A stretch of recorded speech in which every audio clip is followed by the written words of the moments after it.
And welcome back to another Slay the Spire stream. I'm your host, Vegetablebread, and today we're going to be starting off with a Watcher run. We did Defect on Friday, and it's Watcher today.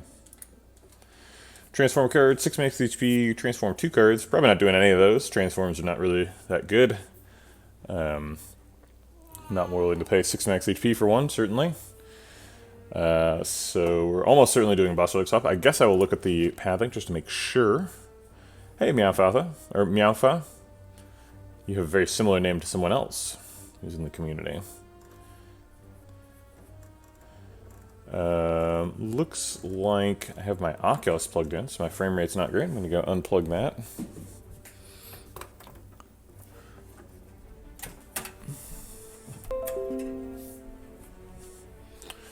There we go. That should be better. And it is. Got Fire Elite Fire over here on both of these paths, which would be nice, but we can only get 2 elites with it. Watcher can do 4 elites pretty comfortably. So we're probably looking for as many as we can get. Looks like 3 is going to be the max. These 2. And then the late one. Bit tricky to get there. We have to go through 4 fights, it looks like. Probably on this path with the question mark earlier. Wait, I guess this path is better because it's got fires on both sides of the first elite. Rather than just 1 fire after both. And it's only got 3 fights, which is the ideal. Great, that's a great path. I'm glad I did not miss that. Runic Dome. Okay. It's going to be a dome run. Bots? No, thank you. Alright, let's get started. Jalworm can be hitting for up to 12. Doesn't really matter what he's doing because we have 4 energy and 4 energy worth of stuff we can do. He was hitting for 12. What a jerk. I don't think he can hit for 12 twice in a row, but I guess I'll block it anyway, just in case. He's at effectively 25, and we can do 20... No, we can do 21 damage. So, not lethal. So we'll go ahead and just block out whatever he's doing and do 1 damage. 19 is a pretty inconvenient health total because we could do 18 theoretically, but 19. Can't get lethal, so we'll get the max armor. He can be hitting for 17 here is the max. Yep, he did.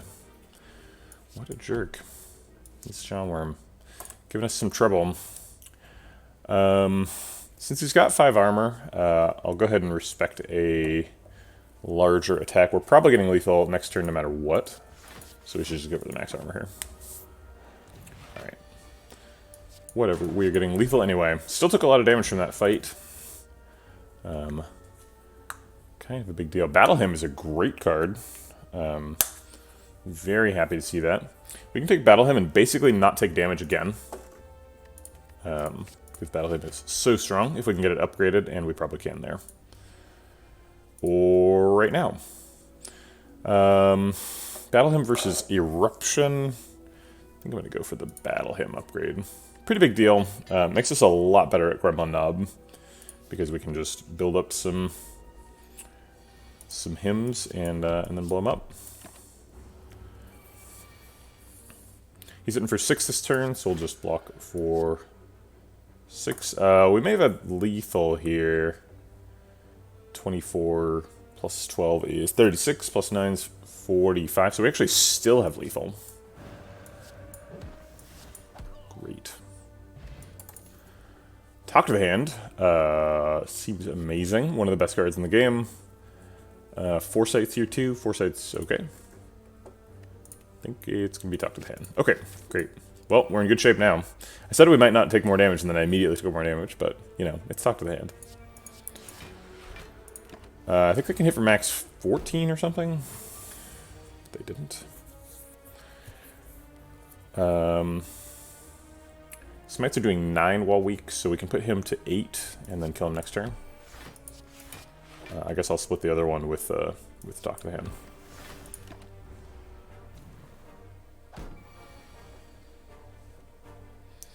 And we can kill both, so let's do that. Great. Alright, 0 damage Loud Sight. We are a little bit unfortunate to encounter this cultist here, which means this is going to be a hard pool fight. Up next. Probably taking the Reach Heaven if I didn't already have a Battle Hymn plus.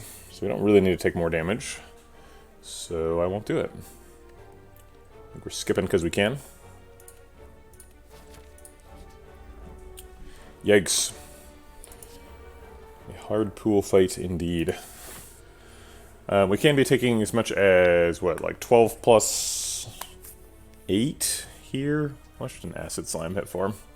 Let's go ahead and pull up the wiki for the first of many times today, I would assume, as a Runic Dome run. We'll need to check in on quite a bit of stuff.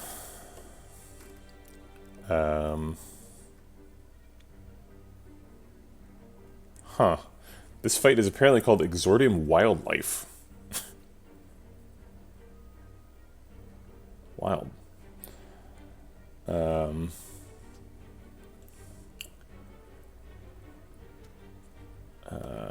So, okay, acid slime. Does 8 damage, so yeah, max damage here is 20, 8 plus 12. That's a lot. I guess I'll go ahead and defend for 13, since that's the max we can get. Ouch. They did hit for 19 here. How did acid slime... Oh, I guess he could have hit for even more. Yikes. We're going to keep holding on to the smites until we draw into Eruption next turn. So that means it's defend, triple strike here. Eruption double smite is, let's see, 48 damage from the smites. So I think we're looking for a little bit of chip damage on the acid slime. So that we can finish him off ideally too. Uh-oh, we're weak. So these do 9 damage. It's precisely 9, so there's no rounding. It'll do 18 in Eruption. Hold on just a second. I'm going to go to the bathroom. Be right back.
Okay.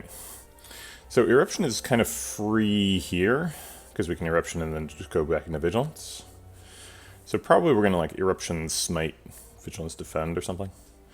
Blocks for 13, which hits 2 of Jawworm's possible attacks. And then we wait for a week to wear off before we kill Jawworm himself. And we just let a smite kill the Acid Slime.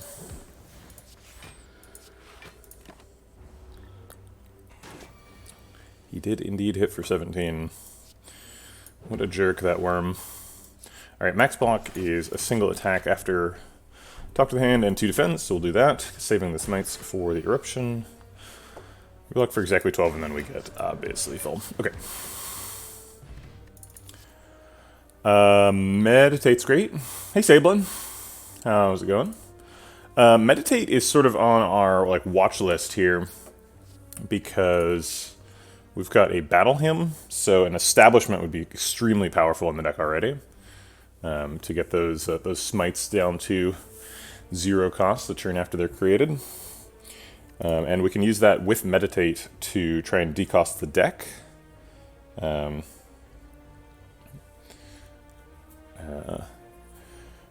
Which is neat.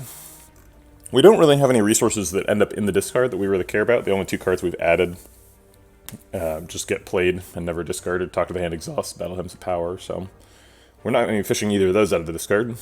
So Meditate's not great for that. Yeah, I had a pretty good weekend. We went and got a Christmas tree. Here, let me just look at that real quick. Got a Christmas tree. Bam, got some lights on it. That's our main thing. Yeah.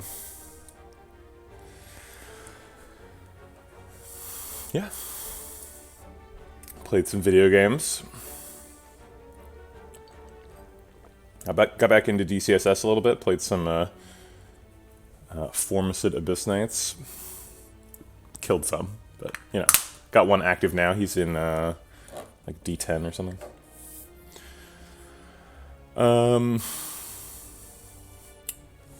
So I like Meditate, but we are still early in the run, so can we afford to put a Meditate in the deck?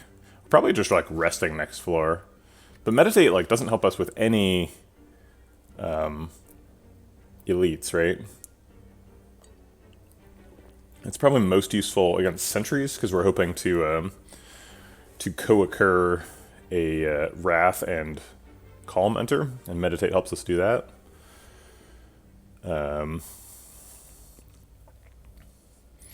But really not that important. Yeah, I think we just can't take Meditate yet. Unfortunately, I think it's got to be follow-up. Try and blow up Lagavulin and Gremlin and stuff. We're probably resting here, is that right? 36 is a bit low. We'll probably survive 36 into the elite if we take an upgrade. Upgrade on Eruption or something. It's a 4 energy deck, so we don't like super need an upgrade on Eruption. I do really like the Talk to the Hand and Runic Dome combo, because then we sort of block passively, so we don't really care what they're doing. We just generate a bunch of Talk to the Hand block and hope it's enough. And Talk to the Hand block once Follow Up or Just Lucky. Actually, Just Lucky is significantly better than Follow Up. Both cost 0 and trigger Talk to the Hand, but Just Lucky can also get us back Weaves and helps us draw towards more cheap attacks if that's going to be the archetype. So maybe I just take a Just Lucky here. But I think these are all pickable. Just Lucky's kind of poor against Lagavulin. After the first round of debuffs, Just Lucky is doing 1 damage and not much else. So it's a bit of a waste of a hand slot. Plus we have 4 energy, so taking 0 cost stuff is a bit sketchy. We do have a Battle Hymn, so we're not going to like run out of ways to spend our energy. Unless we find that establishment. Lots of things to think about here. I think it is going to be the Just Lucky. Hopefully we find a Weave. Weave would be really great. Meditates a little bit. It's just building around a rare that we don't have, which is problematic.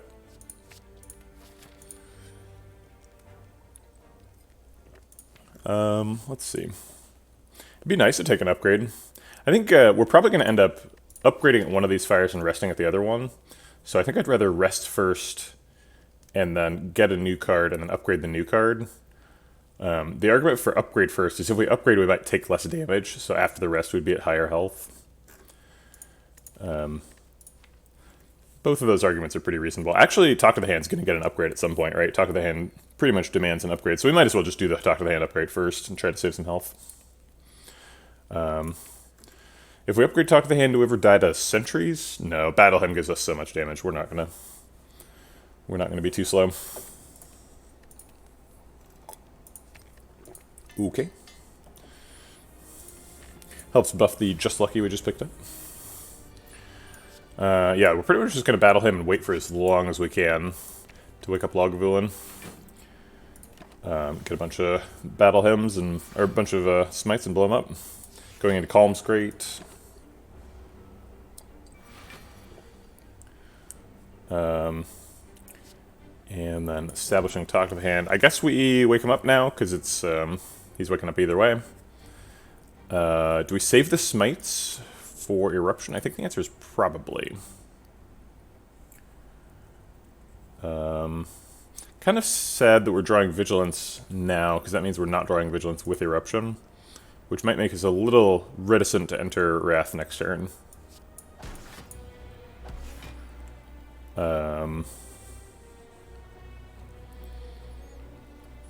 We might have hand size issues if we don't use the Smites, but I would rather Smite while I'm in Eruption, but it doesn't look like we're going to Eruption this cycle, so I think I'll just let a Smite go.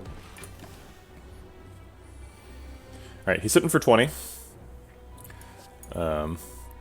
Runic Dome does not matter in this fight.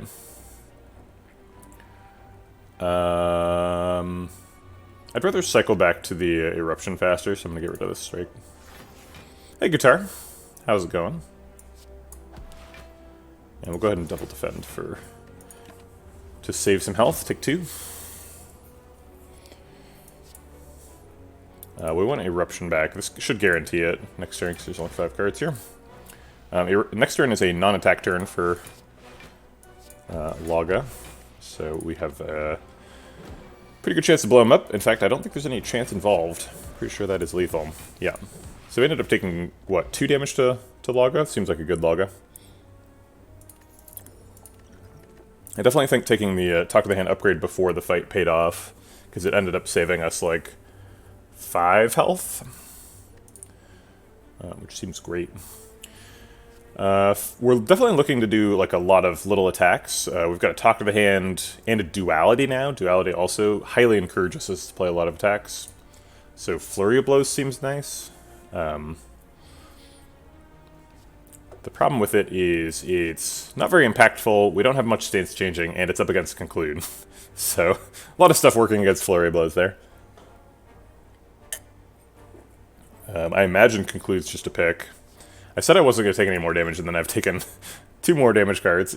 Just Lucky's not really a damage card, but does technically say attack on it. I'm very happy to see the Duality with the Just Lucky, too. Duality Just Lucky's nuts. If I can fill the deck with, like, Just Luckies and Weaves and, is the card called Halt?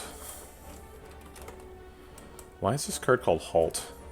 What's the deal with Halt working with Wrath? I don't understand that like, thematically, what does Halt have to do with being mad? Alpha's fine, kinda. We, like, already have a scaling damage solution with Battle Hymn. Our very first pick of the run kind of fills the same slot that Alpha fills, so I don't really feel the need to pick an Alpha. We do have 4 energy, so... so... we could pick Alpha. Could work. The problem with Alpha and Runic Dome is, like, you never know when it's safe to play Beta. Right? Like, you're always going to play Alpha on turn 1, but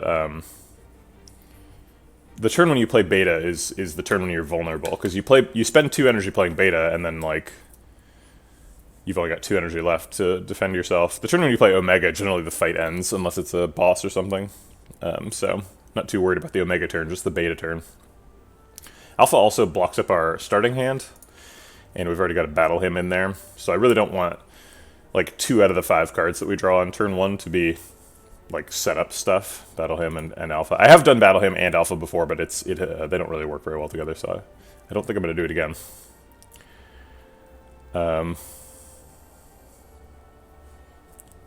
What in the heck It is like 73 in here, and I can feel that the heat's on, so I'm going to go deal with that.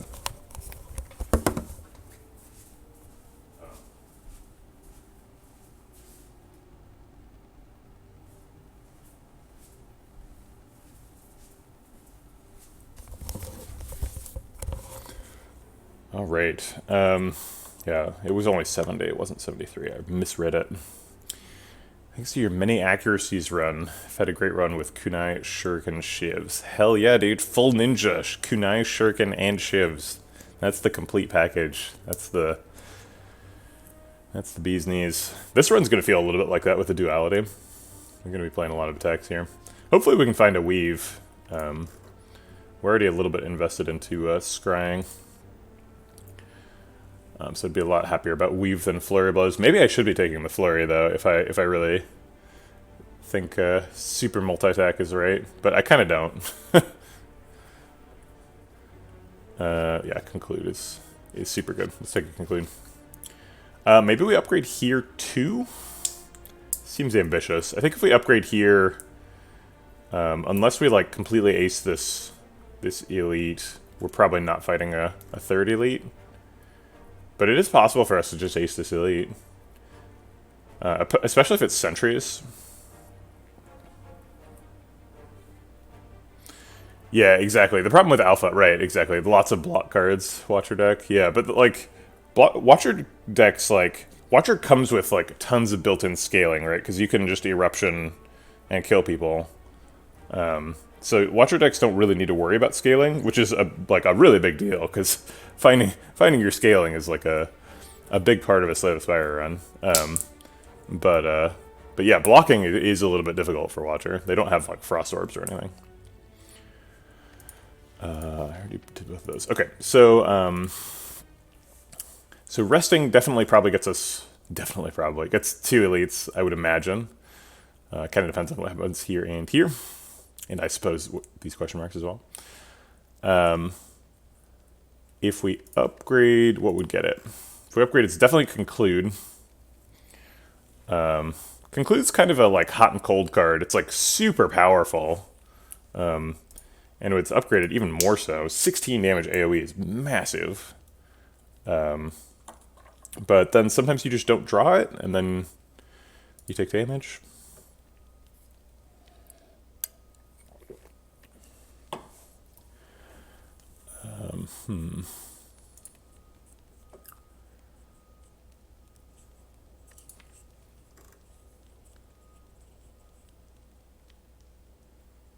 You heard the sadness. Wow. You're very tuned in emotionally, Katara. I wasn't even aware of the sadness. I mean, we are playing Watcher, so like our chance of blowing up an elite is actually pretty decent here. Even if it's Gremlin Knob, if we upgrade Conclude, we might just be able to take like 8 from him, or even less actually with the Talk to the Hand. It's possible we take like 2 from Gremlin Knob if we like do 2 attacks on his 8 attack turn, and then we blow him up the following turn. It's like not unlikely. All right, I'm gonna go for it. It is possible this costs us an elite. Ooh, baby. Pantograph. Alright. Not amazing against Hexaghost, but, you know, good enough. This fight is 100% predictable. This does 32. We can kill Metal Sentry here. That's kind of like a huge, risky play, though. It's like, we can just, like... Actually, it's not risky at all, because we can Eruption Strike Conclude, and the next turn, if we don't kill the outside 2 sentries, we can just Liquid Memories Conclude. It's guaranteed. It does spend a Liquid Memories, but spending a Liquid Memories for a perfect elite seems fine. It's not free, because it costs the Liquid Memories. It could be free, I guess. If we draw well next turn, it's free, right? Alright. So the middle one is the one that's attacking. I guess we have a Strike Conclude. That's 32. This is 12, so we'll just Strike Conclude the middle one, and then we'll Eruption this outside one, so he actually also dies. So we only need to find damage for the front sentry next turn.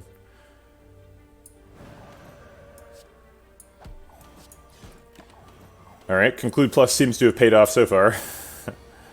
Oh wow, we didn't get it. Oh, it's okay. We can just block. Yeah, that's lethal next turn. All right, it is a free elite. No liquid memories spent. Nice. Molten Egg. Jeez. Really testing my ability to not take more attacks after the battle hymn. It's giving me a conclude and a talk to the hand.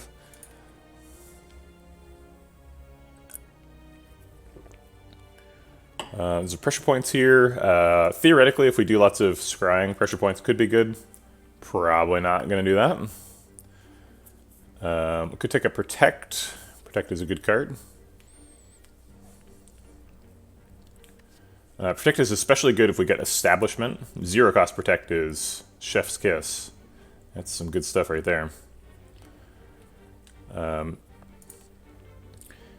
It's very easy to imagine a turn where we like do like 3 or 4 attacks, generating like 12 block from a talk to the hand, giving us like 4 decks, and then blocking for 20 more with a Protect plus. So we end up blocking for like 32. That's like a pretty great Act 3 turn. That's the dream. Alright. Let's live that dream. We get access to healing, max HP, or a relic for a curse. Normally, I just take the max HP if I think I can afford it. The healing here basically guarantees that we fight a 3rd elite, so this healing sort of comes attached to a relic as well. It's very unlikely that we take the relic and the elite. I think if we take the relic, we're going to this shop, which means we're probably not doing it. There's a better way to get a relic. Take the HP. The question is, if we take 5 max HP, can we fight an elite? I think the answer is probably. Puts us up to 39 right now. Kind of depends on how this hallway fight goes. If it goes really poorly, we just go rest. So I guess the question is, okay, so there are some lines where if we take the healing, we fight the elite, and if we take the max HP, we don't, right? If this is, if it's like Gang of Gremlins and we bottom deck conclude, right? Then we're taking like, I don't know, 15 damage from that. If we take 15 damage after going up to 39, we're down to 24. We might actually fight an elite at 24 with this deck. This deck's pretty powerful. Because that means we survive the first 2 attacks against Gremlin Knob with a Talk to the Hand. So maybe there's no world. Maybe there's no room between these. Maybe we should always take the max HP. What is regret? Regret is a curse. It hurts us. Fun fact: there's some rules text that's not printed on cards like Regret that does exist. Any curse that says at the end of your turn something something. Oh, you can't see my cameras there. Here, I'll put it in the chat. Any curse that says at the end of your turn do something, it'll also discard itself. So if you have a whatchamacallit, Runic Pyramid, where like you don't normally discard your cards, a regret will leave your hand after it does damage to you. Same thing with a burn. So I don't know why exactly you would care about that right now, but that's true. I think we almost always take the max HP. Okay, so there's 2 reasons. Number one, I think we take the elite almost no matter what. I think it's very unlikely that we take like enough damage in this fight to dissuade us from fighting this elite from 39. And number 2, the value of this healing is not that high. We're about to go fight Hexaghost, and we've got Pantograph.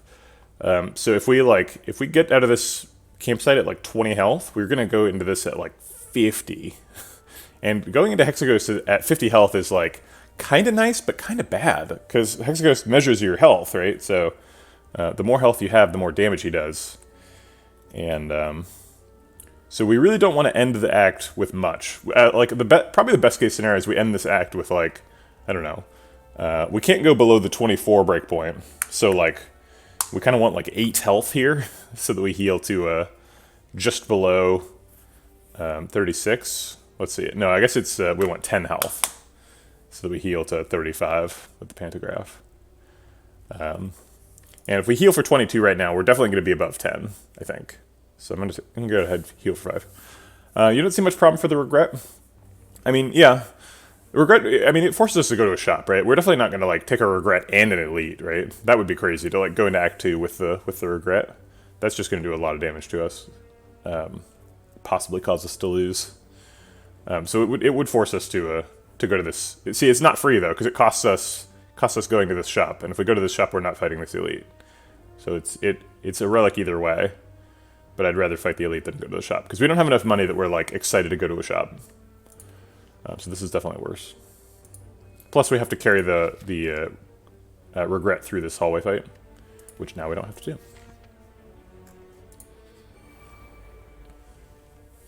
No conclude. What? So conclude does 16. There's weak in this fight. We're probably going to be weakened by the time we draw it, even if we draw it next turn. So it'll do 12 damage.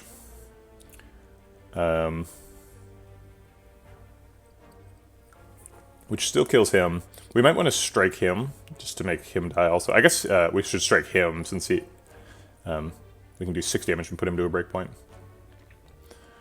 So I guess it's like Vigilant, Strike, Defend. We don't really need Battle Hymns in this fight, so... oh, I'm actually... Sorry, I'm going to restart the fight to strike first. I forgot about duality.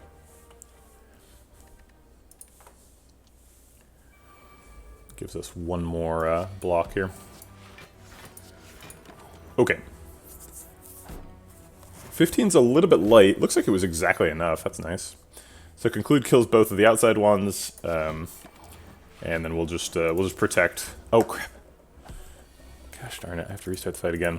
We're supposed to protect first because conclude ends our turn. Slay the Spire. Okay. Repeat that stuff, and then do a better job of playing protect first.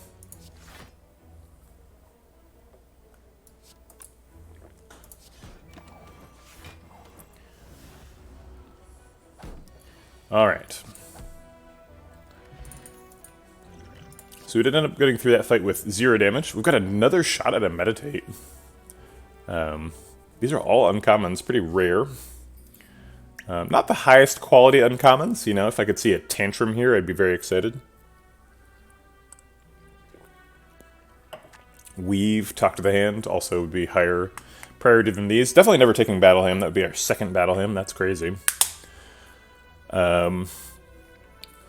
Like Water is fine in like a block by committee Watcher deck, which is most Watcher decks, so that makes a lot of sense.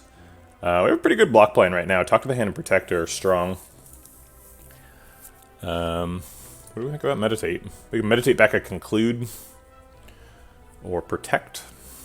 Those are sort of the main things we'd be looking for.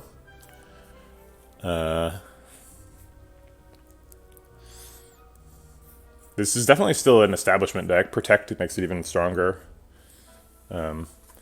Still, though, we'd be building around a rare that we don't have. We also have a Molten Egg, so we're likely to pick up more, like, really strong attacks. So we could get, like, a Ragnarok plus or something that we'd want to meditate.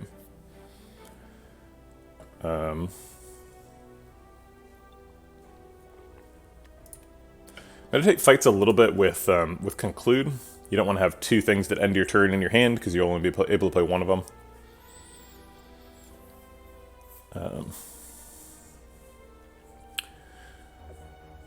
So I think I'm going to skip it.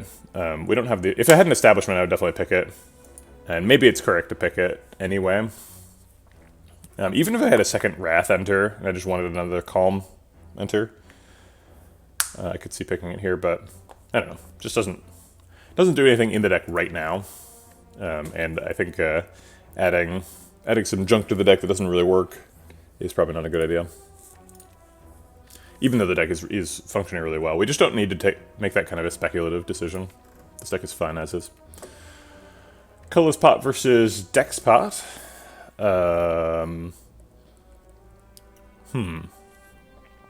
Dex Pot helps us block harder in the boss fight. Probably what we're looking for. Colorless Pot helps us fill in a gap turn where we like draw all attacks or draw burns or something. There's some very good colorless potion stuff against Texaghost. Dark Shackles and Panic Button are both extremely useful. Miller Lite is gamer beer. I mean, sure. Any beer is gamer beer. I'm not trying to gatekeep gaming.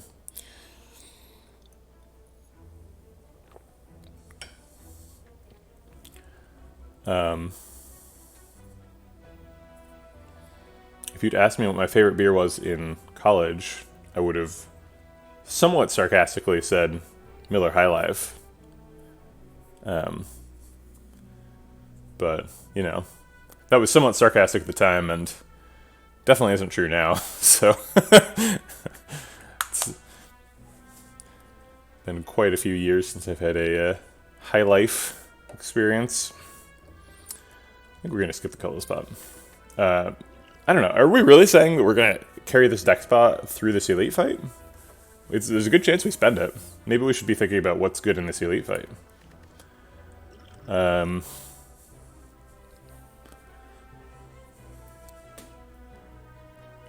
Maybe colorless spot's better than Liquid Memories? No, Liquid Memories lets us play Conclude 2 turns in a row. But, like, playing Conclude 2 turns in a row is, like, something you want to do against Slavers, and that's, like, that's carrying it even further than the Hexaghost. It's carrying it into Act 2.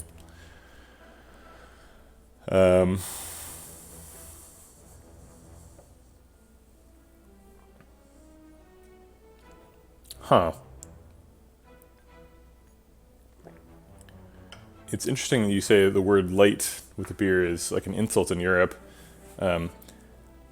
As an American who traveled recently to Europe, I was a little bit disappointed by the beer selection. There's a lot of like mystique around like the German beer culture, but really there's sort of like there's sort of just kind of weak pilsners for the most part. You know, obviously there's Belgian beers, right? And those are really, really cool. But honestly, like the American craft brew community makes a lot more dynamic and interesting beers than most of the beers available in Europe, in my opinion. Maybe. What's the right part of Germany?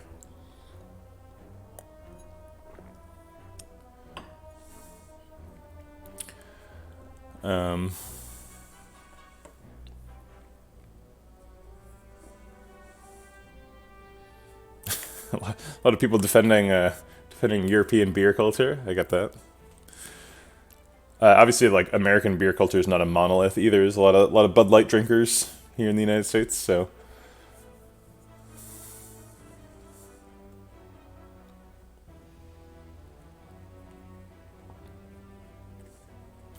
right, exactly. Yeah, making a yeah. That's interesting, Nate. The Reinheitsgebot. That's cool. Haven't seen you around in chat for a while, Nate. Good to see you. Ooh, a card remove. Card remove's a pretty rare resource to gain access to in a Slay the Spire run. Don't get too many of these.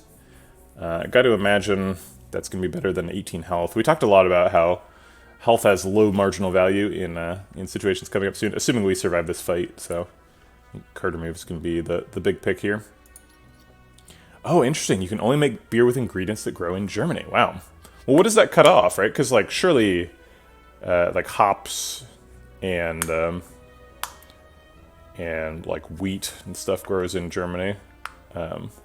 Maybe that just cuts off, like, rice and stuff, but, like, you don't really want rice in your beer anyway.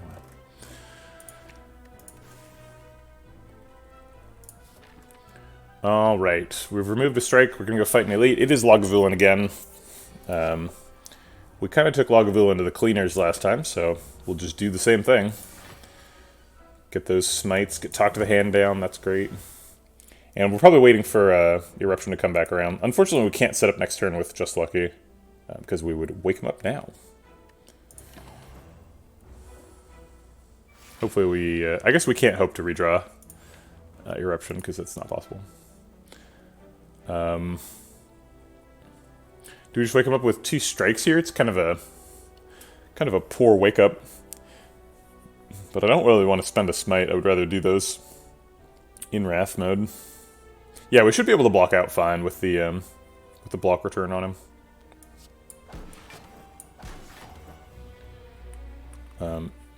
Even more so if we save the smites. We're not going to need... Let's see. If we have 3 smites next turn, we're not getting lethal anyway. Did I miss Vigilance on 2? God damn it. You're right. Yep, we're supposed to be in Calm, for sure. I don't know how I missed that. Okay.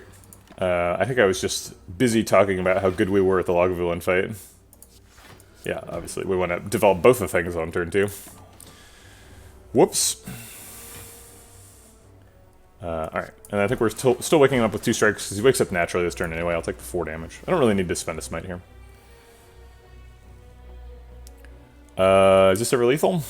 So these each do 24. 24 times 3 is 72. Plus the 9 is 81. Plus 6 is 87. Plus another 12 is... Nope, not lethal. That's all of our energy, so we're not getting there. So we'll just do whatever it takes to block instead. And try and draw back to Eruption, kill him next cycle. We could just block with Protect. Let's see. Strike blocks for 3, so that's up to 11. And this blocks for 8, so we take 1 damage. We can just take it, use a smite to take 0. Seems fine.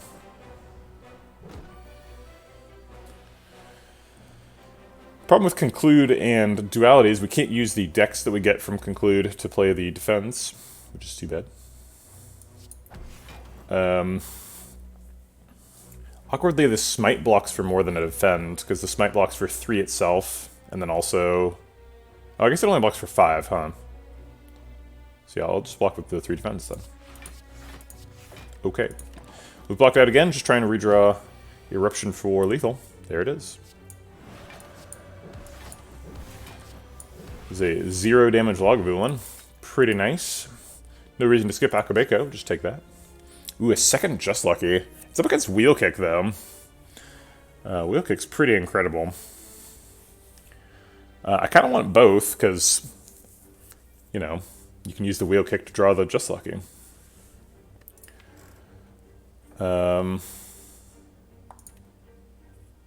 Which one has the beta art on? Stupid Slay the Spire jokes. I guess it's Tranquility. I kind of like the teacup. I'll switch back. Sorry, be a river. Picking second Just Lucky makes me feel nice, because then my deck is consistent. It wants to play Just Lucky. But I think it's worse than Wheel Kick, so I guess I'm going to pick Wheel Kick. Wheel Kick's going to give us some hand size issues. We've already got some hand size issues, kinda, with the Battle Hymn.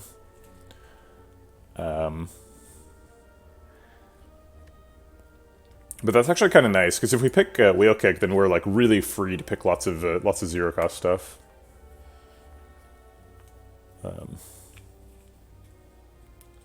But we're kind of free to pick 0-cost stuff now, and we really want to with the Duality. So maybe we should just start picking Just Luckies now.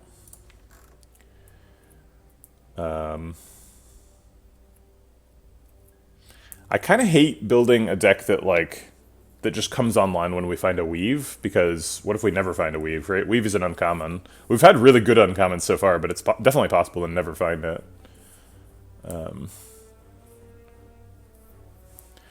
And, like, Wheel Kick is never bad, right? Especially in a deck that already has 4 energy. We might end up with 5 energy after this next fight, so... Wheel Kick seems pretty warranted. Let's grab it. Power Pot versus these two. I could definitely see Power Pot over Liquid Memories, maybe. No, I think Liquid Memories just got too good. Liquid Memories hitting Wheel Kick is amazing, so... We're going to stick with the Liquid Memories. And Dex Pot is useful every turn, whereas Power Pot's like maybe not even useful. So we're gonna stick with what we got. Hard to keep a deck spot over a power pot. Maybe that's a mistake. I wonder if this deck ends up being like a Deva form deck. The Wheel Kick definitely wants it to be a Deva form deck. Unfortunately, we're gonna heal to like 80 here. We're gonna heal to like full health with the Pantograph. We ended up with way too much health. I was so worried about like this hallway fight taking health and this elite taking health, and like no, we perfected both. Walker's such a monster in Act 1.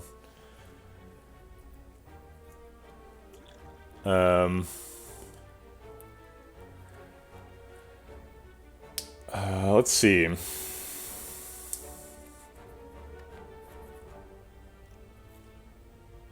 What could it be? Could be like fasting, could be Deva form, could be establishment. Those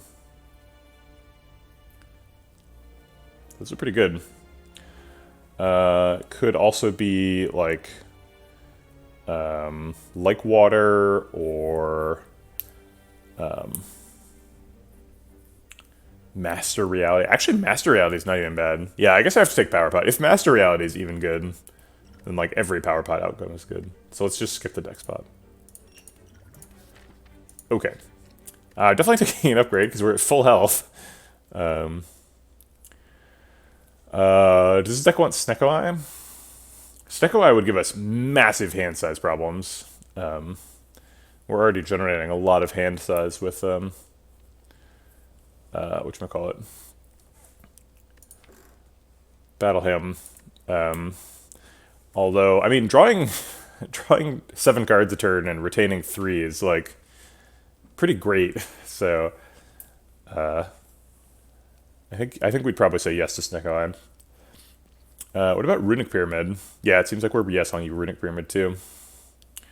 Yeah, right. So I'm trying to figure out if I want to upgrade Eruption or what? Protect? I think Protect is probably it's one of those two. So Protect gets 4 extra block on demand. Eruption gets decosted, but if Eruption gets decosted and then we pick Snecko Eye, then we're sad because we just took an upgrade that did nothing.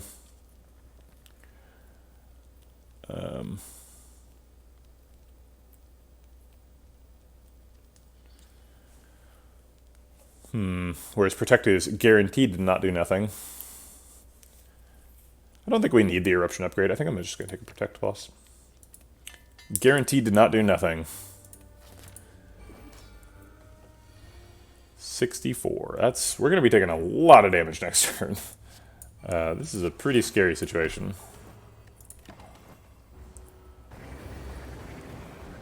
We need every bit of block we can get, so let's go ahead and Protect Double Defend, I guess.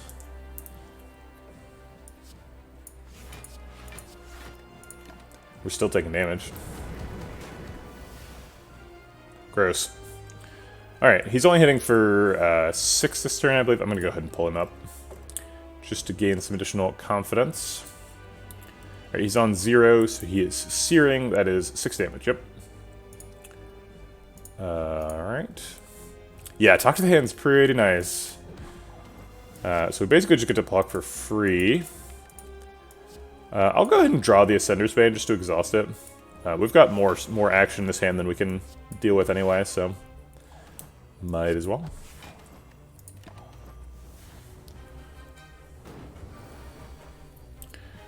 Alright, it's 6 times 2 this turn. He is tackling, which is 6 times 2, yep. Thought I was wrong, but I was not wrong. Okay, good call, Coconut. Next turn, he is Searing again, so that's 6 damage. Don't really need to defend for that.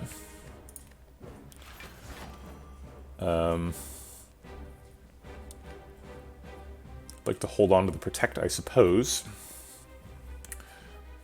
If we're holding on to the Protect, we're retaining 4 cards. That puts us at a full hand, which isn't necessarily a problem, but can become a problem.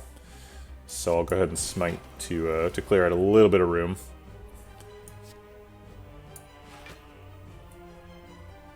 Hi, Talzer. Yeah, sorry about the Runic Dome. We did a boss relic swap, and that's what we got, so We're doing it. Looks like we're way ahead of where we need to be for Hexaghost. Alright, 6 damage this turn. Can we afford to erupt? Looks like the answer is probably yes. We just need to block for 14. So it's like erupt, double smite, double defend or something. Yeah, I'm pretty sure we're getting there. Okay. Actually, erupt double smite blocks for 9 already. So can we like just smite defend? That blocks for 9. This will get us up to 12. That's 21. Yeah, it seems plenty. Cool. Clear out the hand. We're still in Wrath, which is a bit scary. Oh boy. I assume we were going to get out of it. This turn is his Inflame, so he's actually not attacking this turn. So we're actually in really good shape here to be in Wrath. I do want to get out of it though, so I will. I think I'll take the Vigilance next turn. So I'm not going to Wheel Kick now. We're just going to Smite Double Strike.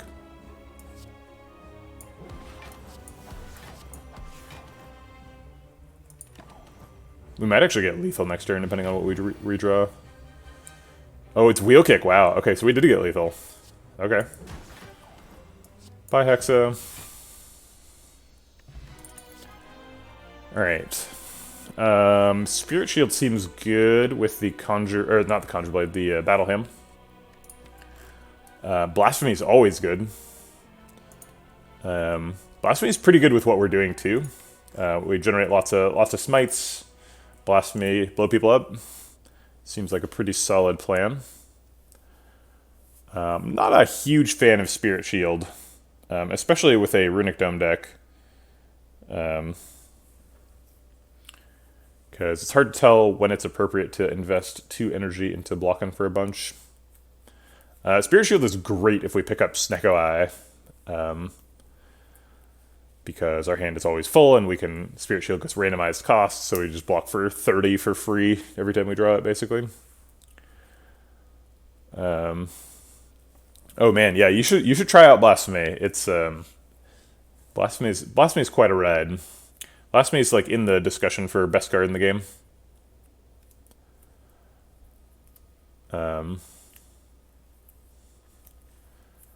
So what's great about Blasphemy is it mitigates the downside of Runic Dome a little bit.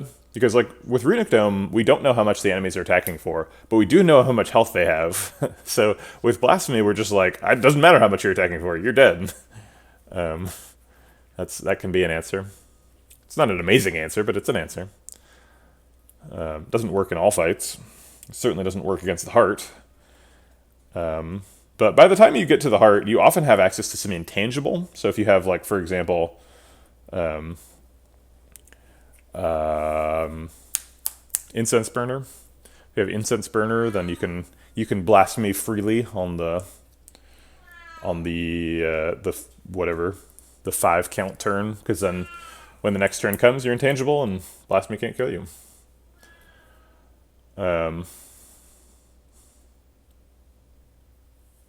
Yeah. There's a number of ways to circumvent blasphemy, but do be aware that the blasphemy effect is considered a buff and not a debuff, so you can't block it with artifact, so don't try that. Conjure Blade's here too. Conjure Blade's probably just not getting picked. Conjure Blade works pretty well with a speculative Master Reality, which means you're reaching. Master Reality is a real bad card, so you don't want to be comboing with that. We do have 4 energy. We could go up to 5 energy here in a second, so Conjure Blade could have a lot of energy to play with. Maybe we pick up a Chemical X or something. I think it's going to be Blasphemy here. I don't hate Spirit Shield either, but I'm going to pick Blasphemy. Pandora's Box or Pyramid. Fusion Hammer also ran. Pandora's Box is giving us 7 cards. We also have a Molten Egg. So any attacks that Pandora's Box gives us will be upgraded, which is nuts. So we can get like Weaves and Talk to the Hands and Cut Through Fates and stuff. We can also get better block cards than defend. We can get lots of 0-cost attacks. Yeah, Pyramid's a little scary with Battle Hymn. That is true. Hey, thanks for the follow, Mazanaka09. Appreciate the support. Welcome to the Vegetable Batch. I'm not like afraid of my hand getting full with Runic Pyramid because we can just play those cards, right? We have 4 energy, and we should be able to keep up pretty well. But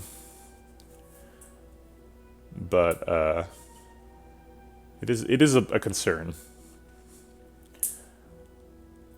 Runic Pyramid is great for Act 4 because you can like avoid getting screwed by drawing 4 or 5 statuses against the heart, which happened to me yesterday on turn 2. But Pandora is really powerful here.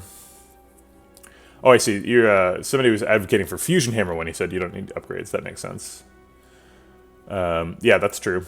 We've got all the upgrades we would need, really. I mean, we'll probably find more stuff that wants upgrades.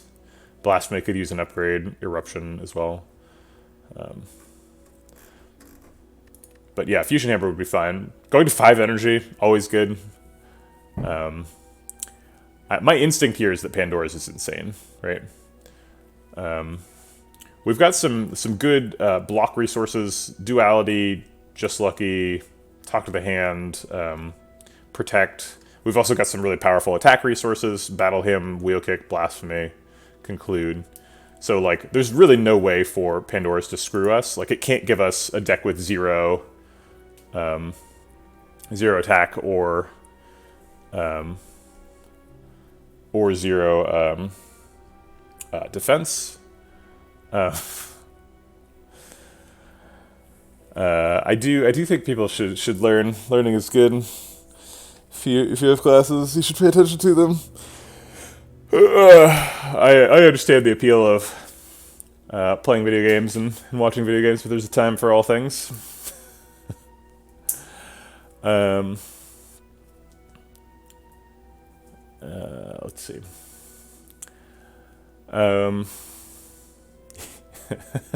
That's right. This is a Slay the Spire educational stream. You can consider this a class as well. There's no credit being offered, no diploma at the end of this journey, but you can get some heart kills, and that's worth something. You can't get it. It won't get you a job. Nobody will pay you for this, but will there be any silent runs on Ascension 20 today? I've been looking for some concrete advice on how to play here Ascension 15 plus without poison and ninja relics, but didn't find what yet. Yeah, so probably won't get to silent today. It's looking like this Watcher run is going to take, unless we like unexpectedly die in Act 2, probably like 3 or 4 hours, which is pretty much my whole stream. So probably tomorrow I'll rotate back around. I do the characters in order. So after Watcher I'll do Ironclad, and then after Ironclad I'll do Silent. Yeah, if you're looking for ways to play Silent that don't involve poison, you might be a little bit disappointed. Often the correct way to play Silent is poison. It is a little bit more flexible now. There were some recent patches, so now the Shiv and Discard packages are quite a bit stronger, especially Discard. I would encourage any Silent to pick up like at least a couple of like discard-ish cards. So if you see like a Storm of Steel or like Calculated Gamble, you should value those cards a little bit higher than normal because since Reflex got changed, Reflex is like very powerful now. So you should always put yourself in a position where if you're offered a Reflex, you can take it and it works in your deck, as long as it doesn't cost you too much, right? But yeah, a lot of the time it is about, you know, having access to a bunch of intangible through Wraith form and, you know, getting damage caps on the heart with Catalyst and, you know, corpse exploding people. So you are often going to center your damage scaling around poison. All right, let's see what this Pandora's box wants to do. All right, we did get that Meditate. Meditate has been trying so hard to get into the deck. This is the 3rd Meditate we've seen. Halt is super good with Duality. Rushdown is interesting. Third Eye goes a little bit with our Weave package. Concentrate and Follow Up both cost 0. So we're going to need some more card draw. As a 4 energy deck with this many 0-cost cards, it's making me a little bit uncomfortable. We might not be able to spend all of our energy now. But the Rushdown should be able to draw us a lot of cards. We're going to need to find some Wrath Enters, so we need like a Tantrum or something now, especially with the Meditate. Not quite as many attacks as I was hoping for. 3 attacks to get upgraded with Molten Egg is fine. It's not like amazing, but it's okay. Pretty good balance of attacks and defensive stuff. I don't feel like we're behind on either one. The strikes all got upgraded to Sash Whips and Concentrates and Follow-Ups, so that's all good. But the defends are a little bit lacking. We lost 4 defends and gained back a Third Eye and a Halt. So we're a little bit weaker on blocking. But honestly, like, Halt is fine with Duality. Halt is a great card, just overall. And Halt with Rushdown is really good because we want to be going in and out of Wrath, so Halt loves that. Yeah, we just need to find some tools to go in and out of Wrath. And it looks like probably we're gonna substitute that the Weave that we were looking for a Flurry of Blows. Because of all the stance changing we're gonna be doing. Yeah, we definitely need a Tantrum. Any way of entering Wrath I think is fine here. We might even just like try and remove some cards from the deck. 17 cards is not super thick, especially since 2 of them, or 3 of them exhaust, Ascender's Bane, Talk to the Hand, and Rushdown. I mean, Rushdown doesn't technically exhaust, but it's power. I guess Battle Hymn also leaves the deck. Blasphemy, but only at the end. So we end up with a 13-card deck, so we can actually cycle through it fairly quickly. That Eruption upgrade got way more important now. We do have a Wrath exit, too, so ideally we should be like entering and exiting Wrath every turn soon. Not yet.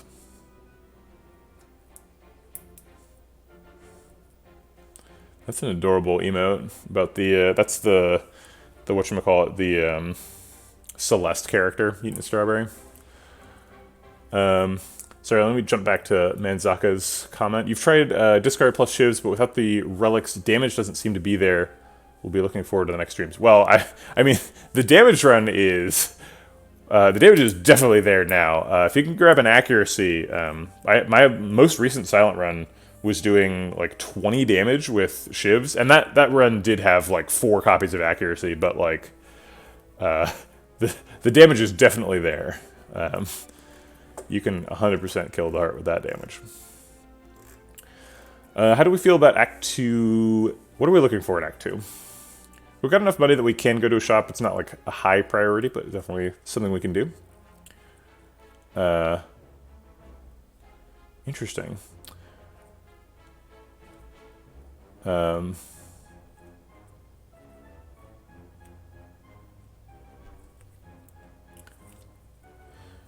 Yeah, I don't really know if I would even suggest getting more than 1 blur. People love the like blurricade combo, but like the blur has kind of the same problem as barricade, where like in order to make the continuous blur effect like super useful, you need to be like way over blocking. And if you're way over blocking, do you really need to save your armor for the next turn?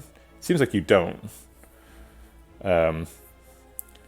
So I'm not really sure what the value of playing a bunch of blurs is. It's most useful for just like if you generate like, I don't know, 30 block on a turn when your enemy isn't attacking, then you can blur and save it for later. Blur also is great with Runic Dome, right? Because you can just generate a bunch of block, and then if they don't happen to attack, then you get to save it.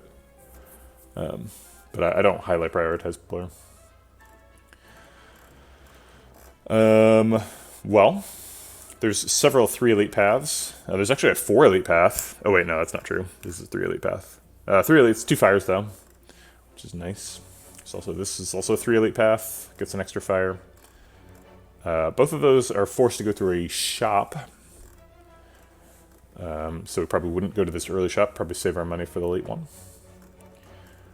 There's a 2 elite path through here that gets a bunch of fires and does a mega elite later. 3 total bonus fires. which is a lot of bonus fires. That's nice. It's a lot of upgrades. But it seems like 2 bonus fires and an extra elite seems nice. I'm not necessarily like trying to dodge an Act 2 Mega Elite. We can definitely do it with a Conclude Plus and like a Consecrate. So we're like in pretty good shape to do a Mega Elite here. Plus it's late in the act, so it's fairly easy to do. I don't know, maybe I'm talking myself into this. We get 3 question marks early on too. The intro to this one it only gets 1 question mark. Our question mark's good. Normally Molten Egg means that we're super looking for bites, but after Pandora's Box we actually don't have any strikes. So we would just be adding a lot of cards to the deck if we took bites. Which is probably not something we want to do. So maybe question marks aren't great. Ancient Writing also doesn't really have anything to hit. We'd use it for a card remove because all of our strikes and defends are gone. I never really appreciated how much worse Pandora's Box makes Act 2 events. It makes both bites and Ancient Writing quite a bit worse. And those are 2 of the best ones. What are people are talking about shivs? Not running into Time Eater and getting enough defensive tools. I don't know about that. I mean, a shiv deck can definitely beat Time Eater. It's a big hurdle. But like if you're playing on Ascension 20, you have to plan on killing all of the Act 3 bosses basically, because you fight 66% of the or 67% of the Act 3 bosses. So I don't think trying to dodge one is really a reasonable strategy. I'm not that afraid of Time Eater with Shiv. You definitely need a plan for blocking, right? But like every deck needs a plan for blocking.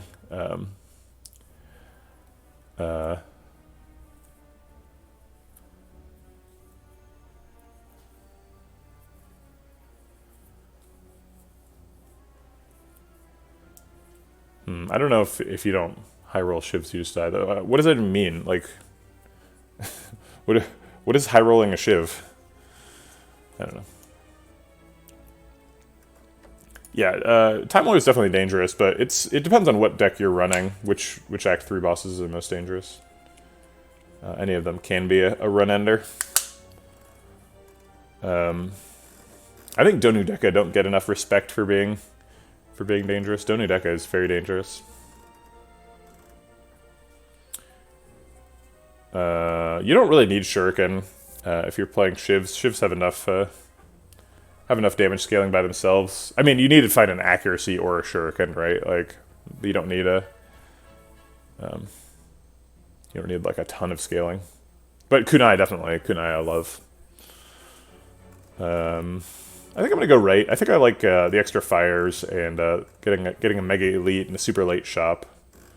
Yeah, exactly. Donu Deka like will absolutely murder any slow deck. There's a lot of decks where it's just like, oh no, he's attacking for 24 on turn 1. Like I can't deal with that.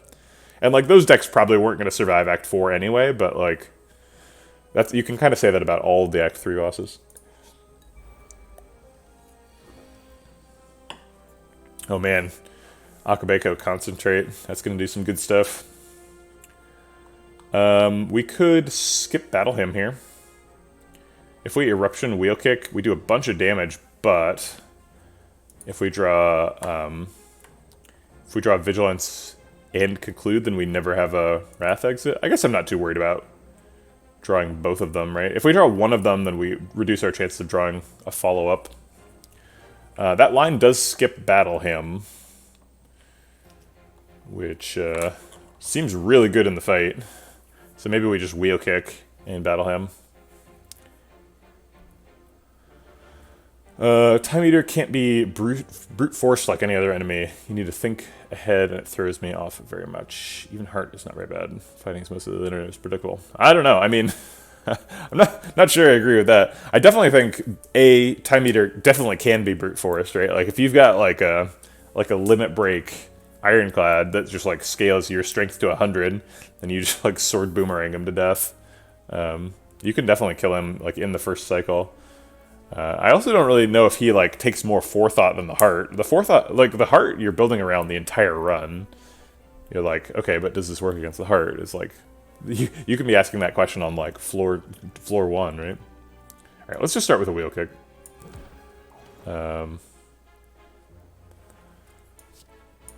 okay. Is third eye good next turn? I think no. I don't really want to be playing statuses, because we're about to get hexed, so I kind of just want to kill him.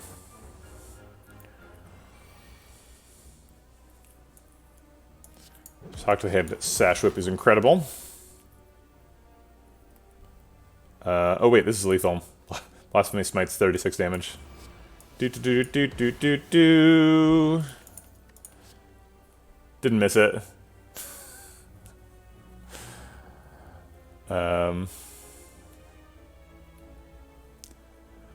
Lickwater, Foresight, and Protect.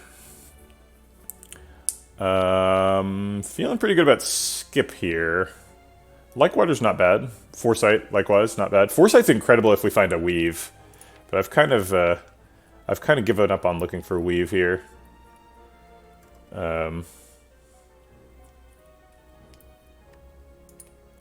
No, sorry, Beer River. Are you thinking that Chosen can attack for 6x2 on the first turn? Because that's not true. That on I think it's less than Ascension 17. Yeah, on less than Ascension 17, she can attack on turn 1, but on Ascension 20, she's guaranteed to hex turn 1.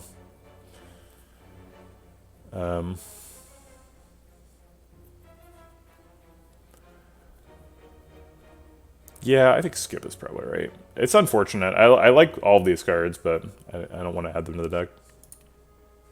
Speed Pot's way worse than these. I need to spend those potions, though. Free Relic? Sure. We're not going to shop until way later, so we'll have plenty of time to find more money. Shovel, huh? Well, this Lots of Fires line just got way better. Would you like to dig 3 times? Yes, I would. I would love to dig. Alright, this enemy is completely predictable, so no randomness here. 11 damage, just lucky. Kapow. Sash Whip removes an artifact charge. Probably not going to get through all the artifact charges in time, but hey, we might as well try. I'll go ahead and grab back the Sash Whip. I did see that on the top of the deck is Talk to the Hand. You know what? I was going to make a justification that doesn't make sense. I was going to say we should try and get through all of his artifact charges next turn, but we can't actually do that. The only ways to get through it are the Sash Whip and the Talk to the Hand. So if we're drawing Talk to the Hand next turn, there's no way to do it. Yeah, Ironclad is tough. Ironclad and Silent are definitely like the hardest two. Watcher's by far the easiest. Well, used to be by far the easiest. Watcher didn't get any buffs in this most recent round of buffs, and Silent got quite a few, so... did you force Clash? Did it work? I've never had a Clash deck that worked.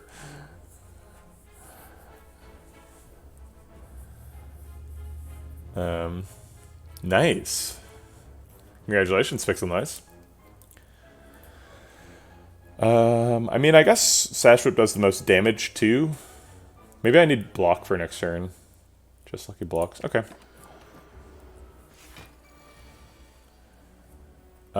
Do we have lethal?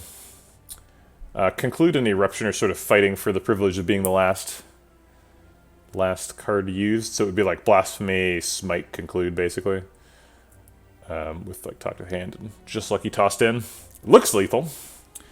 So this does 21, this does 36, 21 plus 36 is 57, plus 9 is 66, plus, oh gosh, 42? 66 plus 42 is like over 100, so it's hugely lethal. Okay. Great. Yeah, apparently the Just Lucky is lethal, so great. Fine. The old Blasphemy Conclude Arithmetic Russian Roulette combo. I love it. We're being offered our 4th Meditate of the run. What is going on, Meditate? Will you relax? We already have one. One was too many. The one was put into our deck involuntarily by Pandora's Box. I like you too, Meditate, but like not right now. Stay off. Cut Through Fate's great. It says plus on it. Scries for 3. Combos with the weave that we're never going to find. Pray is also quite good. Be our first non-blasphemy way to get into divinity.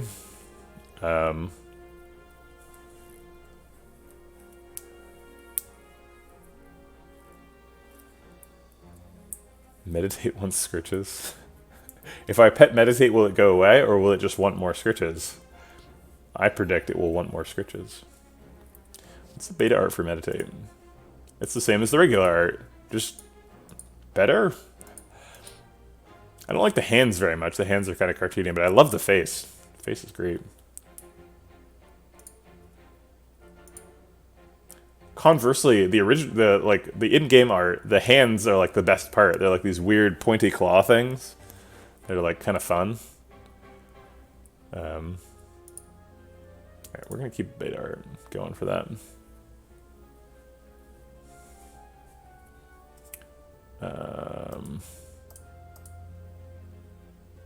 No.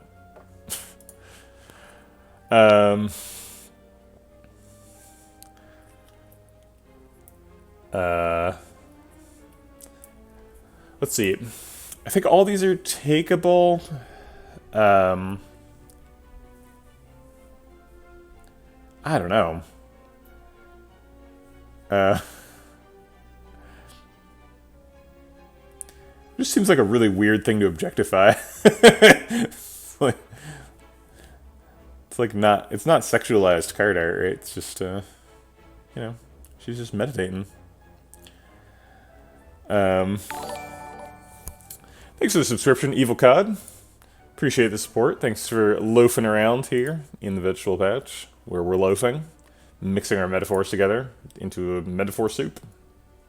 Appreciate the support. Evil Cod, I don't think I've seen you in chat. Must be a lurker. Thanks for subscription. Sweet, sweet Bezos bucks. Yum. Well, yeah, lurkers are welcome. Thanks for hanging out. I like Cut Through Fate a lot. But we're never going to find that weave, right? It's just not happening. I guess we have a pretty good shot at Goldeneye, too, if we have Shovel. Goldeneye makes it always worth it. You still believe this is the easiest character? Yeah, getting stuck in Wrath is real. Sometimes you just have to take the chance, you know? Hope you find the exit. Or you could pick one of these delicious meditates. Yum.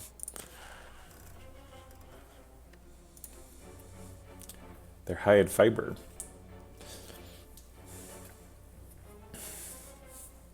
Help even you out. Cut Through Fate's combos with the whole like high energy duality thing pretty well. Cut Through Fate helps us like shuffle away our like flurry of blows or weave or whatever, so that we can get it back. Helps us draw like follow up and concentrate or consecrate. Concentrate is very different. Full defense plus point strikes deck. What do you mean by point strikes? Your favorite thing about Watcher is the ability to try different deck strategies and not assume I'm throwing the run. I know, right? Yeah. Yeah, pressure points is really difficult. We've talked about building pressure points a lot on the channel. I do love me some pressure points. It's just such a fun mechanic. But it's a tough one. Oh, point strikes. I see what you mean. Yeah, pressure points. It really I want it to be better, but you know. Oh yeah, I've tried pressure points many times. If I get offered a pressure points on floor 1, I'm doing that. I'm doing that like hard right onto the highway exit gif. Let's do it. No, it's not, you're not bad at it. It's just bad. it's not good, unfortunately. It can be a component in a good deck, kind of. And actually, this is like the kind of the deck it wants to be in, right? You want like lots of cut through fates and like third eyes and stuff, so that you can like in fights where you want your pressure points, you can like cycle around back to it really quickly. Pressure points is a common, isn't it?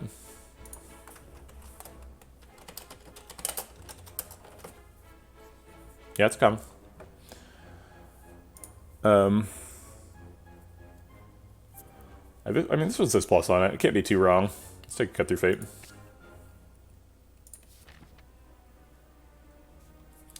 I mean, question marks are still good, right?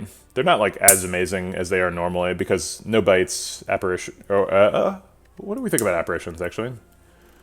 I think we're just giving up too much health for apparitions. Just like from a practical perspective, we're probably no on apparitions. So probably no on apparitions, no on bites. Ancient Writing is just a card remove on... Oh man, all the cards are good. What the hell? What in the world would we card remove here? Wow. Every single card in this deck is good.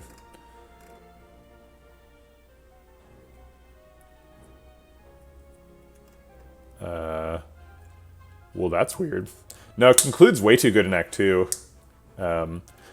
We probably do want to remove the Conclude by the end of Act 3, but in Act 2, Conclude is like, that's how we solve Slavers, that's how we clear out Gremlins in the Gremlin Leader fight. Conclude's super solid here. Is it Meditate? It might be Meditate. Get out of the deck, Meditate. Back.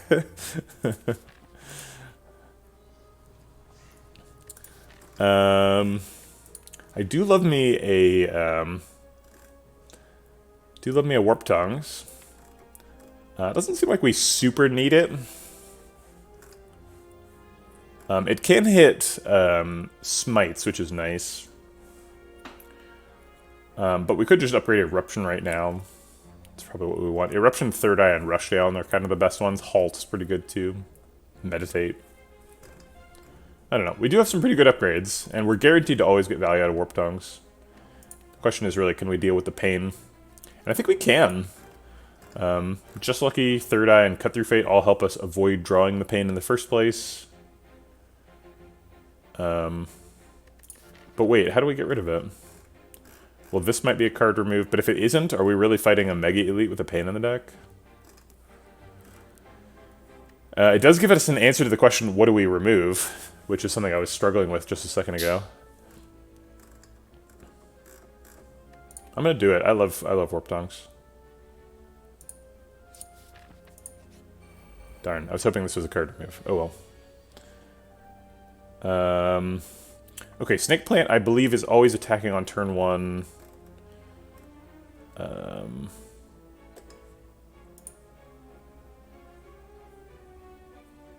Nope.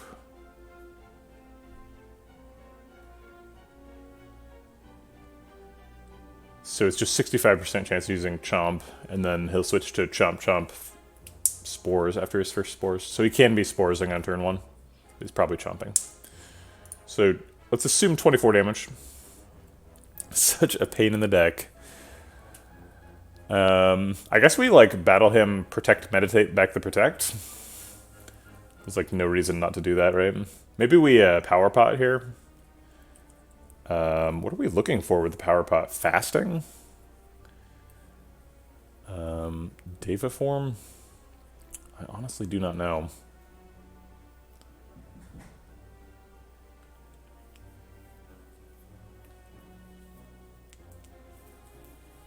You wish question marks had a lower chance of being a hallway fight. It's an interesting way of presenting it. So question marks, like, they have an ascending chance of being things like stores and chests. But then fight is like, I guess fight's not the default. The default is event, huh?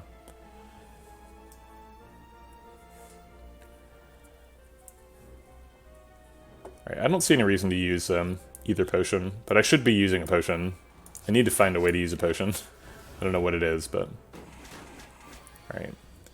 Fair enough. Oh, pain. Ooh, Cut Juzu. Now we're talking. He's probably 8 times 3ing again, so another 24 damage probably coming in. We did get a Smite plus. We can block with Protect Vigilance, although that's the whole turn if we do that.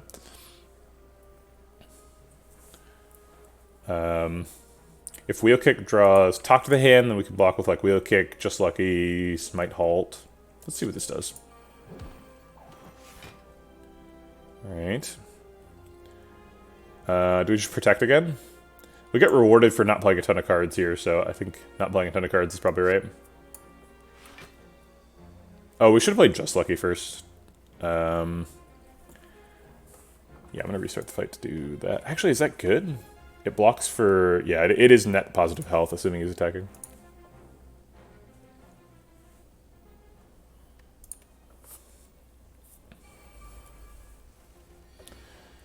Alright.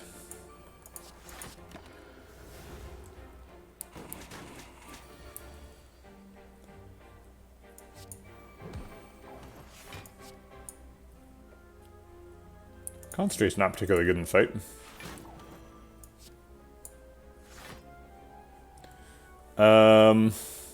Halt only blocks for 3 and only really 2 because of the pain.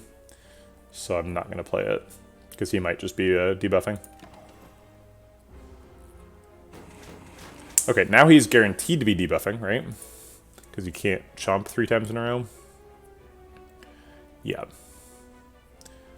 Okay, so he's guaranteed debuffing. Frail and Weak are coming my way. But he's debuffing, so we can blow him up.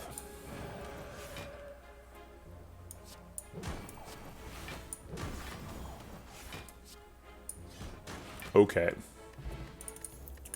See, should have used the potion. Fasting loves Just Lucky. We have Just Lucky in the deck. Could get like an orange pellets or something. We are a 4 energy deck.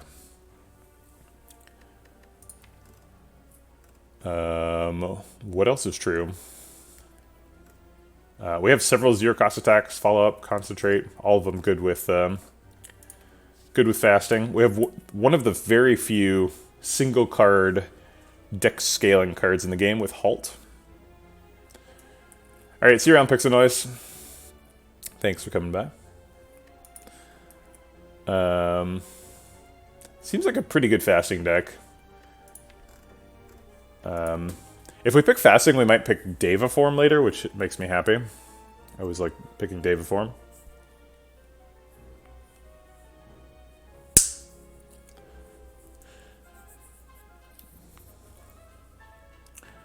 Fasting's super good with duality, because with duality we want to be playing lots of attacks and lots of block cards, and fasting makes all of them stronger. But it does turn us into a 3 energy deck. But as long as it's not turning us into a 2 energy deck, I think we're okay. I'll take a fasting. Strength Pot is worse than both of these. Wait, maybe Strength Pot is better than Power Pot. Because with Power Pot we were kind of looking for fasting, but now we like have one in the deck.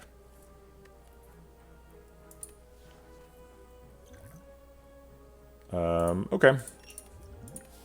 Strength Pot's a little bit easier to just like use too, which we need.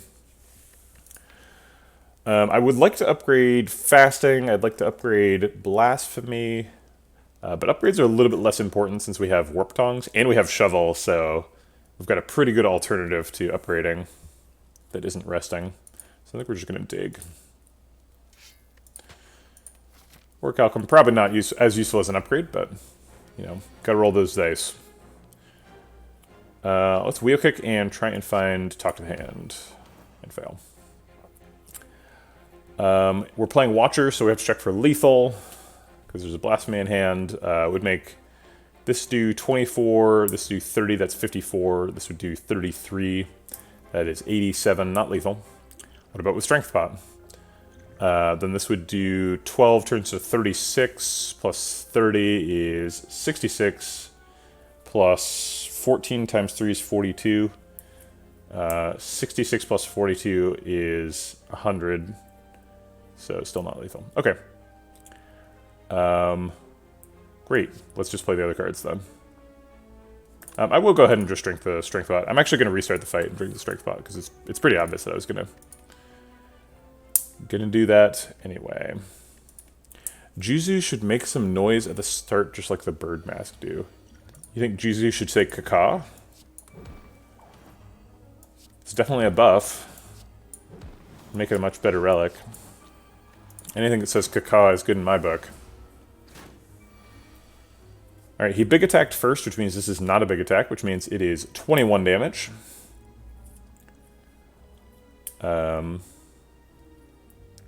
We can Vigilance Protect, that blocks out very effectively. Doesn't develop the Eruption. Are we dead? I doubt it. It's possible. Probably just need to meditate that Blasphemy, and then I think we're good. So let's just Vigilance Protect. Alright, this turn is 7 times, whatchamacallit, 7 times 4, so he's hitting for 28. We're guaranteed to see Talk to the Hand with Cut Through Fate, so we can, like, Cut Through Fate, Talk to the Hand, Just Lucky, Halt, Smites, and then end with Meditate on Divinity and get lethal next turn.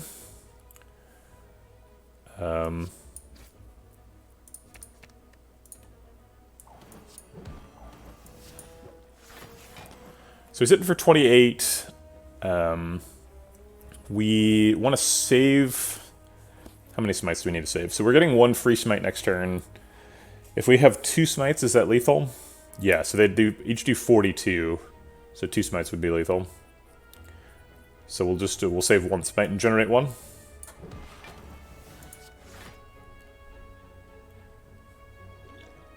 I guess we could Liquid Memories a Protect here.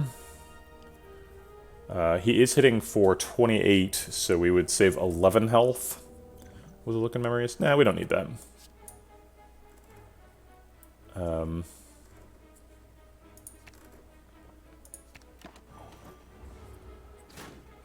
Oh, he big attacked. Okay, great. I forgot that he even could do that. Alright, Blasphemy is lethal.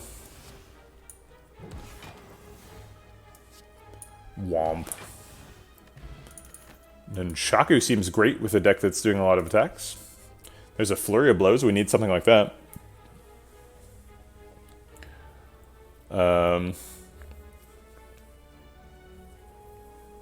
We have to pick it over Wheel Kick, which is really sad.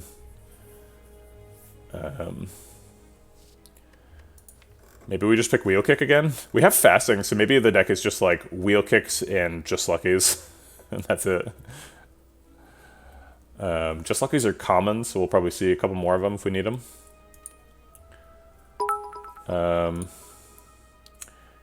Thanks for the cheer. Myth Make Roxymore. Is Cousin Banana Bread coming over for Christmas? That sounds great. We should make some banana bread. Flurry Blows take Wheel Kick. That's a take. I want Flurry of Blows to be good, but I think you're probably right. I think it's probably actually not very good. It's like, if we had a Tantrum... Like, this deck has a Dream, or a couple of Dreams, and those Dreams are like Weave and Tantrum. But the cards we're getting are not cooperating. We've seen a lot of uncommons, but they're like all Meditates and a couple of Wheel Kicks, so I think we kind of just got to go with it. Wheel Kick seems pretty good.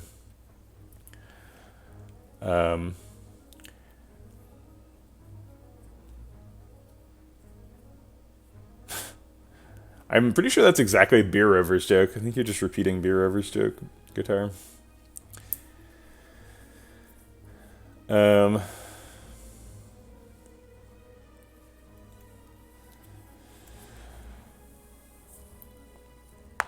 Man, I want Flurry of Blows to be good. It's just not, though. We should just take Wheel Kick. But, like, imagine if we get another Talk to the Hand and a Tantrum. Then, like, we really want this Flurry of Blows. My class clown training. It's okay, it's good to get some reps in. There's good jokes and bad jokes, and the only way you're going to be able to tell the difference is you tell a lot of jokes. A slight benefit to Wheel Kick is that right now we have a Bottled Miracle. If we ever pick Deva form, then Wheel Kick is insane. I talked about David Form. Wheel kicks are just also really good. Alright, fine. If you twist my arm, I'll do it. I think we can go ahead and dig again. Potion belt, okay. Neat. Alright.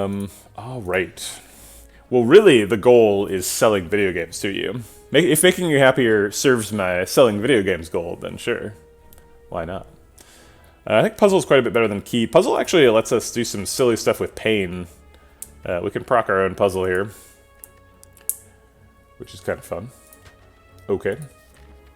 That's a pretty good card draw, too. So, with 2 wheel kicks, a cut through fate, and a puzzle, and a rushdown, I think we've probably got enough card draw, and it's time to start taking some Just Luckies, because I wanna have a bunch of Just Luckies in the deck.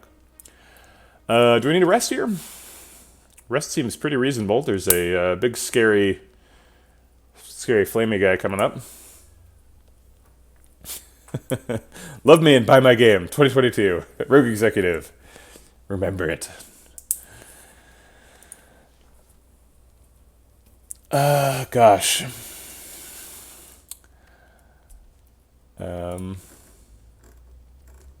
Yeah, I don't know if 30 health is enough. 30 health is like you're dying turn 2 to Slavers unless you like have a good start. So let's have a little bit more health than that. 51 seems okay. Aha. Bandits. Flurry of Blows is blessed when you have Crescendo and Tranquility. The question is whether you have them upgraded or use that power that lowers the cost of all retained cards. Interesting. I feel like you named a lot of cards that we don't have there, so maybe that's your point. Maybe your point is Flurry of Blows is not good because we don't have Tranquility or Crescendo or Establishment, which is the name of the card you're looking for.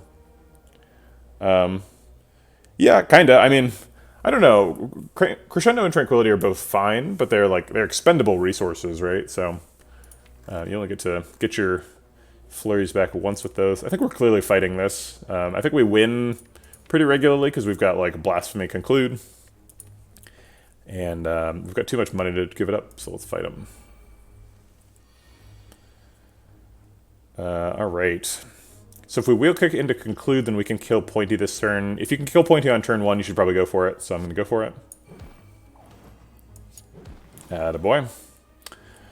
We can meditate those 2 cards back, which is nice. Why is Bear the only bandit who's not malnourished? I wouldn't say that Romeo looks malnourished. I don't know, maybe. The real question is, why is Bear's skin green, and why is he constantly squatting? It's a very extreme idle animation. He's, like, really getting into it.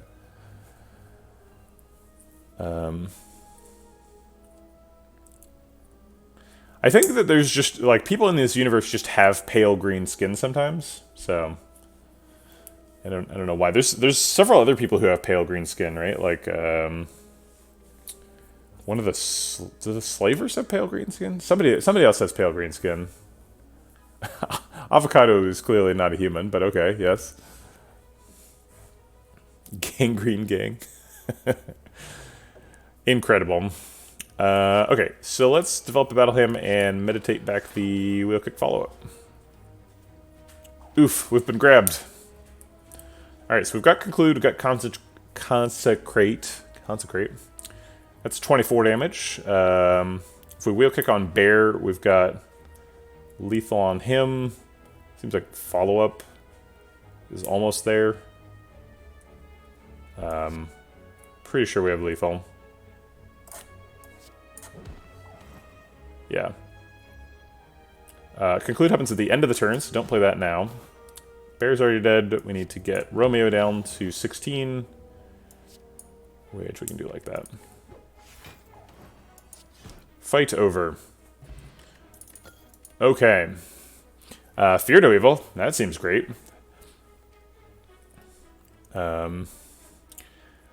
I want to be picking more zero-cost attacks like Consecrate, but Fear No Evil is often a zero-cost attack in the right deck.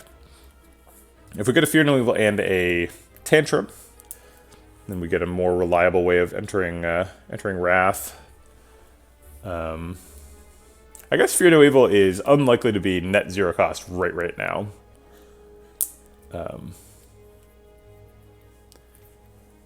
But it's too good to ignore. And we already have a Consecrate.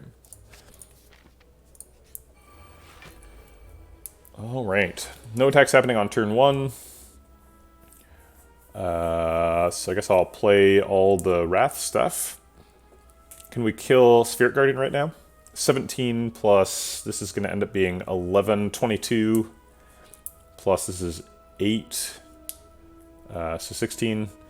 17 plus 22 is 39, plus 16 is 55. So no, we're off by 5. Almost got there. We could get it with the Liquid Memories.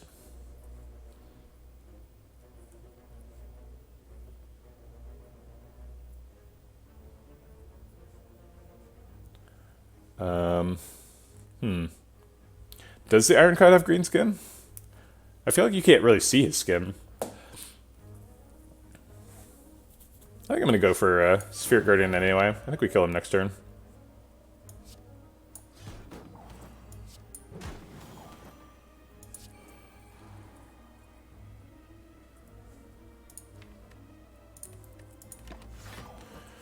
How do you know who intends to attack with that relic that hides intentions, though?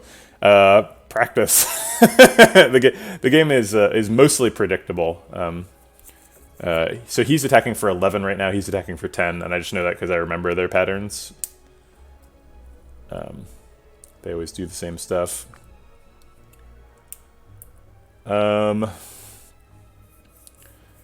So,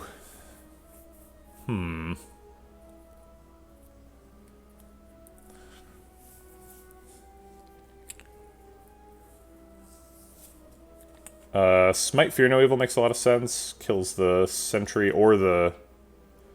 I guess 46 would kill Spirit Guardian too. Yeah, let's just kill Spirit Guardian. And then, oh, I guess Halt would have blocked out if we used it in Wrath mode. Oops.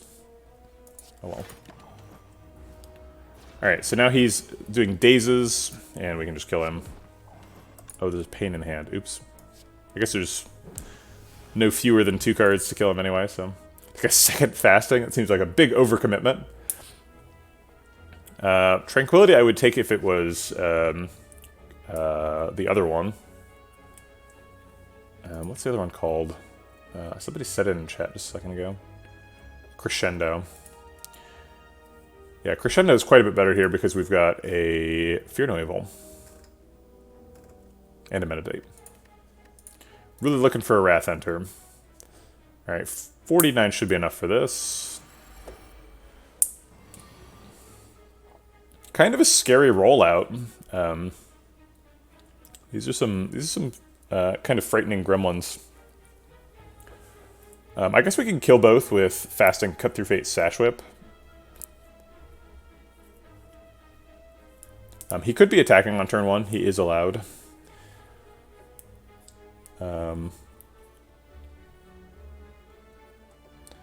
If Fasting Cut Through Fate draws Conclude, then we're kind of sad. Can I download Slay the Spire on PC if I bought it on iOS? No. Steam and Apple don't coordinate purchases in any way that I'm aware of. Sorry, Spellcaster93.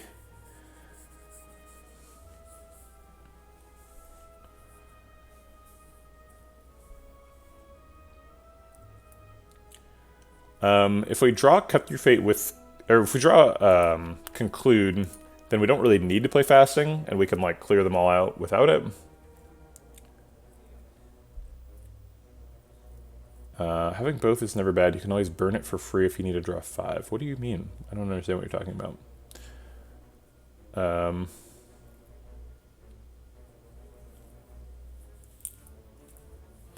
Yeah, they have a mobile version.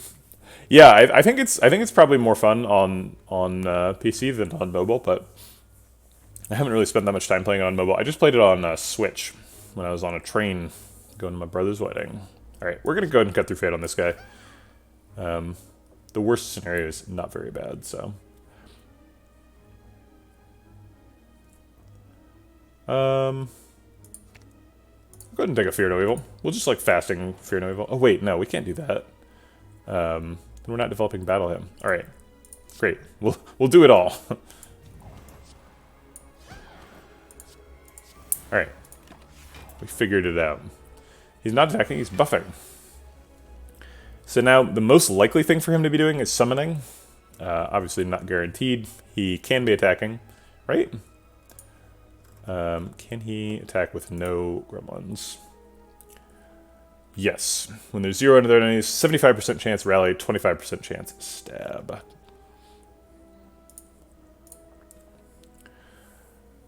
You're getting the mobile version when you get home right now. Lunch break. Wait, isn't lunch break exactly when you could get the mobile version? Seems like you have your phone right in front of you. Maybe you've got a better device for gaming at home. Rishdown's always happening. Talk to the Hand. Just Lucky's always happening. We probably don't need Vigilance next turn. We're already in Calm. We don't have Lethal, I assume. So I'm not going to use Blasphemy. And we're just going to end the turn.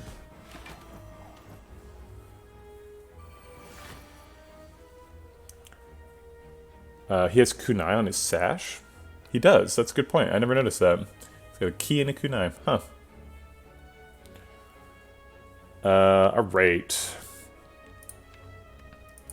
We've got 2 wheel kicks. This one can kill him. That seems convenient.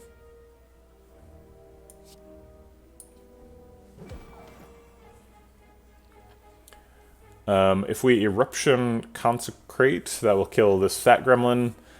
He can definitely be attacking now, though, so that seems kind of scary. I think we're probably just saving Smites and killing him with Divinity, or Blasphemy, I should say.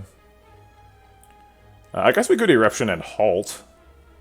Halt makes that a little bit less scary, but I think still too scary.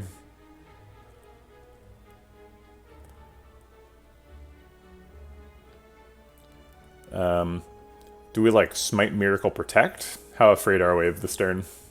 Seems like pretty reasonably afraid. I think I will Smite Miracle Protect.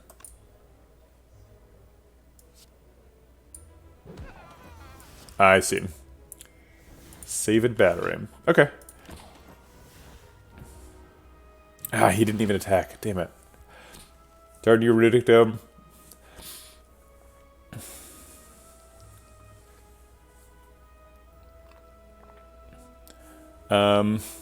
I think this turn is just like follow-up protect. If he attacks, he is hitting for 16 times 3, which is 48, which is a lot. I guess Eruption Vigilance Protect is probably better, huh? Because it gets an attack in. Yeah, Eruption Vigilance Protect is way better. Yeah, we can't see it with Runic Dome. I don't believe we have Lethal. 13 plus 40 is 53. Plus 32 is 75. Plus 30 is 105. We wouldn't have any energy to play Wheel Kick. Oh, wait, would we? We would. Well, if we have the energy to play Wheel Kick, then it's definitely lethal, right? So this takes us up to 4. And then, yeah, this costs 0. So we do have the energy, so it's lethal. And now we have Blasphemy. Whee!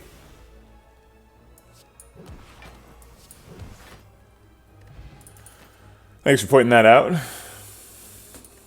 Let's see, who pointed that out? Guitar. Although, I guess you asked it as a question. There's the Just Lucky. I've been looking for Just Luckies. We've got a duality and a fasting. So we're looking for Just Luckies just about as hard as we can. And we found one. Alright, time to remove this card from the deck. Stupid curse. Get a third wheel kick. Just kick everybody. There's 3 fear pots available. We'll buy them all! This pain has got to go.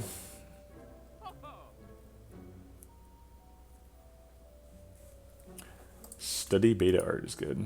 Oh, that is great. That's some really high quality art. Why is this beta art so good? It's like better than the real art. It seems like they made a decision to never show Watcher's face in card art. And maybe that's why they redid this one.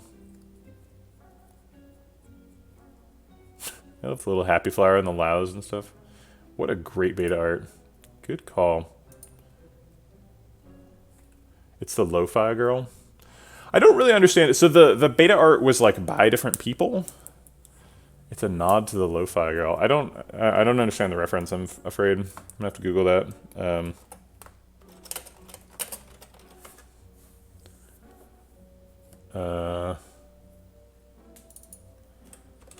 It's a meme apparently.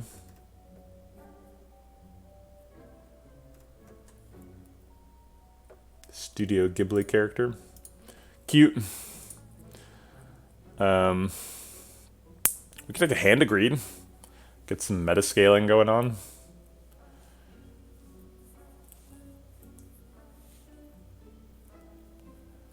It seems expensive. We've already got 3 wheel kicks. We could take a 4th wheel kick for collector. Be a wheel kick collector. Oh wait, that would be our 3rd, apparently. There was only 1 wheel kick before we took this one? Wow.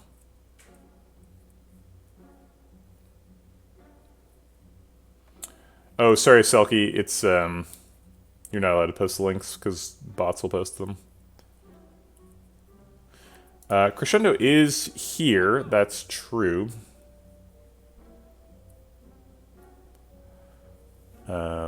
Not sure that I'm like mega interested in Crescendo. If it was a Crescendo Plus, I would take it. We also don't have the Flurry yet.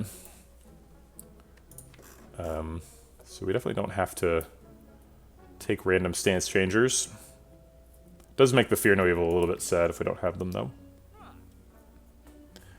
Crescendo is probably a good idea. We do have the we do have a Rushdown and Fear No Evil.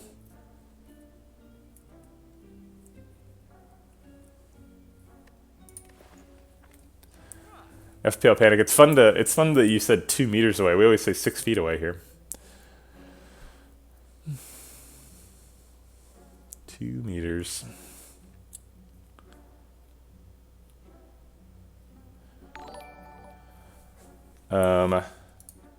Thanks for the follow, Balrog RPG. Appreciate the support. Welcome to the Vegetable Patch. Is that the name of a like a tabletop role-playing game? I know Balrog is like obviously it's like a demon. Or yeah, demon, not devil. Haven't tried the Watcher yet. Yeah, she's fun. Pretty good at Slay the Spire. It turns out she is. Not me. I mean, I am too, but you know, it's not really what we're talking about.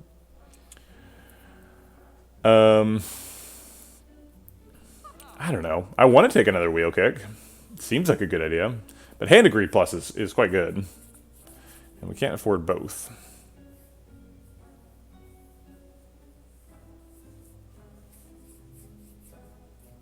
Based off Street Fighter. Huh. I didn't know there was a Balrog in Street Fighter. But then again, I don't really know the Street Fighter characters very well.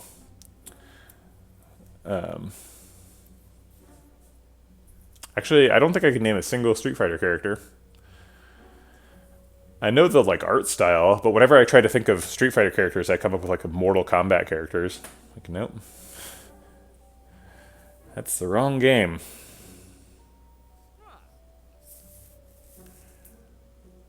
Okay,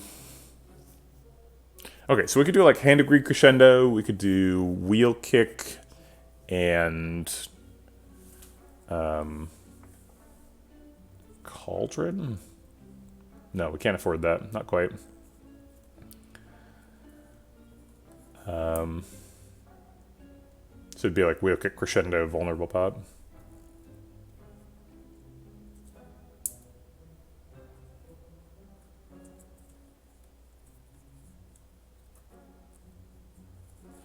I've had some really good luck with Hand of Greed scaling recently. And Watcher's really good at doing Hand of Greed because you can just like Divinity Hand of Greed whenever you want.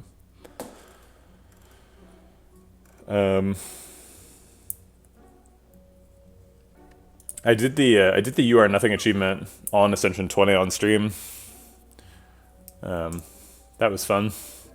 I basically just like re-rolled until I got a Pandora's Box swap, and then did an infinite combo. I think Dramatic Entrance is probably never good, unfortunately. It did get a buff, and a pretty reasonable buff from the most recent patch, but yeah, it's quite bad. I guess we do have Akabeko. So if this were like Act 1, Dramatic Entrance would be pretty insane. 20 damage AoE to start every fight. Even if we were like at the beginning of Act 2, but we're at the end of Act 2, so it's not really... Doing 20 damage AoE is not really that useful in Act 3. I guess if we like Divinity Dramatic Entrance, then whatchamacallit, that's gonna solve a lot of Act 3 hallway fights.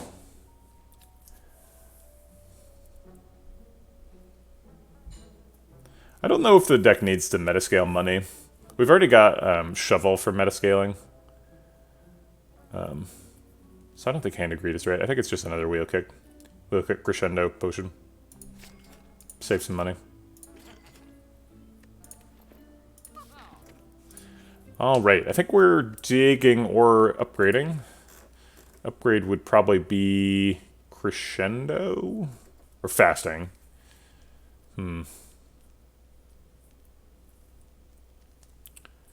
Carve Reality lets you hold on to a Smite. I mean, sure, but we've already got really strong Smite generation, so I don't think we really want another way to generate Smites. I would like to upgrade Fasting, but we can just wait for Warp Tongues to do it, right? Let's just get more relics. Oh, Memori. Okay. Let's start with a Wheel Kick, see what we get.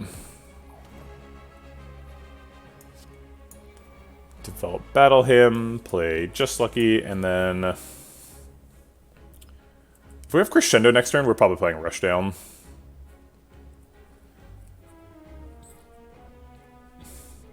And then Crescendo Wheel Kick, like, draws a bunch of cards and kills the Torch Head. Seems great.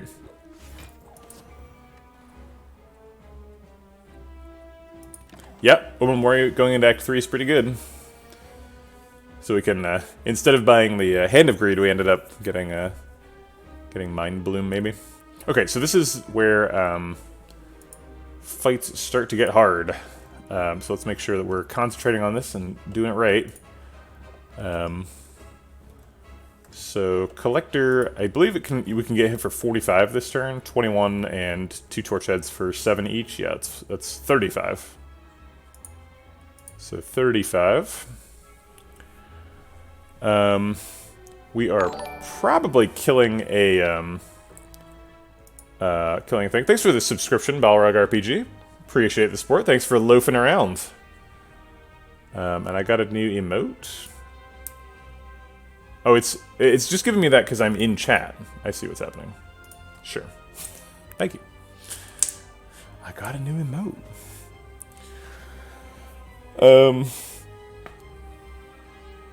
It's funny to me that, like, when I'm streaming, I'm also in my own chat. It's like, so things that happen to chat happen to me.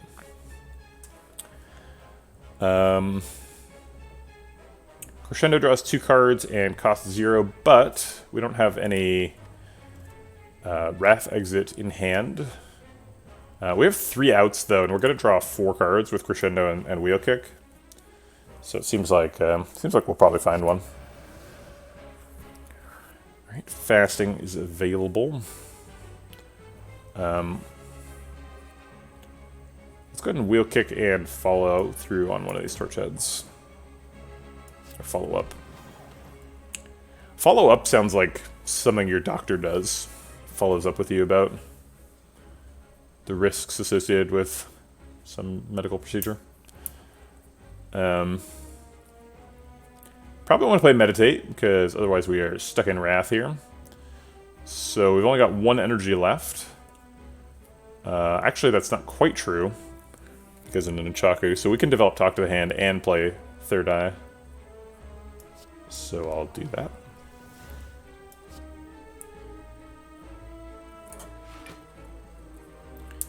We're already going to be in Calm, so we don't really need that for next turn.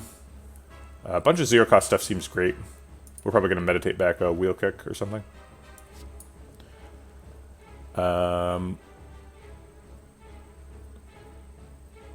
Okay. Ouch. Alright, we've got 1,000,000 cards. Approximately. Please follow up with a doctor if your Wrath stance lasts more than 4 hours. Wrath lasting more than 4 hours can be a serious medical condition. Consult with a physician before use. Wheel kick.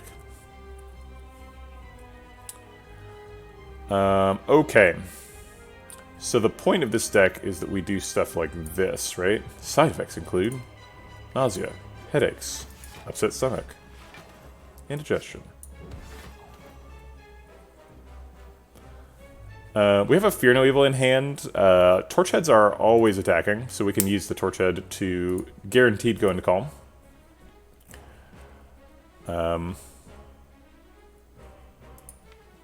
So we like wheel kick on this torch head now, and then Fear No Evil on him to exit. But Fear No Evil is going to do 22 damage, so we could almost just Eruption. How's this going to work? Maybe we don't need to kill him. How about we just Fear No Evil to exit and leave him at 11? That seems fine.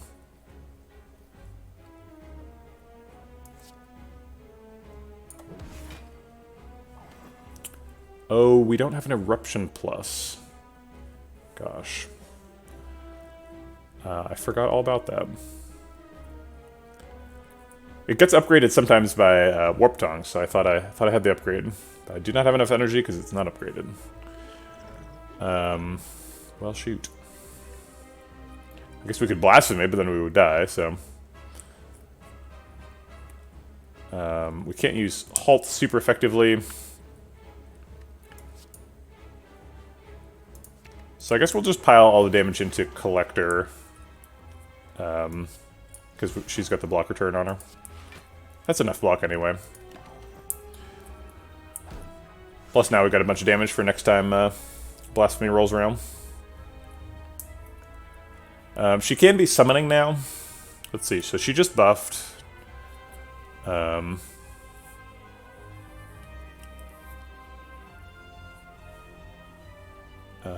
Cannot buff twice in a row, can't Fireball. So she's guaranteed to either Fireball or Summon here.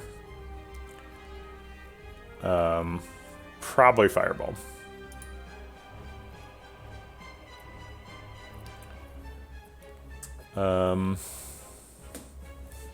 She is weak, so her 21 damage with the 5 strength turns into 26, and then weak removes 7 damage from it, so it's down to 19.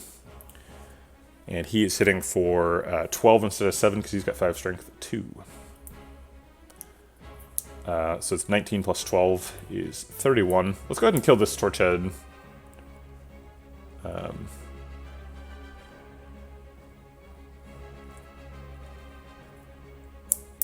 Oh, right, it is turn 4, isn't it? Because turn 1 she summoned, and then turn 2... No, this is turn 3? Yeah, I think this is turn 3. So she's still could be attacking. Because she's only had 1 attack turn. Oh wait, no, this is turn 4. Yeah, she had 2 attack turns. The first one we took damage, the second one we blocked.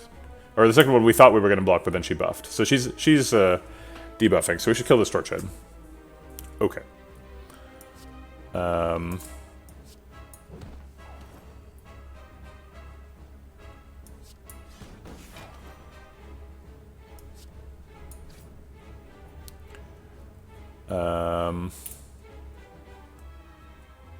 don't really want any of these.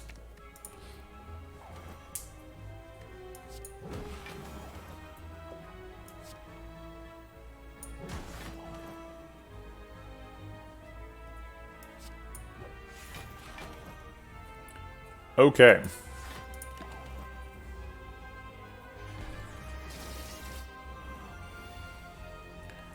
Alright, so we basically just have to survive until Divinity comes back. We could use Wheel Kick to try and draw it right now, or we could, like, Third Eye protect something. Smite Third Eye Protect makes a lot of sense. Yeah, Duality is really good.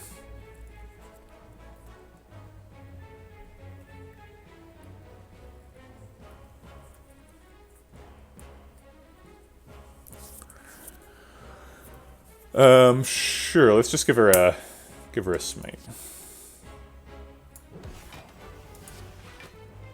We're looking for Divinity next turn, so none of this stuff. We could take, like, Follow Up or Cut Through Fate or something, but no. I want to actually draw it.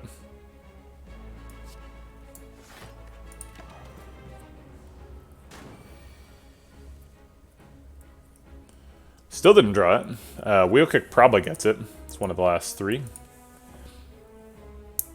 Is it lethal if we get it? Yeah, sorry, the delay is really long. You were right, though. If we Wheel Kick, we do 15. She's down to 163.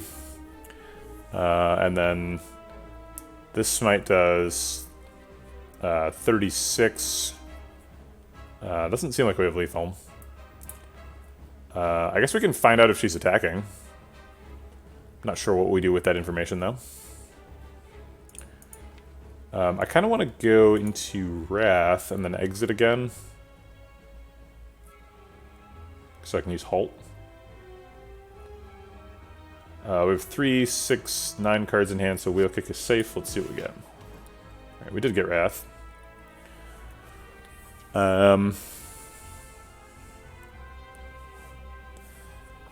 So let's use it. And then get some extra decks.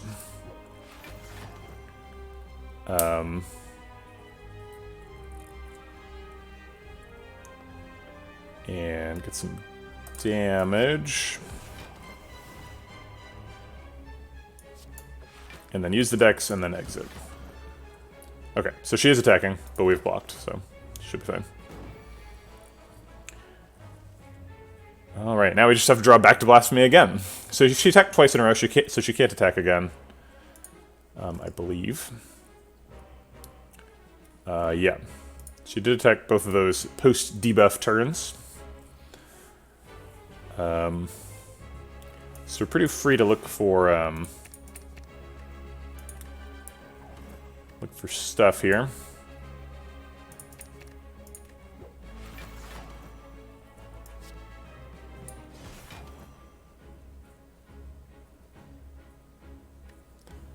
Conclude and Meditate both want to end the turn. I guess Meditate's not actually good because we have 5 retained cards with the Smites. So we'll just give it to Conclude.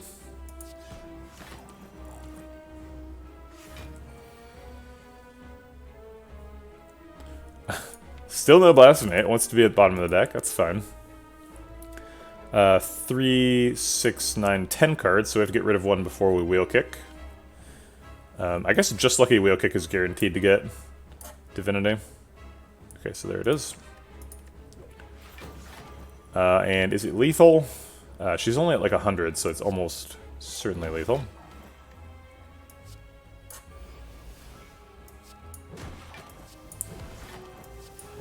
Yeah, 100 is nowhere near enough to survive that. Okay, filled up our potion belt.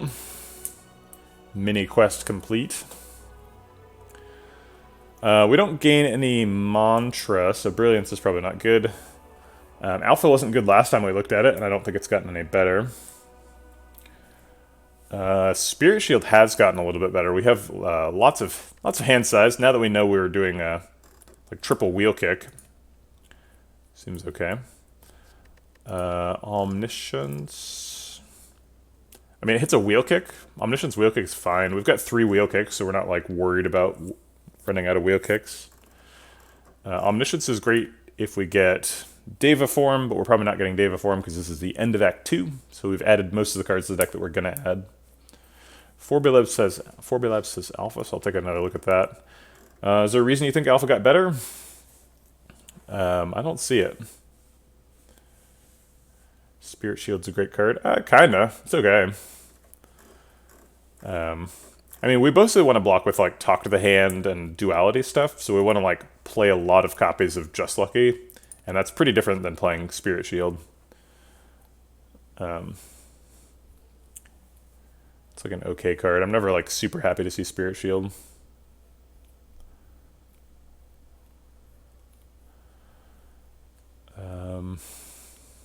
I think it's between Omniscience and Skip here. I'm not really very happy with any of these.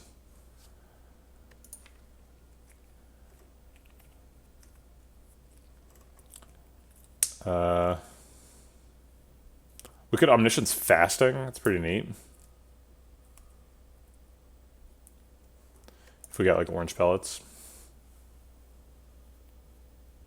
Omniscience Fasting. Just Lucky would be a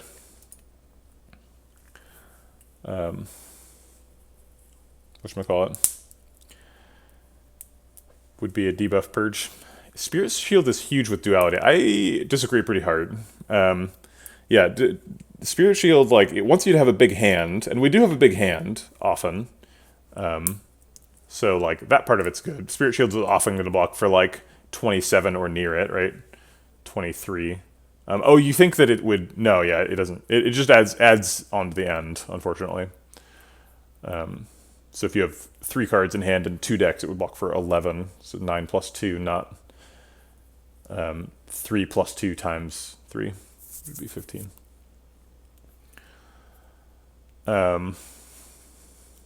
With the parentheses implied. I'm not sure if that carried through.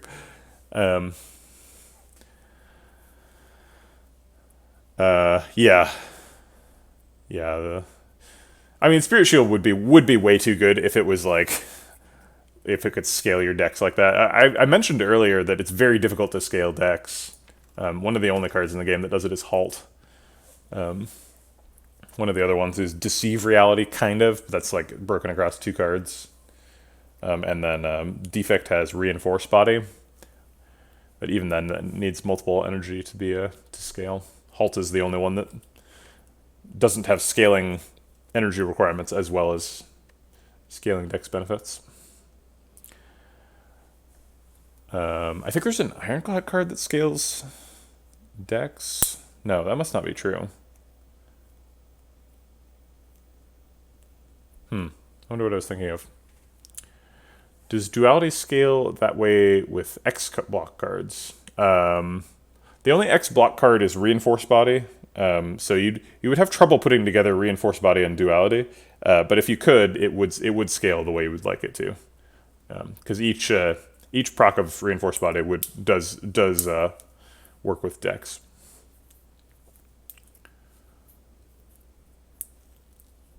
Or wait, is that true? It feels like that's untrue. I'm not sure why I said that, because I don't know if I believe it anymore. Anyway, this is all sort of academic, because doesn't relate to what's in front of us. So Omniscience Wheel Kick is something we could do. Omniscience is insane if we're going to pick Snecko Eye, and I think we would probably pick Snecko Eye. What boss relic do we really want here? We can't see Pyramid. We saw Pyramid at Act 1. We can't see Fusion Hammer. Snecko Eye would be great. Probably not that interested in Black Star. We already have like Shovel. Should have enough relics. Is it like Coffee Dripper? Coffee Dripper seems kind of scary because we don't have any way of healing.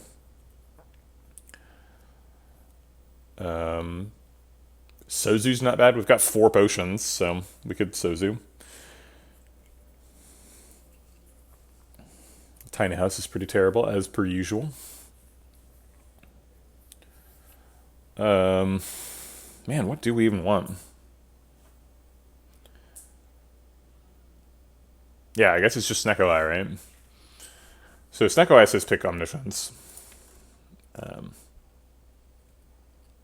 Actually, is this a good Snecko Eye deck? We've got 2 Just Luckies. We're like relying on duality for our block. Maybe that's not a good idea. I think maybe we just skip here.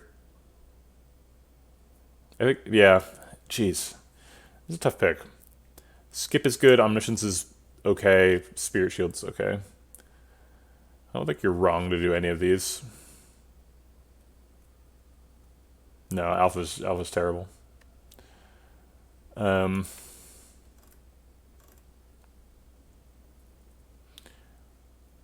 Alpha makes the deck stink.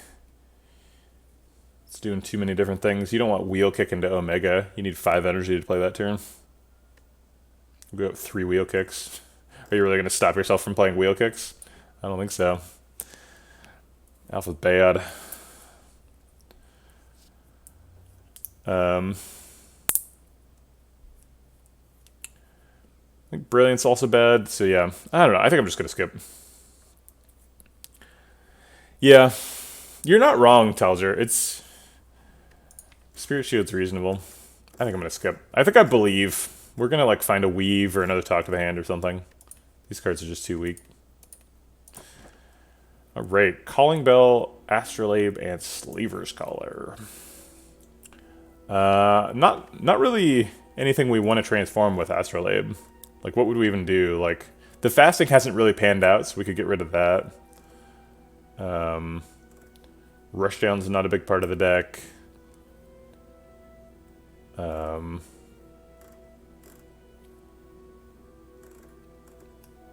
Meditate. Yeah, I don't know. Astrolabe seems terrible. Calling Bell's not bad. We do have an Omamori, so Calling Bell's actually quite good. We also already have 4 energy, so we don't super need a 5th one. 5th one is not bad, though. 5 energy with 3 copies of Wheel Kick and Cut Through Fate is kind of where we want to be. So I imagine we're taking Slaver's Collar, but Calling Bell with Omamori is pretty good.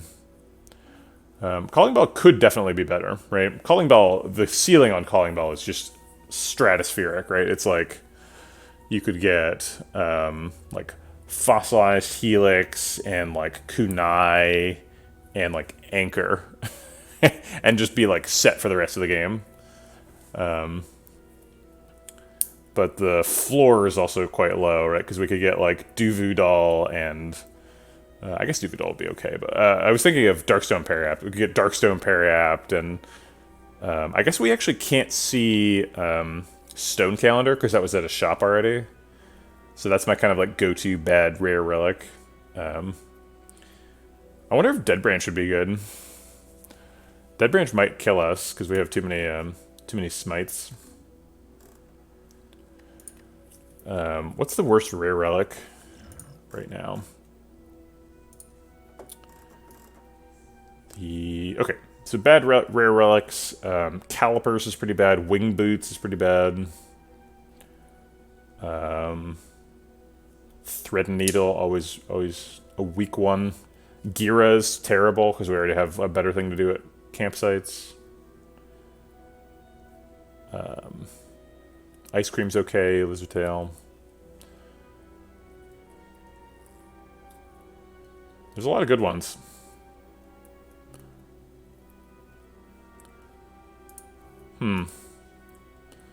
The Fish Relic is a common, so it can't be a rare one.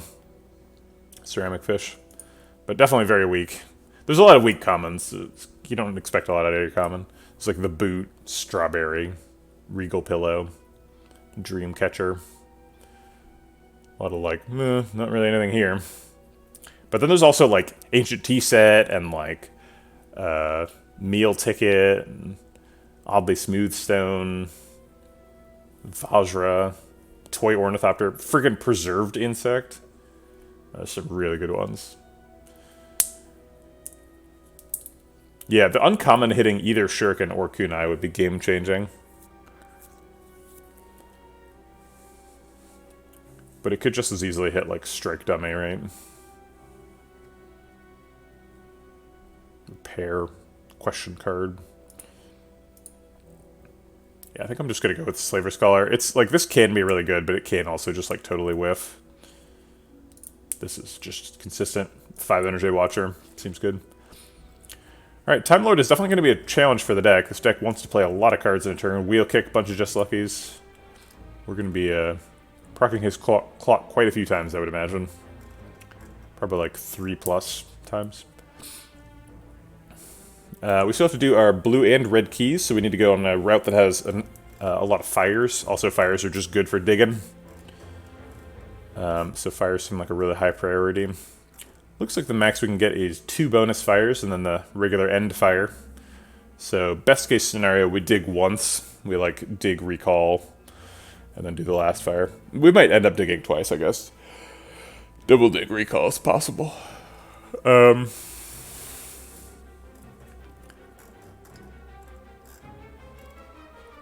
After that, we probably want to fight some elites. We definitely want to hit question marks. We want to hit question marks early to get Mind Bloom. Mind Bloom would be nuts. If we can find a route that has a lot of early question marks, like this one, and then a shop later, we're super into it.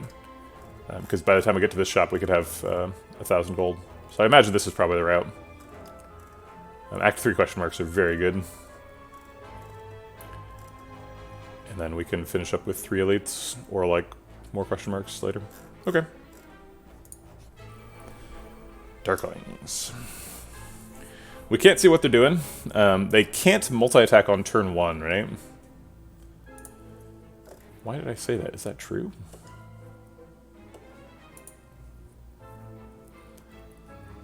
Yep, they can't multi-attack on turn 1. That's weird. We should watch their damage really carefully, because they all have a hidden value. And the first time they nip, they will tell you what their hidden value is. So I need chat's help to watch these numbers, because they're going to come in real quick. So we can use Fear No Evil to see if one of them is attacking. They all have equal likelihood of attacking, so there's no way to manipulate it.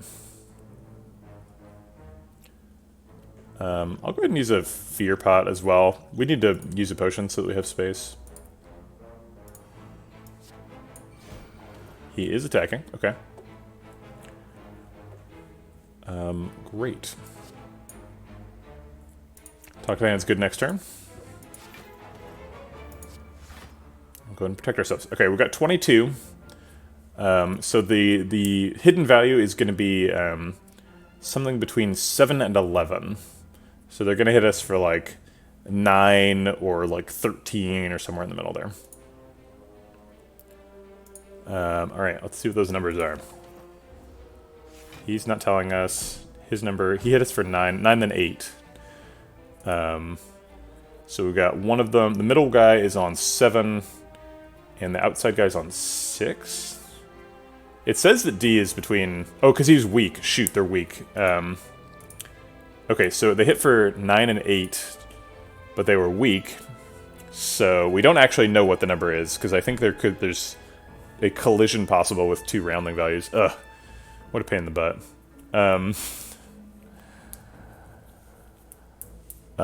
So 9 after rounding is like 12. So if we assume so it would be either 11 or 12, right? So his value could be either 9 or 10 for the middle guy. And then for the other guy, it is 7 or 8.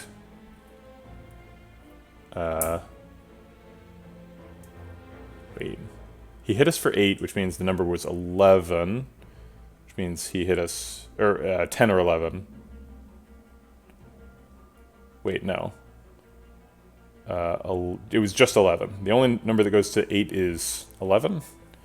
Because 10 would go to... Yeah. Okay, so he definitely hit us for 11. So his number is definitely 9. Okay, alright. I don't know why I spent so much time figuring that out, but there we go. Hey, Glade Pixie. Welcome on in. Okay. Let's go ahead and get Talk to the Hand developed on middle guy, I think. I think we're going into Eruption here so that we can go into Vigilance too. Go ahead and finish him off. Take a rush down and 2 wheel kicks next turn. Probably should have gotten rid of one of the wheel kicks. It's pretty unlikely we're playing 2 wheel kicks next turn. Alright, might not be enough block here.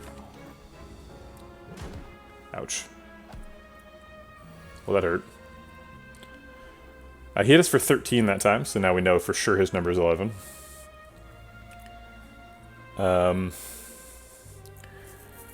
Fasting Smite just like a conclude. Sounds fun. I guess Fasting Crescendo conclude wins the fight, right? Okay. So conclude setting for 40, we just got to do a little bit of damage to each of those guys to consecrate to.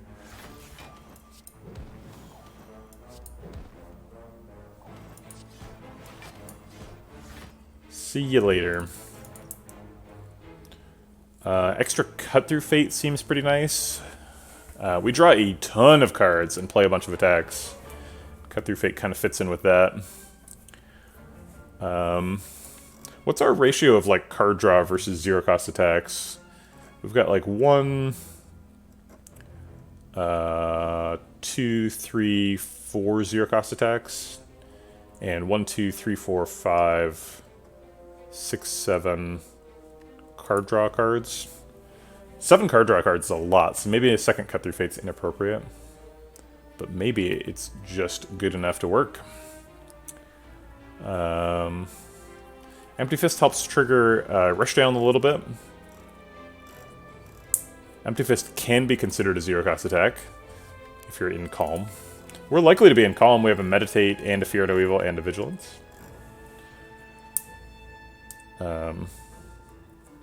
Helps us get out of Wrath, but we're generally not going into Wrath until the fight's over or we already have a way out. Empty Fist also fights with Blasphemy a little bit. I think we're just going to go with the Cut-Through Fate. Get a card remove. I'm not sure if I want that. Oh, maybe we'll remove the Battle Hymn. Yeah, I think it's time for Battle Hymn to go. Battle Hymn can screw up your early hands, which is really important against like the Heart and stuff. And we don't really need the Smites anymore. This has kind of evolved into a like wheel kick deck. The Smites are just taking up room. Yeah, let's do that. You can't remove Ascender's Bane. As much as I would like to. Surprise Shop. Okay. So Lessons Learned plus. Flash of Steel seems insane in the deck.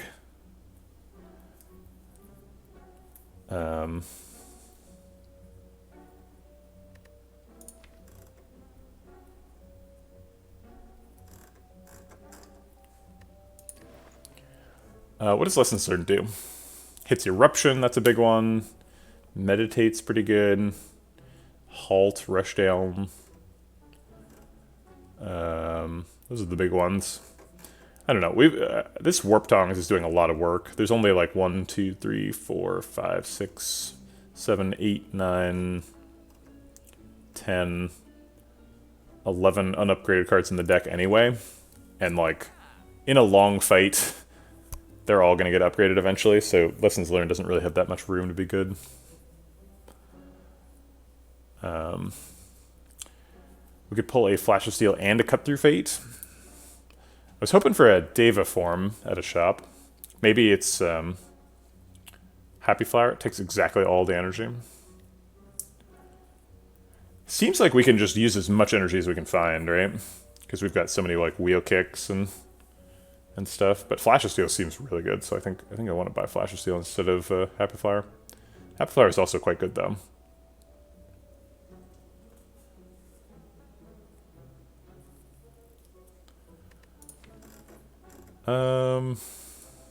Happy Flower makes it a little bit easier to play fasting. Also worth noting, there's no orange pellets here. Orange pellets could be quite good. We could just skip this shop. If we don't think this shop is good enough, we could save the money for here. But I think I'd rather spend the money and then go to an extra question mark here.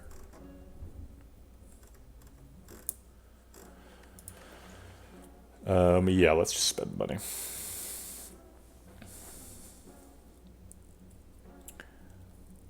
Let's do Flash and Cut. Okay. All right. Well, now we got a lot of card draw. It seems like we're definitely fast enough to get through this fight before they kill us.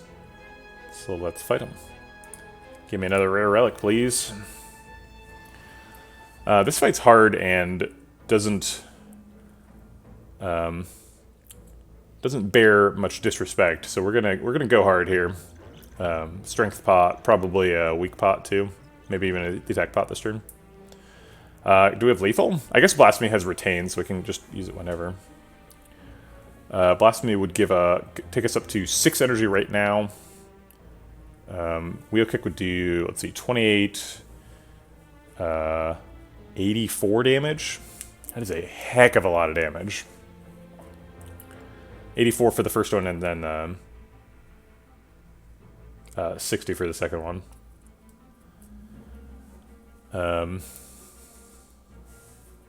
Seems like we might have trouble killing the.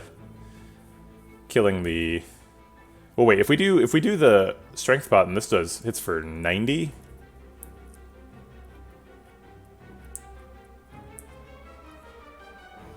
What if we miss though? We have an attack pot. There's no way to miss, right? With attack pot. Let's see what's in the attack pot. That's prudent. Sands of Time for 0. Yeah, we're definitely getting lethal right now. Do we need the strength pot then? Do we have guaranteed lethal? So Wheel Kick follow-up definitely kills one. And then Wheel Kick Sands of Time Sash Whip kills the other one. This one's gonna do 20, so 60 plus this also does 20. It must, because they say the same number on them. Sands of Time only does 20 damage unupgraded? That's curious. So this one also does 60, so it's 120 together. So yeah, we definitely have lethal. Okay, so we don't need a potion.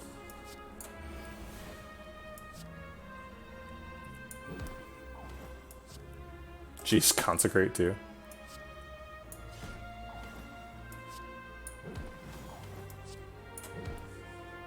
Insane. Second retro down, a couple of 0-cost attacks.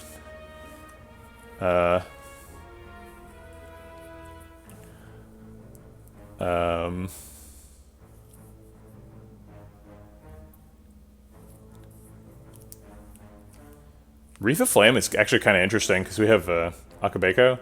If we had like a Ragnarok plus, I think I would probably take a Wreath of Flame. Ragnarok Divinity Wreath of Flame is no joke. It's a serious combo. It's not possible here though. Yeah, Blasphemy is pretty good. Tripling your damage is really strong. I don't think any of these are worth it. Maybe Consecrate. It's so low impact, it's hard to convince myself to take it. But the deck has 3 Wheel Kicks in it, and like 3 Cut-Through Fates and a Flash of Steel. Like, we're going to be flying through the deck. So maybe we do take Consecrate. Or, I mean, Follow-Up, honestly, like, does more damage than Consecrate, right? So, like, maybe just follow up. How many fights is Consecrate better than follow up for the rest of the game? Darklings, certainly. Killing cultists in the Awakened One fight. Donideka. Actually, for Donideka, you only really care about your damage to one of them at a time, because the other one has armor. Spire Elites, certainly. But follow-up does an additional 3 damage, which is like 9 with in Divinity mode. Can be pretty significant. You can also dead draw follow-up with no energy to play it, and it costing net 0 doesn't really count if you have 0. Whereas that can't happen with Consecrate.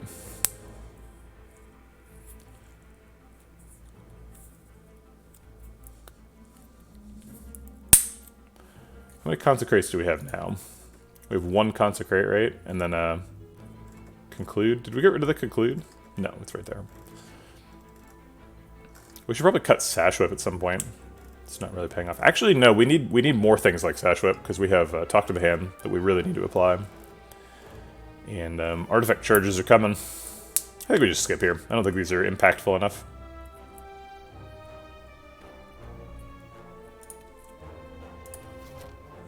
Really? Not impactful enough, huh? I don't know, man. Yeah.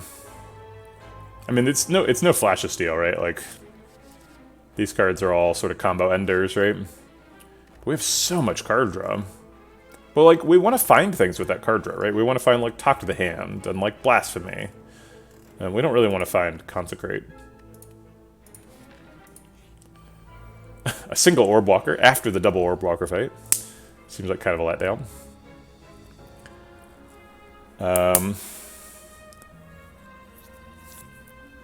Yeah, Wave of the Hand would be insane. We'll just Wheel Kick follow-up Vigilance here.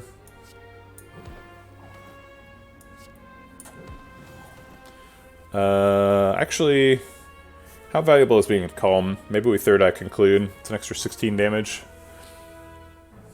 Might get lethal next turn. Yeah, Third Eye helps set up next turn and Conclude. Helps set up lethal, so I think that's going to be it. Because that's like almost in range of double Wheel Kick, right?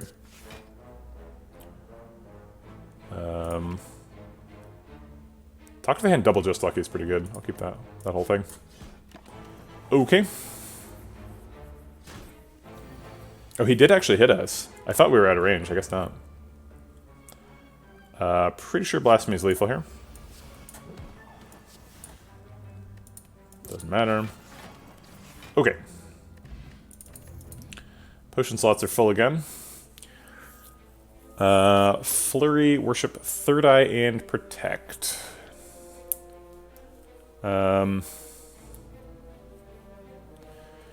Flurry is a little bit more impactful than either of the zero-cost attacks I was considering last floor, right? It's more impactful than Consecrate or Follow-Up? Check-In? What is it called? Follow-Up. Because you can play Flurry Blows multiple times. Procs Talk to the Hand repeatedly. It's a little bit late to be going for a mantra-based divinity. I think we're pretty happy just only playing the Blasphemy. Third Eye would be good if we had a Weave. Third Eye has been quite good, though. If you want to play a bunch of attacks, you kind of want to follow up with a one-cost block. And this one is a Third Eye plus, so I imagine that's probably the pick here. We still don't change stances that much, so like Flurry is attractive, but I think it's just failing to outcompete Third Eye plus here. I think both of these are better than Skip, but Third Eye is better. And Protect is probably worse than Skip, as was Worship. Okay. 41 health. Going into an elite. We'll get a fire before the next elite anyway, so we can probably afford to dig. We also need to grab our recall at some point. So maybe we recall now in case we need to rest here and here. Seems pretty unlikely that we need to rest in both places. But it could happen for sure. If this was like Reptimancer, we could take a bunch of damage. We could also just like kill Reptimancer on turn 1. I'm not afraid of Giant Head at all. Nemesis is a little scary. Nemesis is tough with Runic Dome, because you never know when he's going to hit you for 45.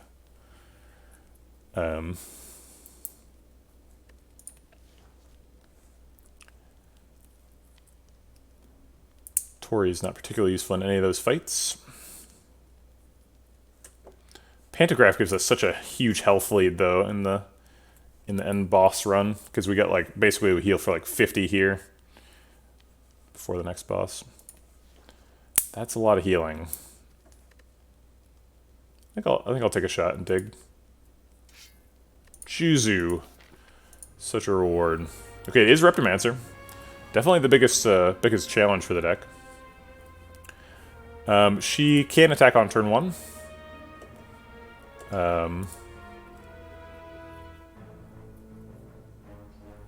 Oh wait, no, she always summons on 1. Okay, great. So if we kill both of her daggers, we can go into Wrath.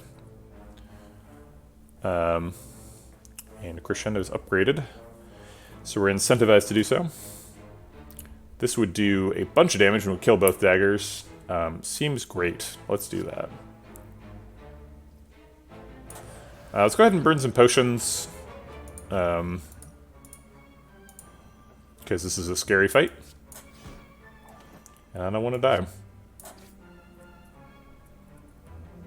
She's not attacking this turn, so this would be foolish to take. I think we probably want to get Talk to the Hand developed. We don't need Eruption next turn.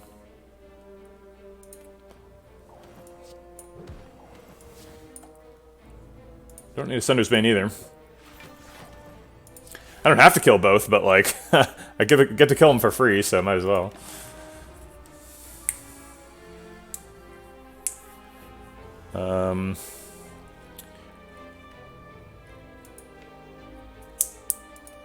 Alright, so she can be attacking this turn. This is a scary turn. But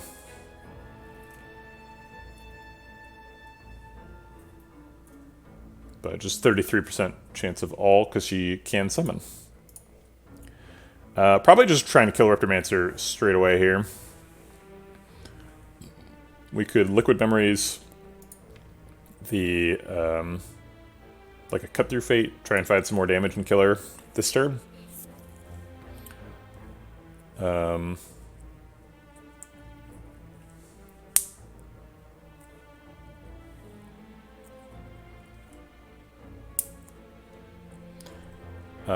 Probably want to play some block this turn.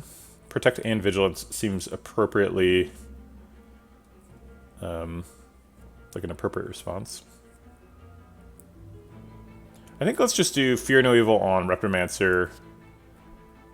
Gosh, that's a lot of damage. If that's doing 40 damage, she's at 12? No, she's at 22.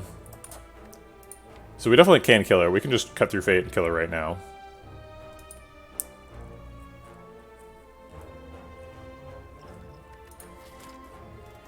I mean, this is what potions are for, right? Let's use them.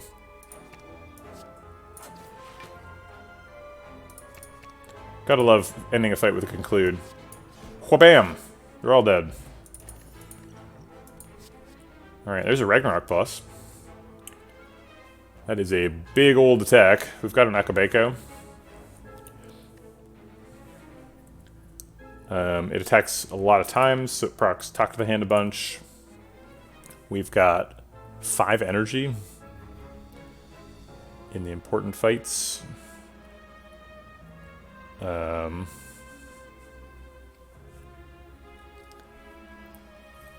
It does not work very well with duality. It's a big old chunky attack, not a bunch of small attacks. It feels like a bunch of small attacks, but it is one card.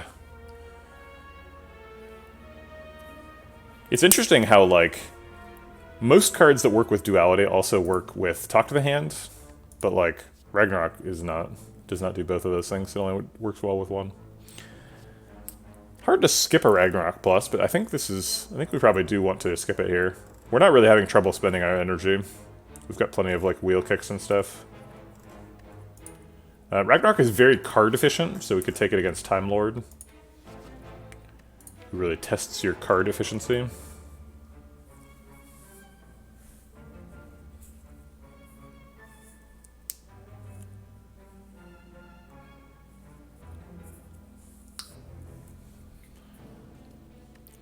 This deck wants an orange pallet's really bad. Maybe I shouldn't have spent that money. Maybe I should have gotten ready to go to this store.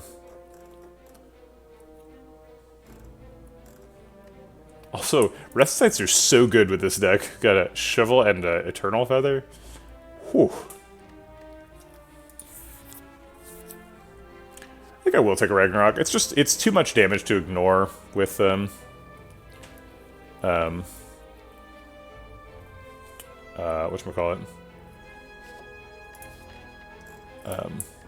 Like per card.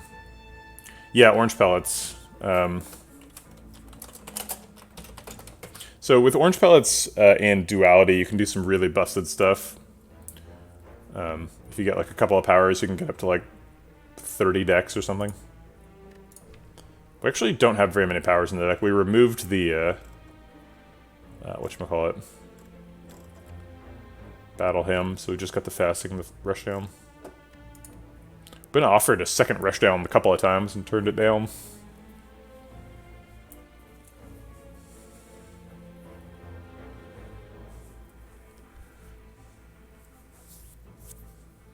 I guess I'll take a Ragnarok. It's not always going to be great, but like this deck, it scries really hard and draws really fast, so in the times when it's not great, we just don't play it, and that's okay. The times when it's good, it's good. Tesseract. I imagine this is all 10 health. We get Dark Shackles. There's more zero cost cards. There's card draw. There is Panacea, which we could use with Duality or against the Heart. Panacea is never bad. Yeah, let's go all the way. All right. We also have question cards, so it's just inherently a little better. Good Instincts is pretty insane. Play a bunch of Duality cards and play Good Instincts. Good Instincts got a buff recently, so it's quite a bit better now than it used to be. It used to block for 4, I believe. Now it's 6. I think it's only 7 when you upgrade it, though. Oh, no, it's 9. That makes sense. Okay. Blind helps us remove artifact charges. That's probably the pick here. I don't think we can ever proc Impatience, although we're being offered 2 of them. Bandaged Up would have been nice if we picked Coffee Dripper. Secret Technique and Violence are amazing. This is quite a Panache deck as well. We could definitely use Panache. Probably going to be Violence. Violence helps us look for Talk to the Hand. Is really important. What does Secret Technique look for? Blasphemy. Meditate. Not much else. Third Eye. Yeah, I think it's probably Violence over Secret Technique. Violence is amazing. Let's just grab that. You say Jack of all trades. Wow, that's a pick. Why would you? Why can you justify Jack of all trades? Make Roxymore. I almost never want Jack of all trades. Maybe you've had a good experience you want to share. Maybe if you have like Dead Branch, you can pick Jack of all trades. I just like, why wouldn't I just pick an actual good colorless card instead of picking a random colorless card? It doesn't even like make it cost 0 or anything. Like even if this said like fill your hand with colorless cards, I would be like, eh.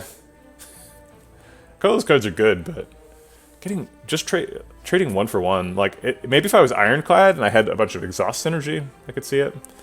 I'm really not a fan of Jack of all trades. Leads to all other colorless cards. Yeah, but like I have to pick it over a different colorless card. Like don't I just want blind instead of Jack of all trades?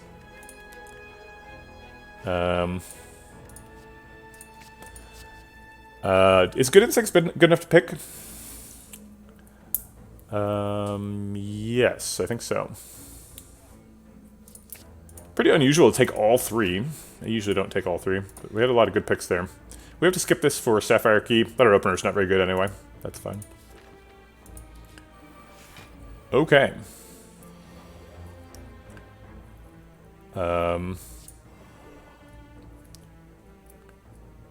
Get those artifact charges removed. How do we deal with Spiker in this deck? I guess we just block for a lot and then wheel kick him to death or something. He's not attacking. He could be attacking for, what, like 9 or something? YOLO, the greatest justification for any course of action. So Repulsor hits for 13, Spiker hits for 9. Spiker is unlikely to be hitting, but... oh, what?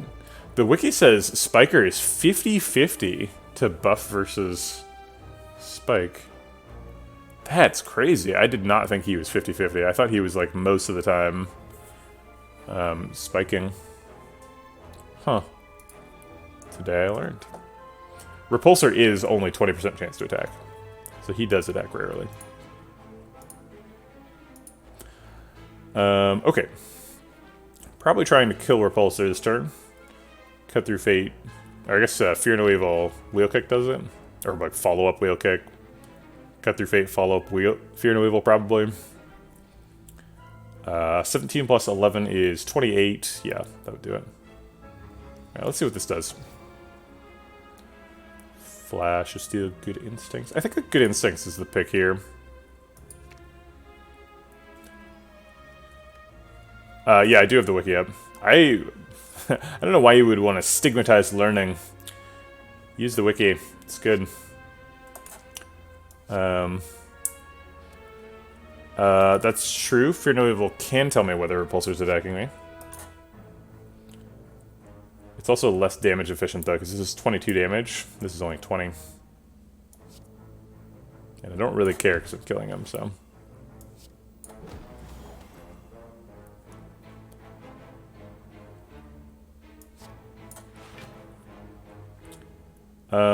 he could be attacking, so I guess I won't attack him. I'll just meditate back the wheel kick. We'll be on our merry way. He did attack. Alright. Imagine we're going to start with Eruption Wheel Kick. And then maybe conclude to kill Spheric Guardian. Let's see what we get first. Alright, Conclude is not lethal. It's off by 3. I guess Consecrate would make it lethal, but then we're consecrating a Spiker. Consecrate Conclude does 48 damage, not enough to kill Spiker.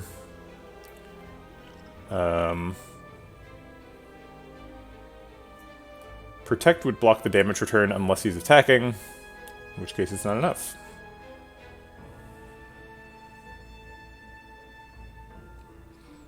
I have no compunction about opening the wiki before, like, on the first fight if you want to. Any source of learning is fine. You don't have to rely on the game to teach you stuff. However you want to do it, it's fine. If we protect, consecrate, conclude, we block for 18, use up 16 to the block, attacking, and then if he's attacking, he hits us for like 12, so we take like 10 damage. It's a lot of damage. But if he's not attacking, we get hugely rewarded. Wait, did it say he can't do something twice in a row? Cannot use cut twice in a row, so he's guaranteed spiking. Great. So we get rewarded here.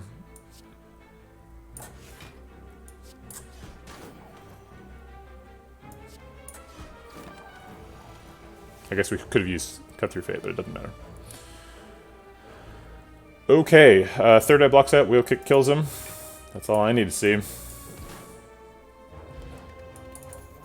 No side quests in this deck.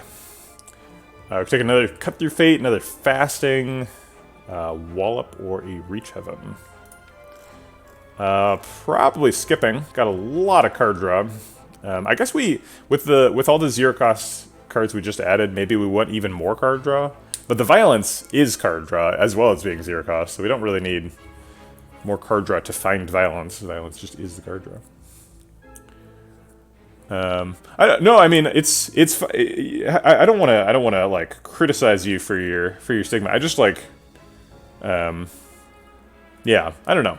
Honestly, like, okay, so as a game developer, like, I do consider it my responsibility to like teach the player the things they need without going to external resources. But I think that going to external resources is the sort of instinct that leads to community making, right? You go out and you like find other people and like share information with them. So I think that's all fine too. You take Reach Heaven to compensate for the loss of Battle Hymn. I don't know. Are we really missing that Battle Hymn? It seems like we're doing plenty of damage. I'm not missing that. I think another Cut Through Fate would be kind of insane, though. That'd be our 4th Cut Through Fate, along with 3 wheel kicks. Seems just absolutely bonkers. I'm not doing it. All right, we're skipping here, I think. Second Fasting would be great if we had orange pellets, but we don't have orange pellets, so let's skip it. All right. We get to heal here thanks to Eternal Feather. We'll go ahead and recall here. It's possible we recall a dig, so I wouldn't want to rest and then find myself with extra health, but it is possible we rest at the last site. Dude, Weave would be so good in this deck. Okay, Giant Head is free, right? Give me some cards. Give me some cards. I guess all of these are attacks, so the way we maximize our slow procs is we just go in ascending order of damage. Okay, that's a fine card to draw.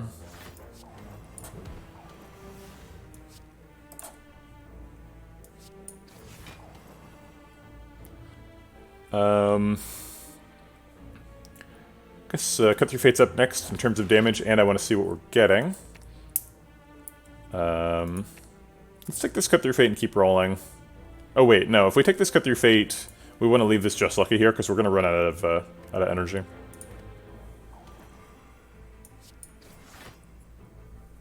Cut Through Fate's good for next turn, sure.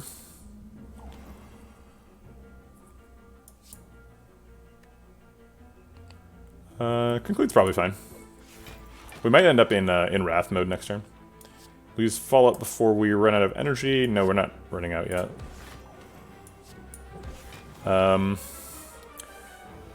So he's probably not attacking. I believe he can attack. Going to Calm first to try providing energy boost. Do you mean like we could have found a Wrath enter and used Fear No Evil to enter? He's probably not attacking. He can attack, but I guess, yeah, it's 50-50. So do I take a 50% chance of going into Wrath here, or into Calm and do 22 damage, or do I take a 100% chance of going into Calm and get a Cut Through Fate back? I think I like the getting Cut Through Fate better. We need to set up for future turns when we do a bunch of slow proc stuff, and that means getting extra energy from Calm. Oh wait, I can do both. Why am I talking about this? Okay. Thanks, Sir Artemal. Whoops. We could just take Fear No Evil again for more Calm enters in the future. But I think well, no, we have plenty of Cut Through Fates in the deck, right? Hi, Sir Artemal. I'm doing good.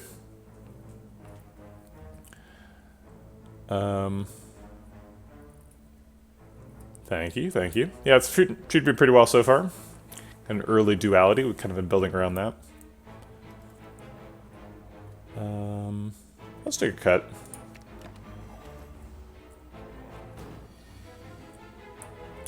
Existence is fine. We may have lethal here. Blasphemy gives us an awful lot of energy. It's a bit of a gamble though, because we have to like wheel kick and Cut Through Fate and find stuff. And he is at 400, so if we can like find Ragnarok and do a bunch of attacks first, it's probably lethal. I would hate to like lose this fight though, because this fight's like basically free for this deck, so I'm not gonna try it.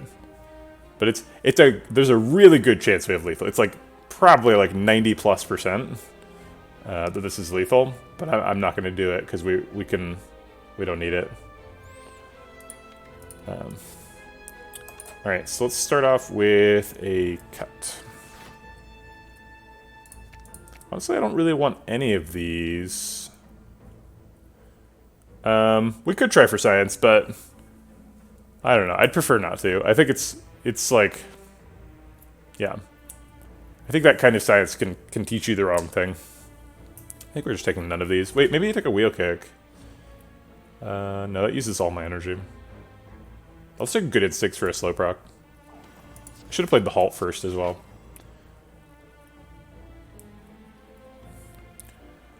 Alright. Oh man, we would have drawn into Ragnarok. It might actually be lethal now.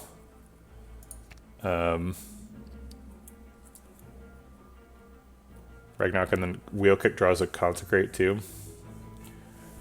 I'll take the Ragnarok either way, and then we'll think about whether it's lethal. So if we Blasphemy, we go to, let's see, 7 energy. And we do triple damage. Wheel kick draws a 0 cost thing. And we play the 0 cost thing. At least. It's drawing something else too. Worst draw is Crescendo, so let's assume it's that.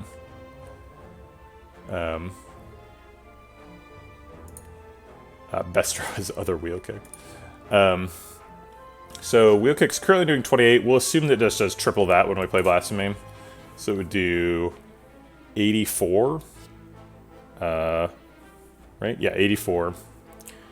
So we'd have to do 200-ish more damage. 200, like, no, like 290. 84, let's see, so it's like 297.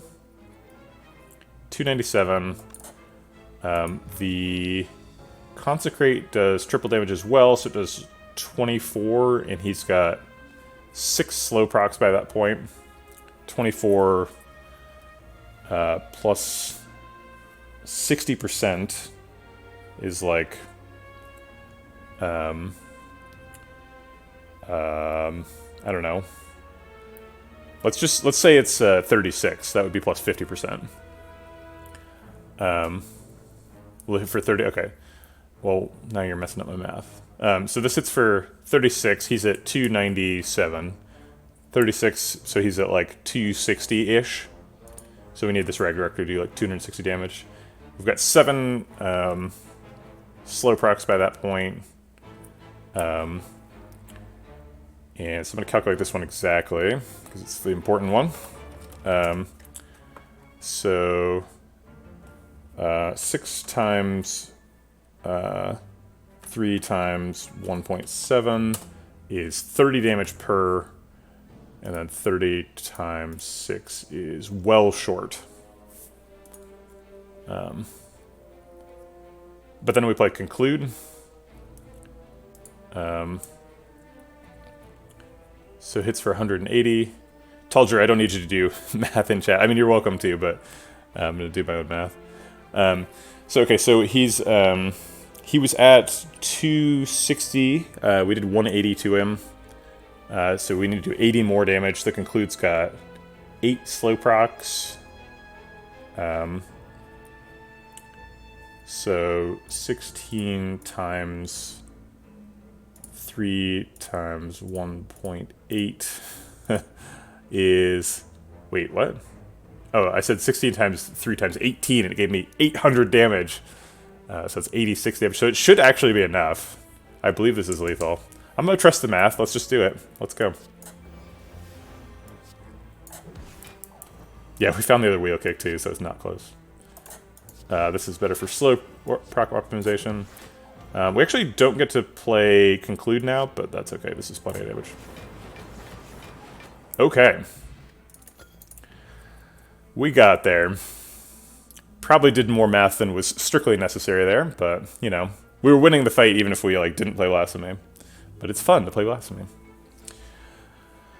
Another Consecrate. We said no to that before. Things have been changing really rapidly on both sides of that equation, so I don't really know if it's gotten better or worse. We got a Violence since then.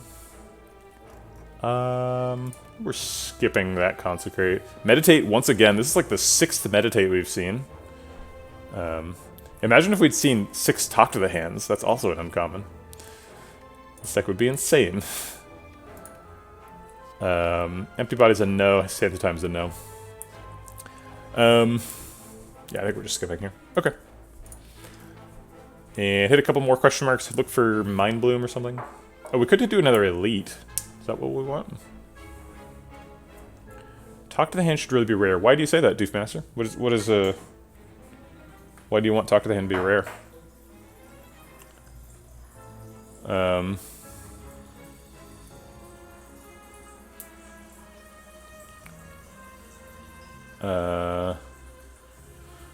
don't know. What do we get out of an extra Elite? I guess, like, currently we're digging, right, at the last campfire, because we, like, healed a full.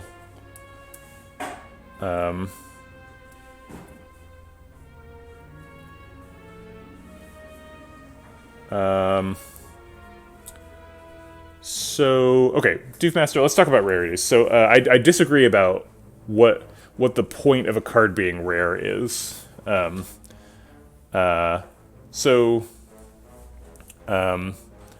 me, the point of something being rare is it's exciting and complicated and changes the game a lot.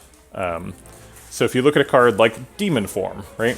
A lot of times, Ironclad is sort of trying to find little bits and bobs of strength, right? You're trying to do flexes and inflame and stuff to power up your sword boomerangs. And Demon Form's nah, forget all that. Find a way to play Demon Form on turn 1 and then just wait for a while. And then you're a big, strong monster, right? And so Demon Form really changes the way you play. And that's why it's a rare card, right? It also just it has a lot of text on it. It's complicated. And it's a big feature of the deck. But Talk to the Hand is not that. Talk to the Hand is it's a small damage attack that exhausts, so you just play it once. I mean, the damage return is it's definitely important, and it's a way you can scale your block. But if every card that was important was rare, then all of the commons and uncommons would be really boring. I think Talk to the Hand is in just about the perfect place for an uncommon. It's not complicated. It's not the thing you're building around, right? This is much more of a Blasphemy deck than it is a Talk to the Hand deck. This deck plays Blasphemy and blows people up, and Blasphemy's got the absolute the pizzazz of a rare card, right? Enter Divinity, die next turn, right? Die next turn. What does that mean, right? That's an exciting, rarity experience, right? Whereas Talk to the Hand is kind of there is balance too, right? Rare cards are better, but they're partially better because you have to build around them, right? But this is more of a Wheel Kick deck than it is a Talk to the Hand deck. Wheel Kick is not complicated at all. You could use the same scaling argument to say that Wheel Kick should be a rare, but it definitely shouldn't be, right? Wheel Kick's just not exciting enough to be a rare. Anyway, I think I've said enough words about that. Ragnarok is basically the rare version of Wheel Kick. Attack 6 times, rawr. It's the end of the world. I'm not committed to doing this Elite, but I think I would like to do the Elite. I'd like to do this line better than I'd like to do 2 question marks. Actually, wait, is that true? Maybe I'd just rather do 2 question marks. Because Mind Bloom is super good. But we've already seen Tesseract. What else are we looking for? I guess it could be Falling or Winding Halls or something. There's some kind of bad events. Could Falling completely annihilate the deck? What if Falling says Talk to the Hand, Blasphemy, Fasting? I guess I just choose Fasting. Okay, Rush Down though. Yeah, I just choose the power no matter what it is. Yeah, so I guess question marks have the potential to not be great, but they also have the potential to be Mind Bloom, right?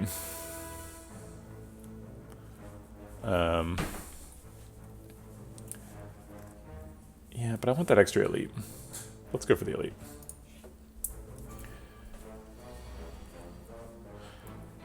Why not an elite? Yeah, the only reason not to do an elite is if we think we're gonna like die or have to rest here. Or if this hallway fight hits us really hard. He always debuffs on turn 1 on Ascension 20, so we'll assume he's doing that. We'll assume he's playing by the rules.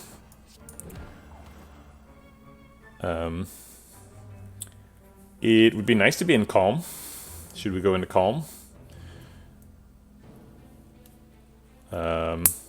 If we go into Calm, we get to save Nunchaku for next turn.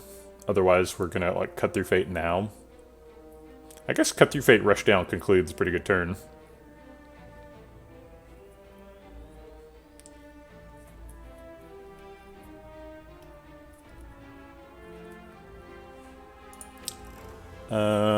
Yeah, that gets him close to being dead. I like that. We have Eruption and Crescendo for next turn. I'll actually just take the Crescendo now and hope that Warp Tongs upgrades it.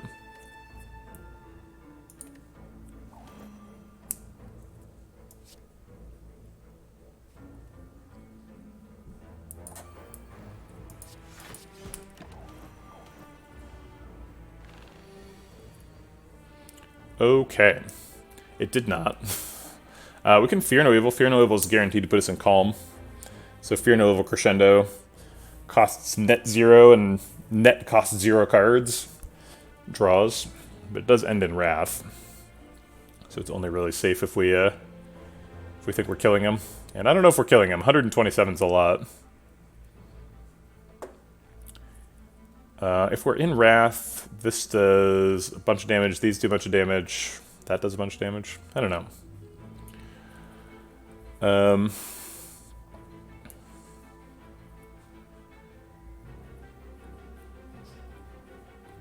I mean, Talk to the Hand is like, real talk to the Hand is probably the best uncommon in the game, so I'm definitely like, I'm with you on the power level front.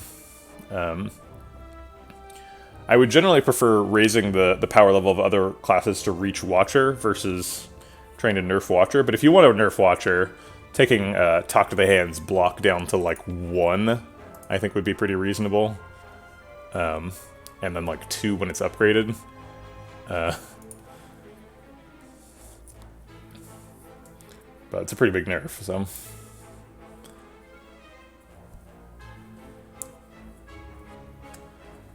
Nerfs just aren't as fun as buffs.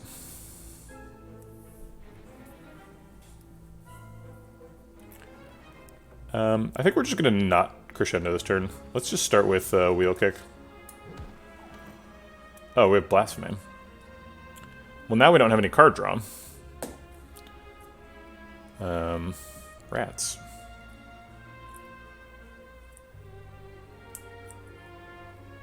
Are you talking about After Image, Sir Edible?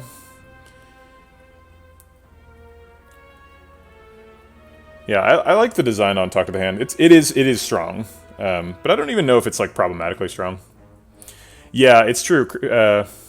Crescendo draws cards, yeah. But I kind of wanted to like, I want to kill him with Blasphemy, but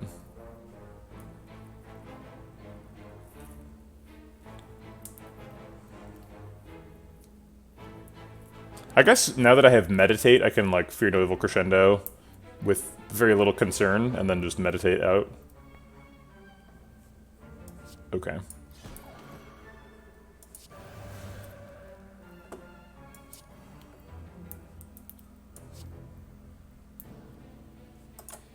This gives me an extra dex for the Just Luckies. Just Luckies are hitting for 8 and blocking for 6. There's the Talk to the Hand. That seems great for next turn.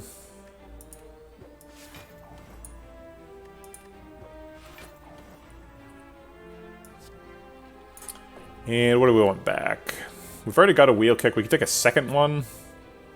I wish we had another Meditate in this discard pile. I've been offered so many Meditates. Maybe I should have taken 2 so I could Meditate into a Meditate.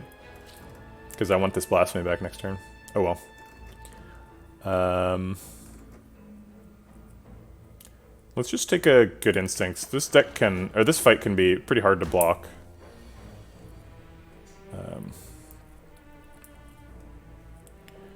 Alright, let's start here. Oops, probably should have played the Talk to the Hand first. Violence draws nothing. Rude. I guess Cut Through Fate shuffles and then Violence does stuff. Yeah, it would have been lethal, but we didn't know, so...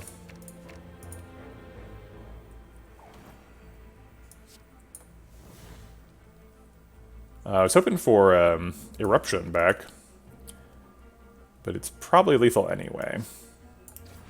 Yeah, it's definitely lethal. Okay. I don't care. Great. Oh, did I know?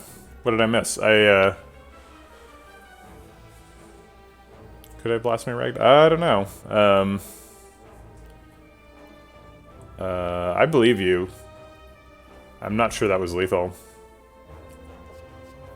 It probably was. 18 times 6 is a lot.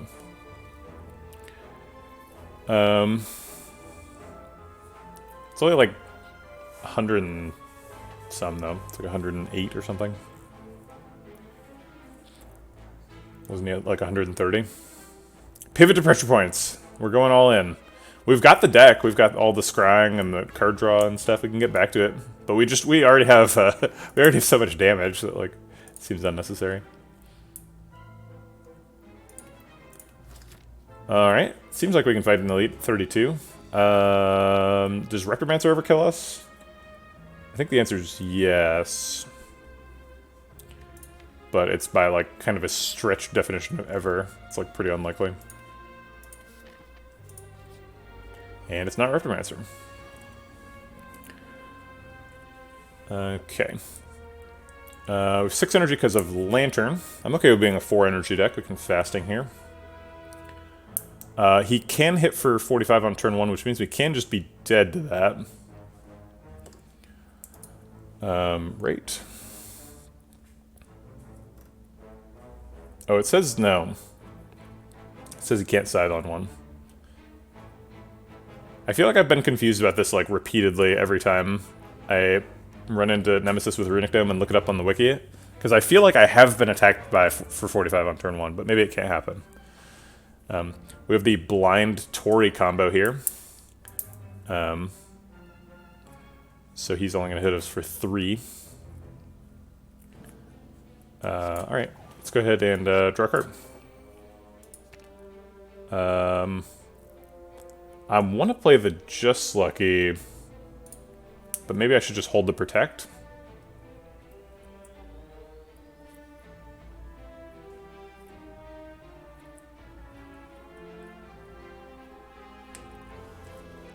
Maybe I should just look for another card. Okay. I was hoping for like a Wheel Kick. Good in 6 is kind of a bummer.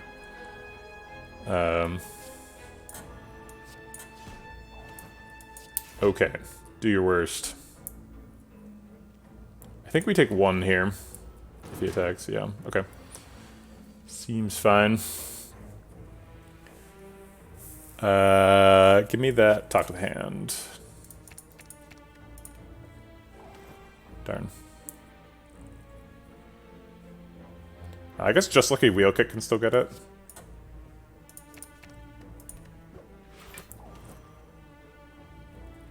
Definitely not lethal this turn. He's intangible.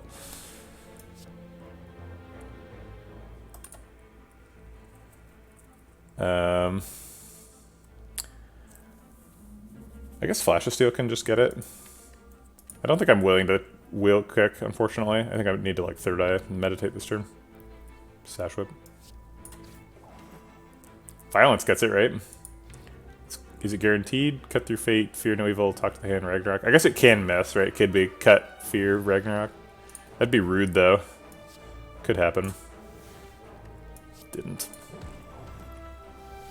Ragnarok blocks for a lot now. Ragnarok is the most attacks we can do. I guess follow up Ragnarok.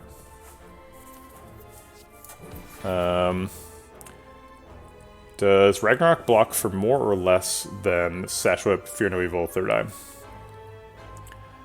Third Eye is blocking for 18 at the end of that. And then we get 6 block in the middle.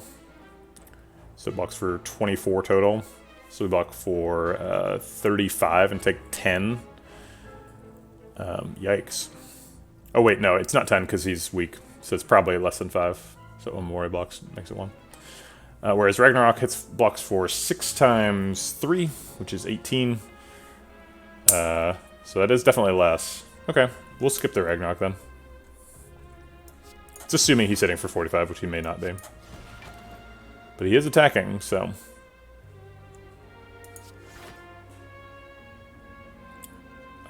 pretty good turn next turn. Halt might not be good.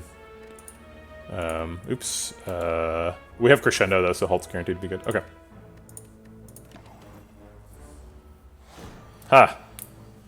Big attack? What? What attack? Okay, he can't big attack twice in a row, right? Yes, but he can switch to the regular attack. So max damage this turn is 7 times 3. Oops, I just opened my version control software. That's not what I want.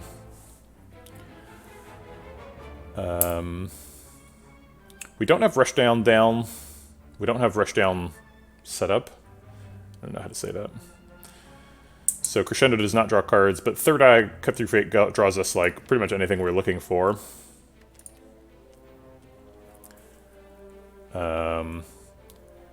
Is it likely to get us a Wrath exit? I would say so.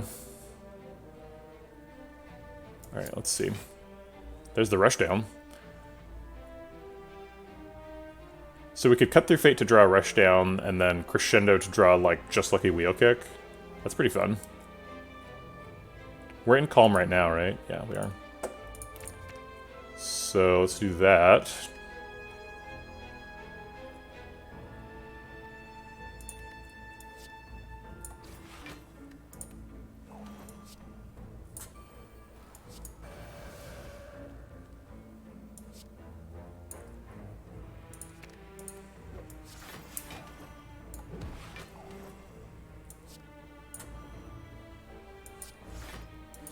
Blocking for 74. That's a lot. Or so I'm told.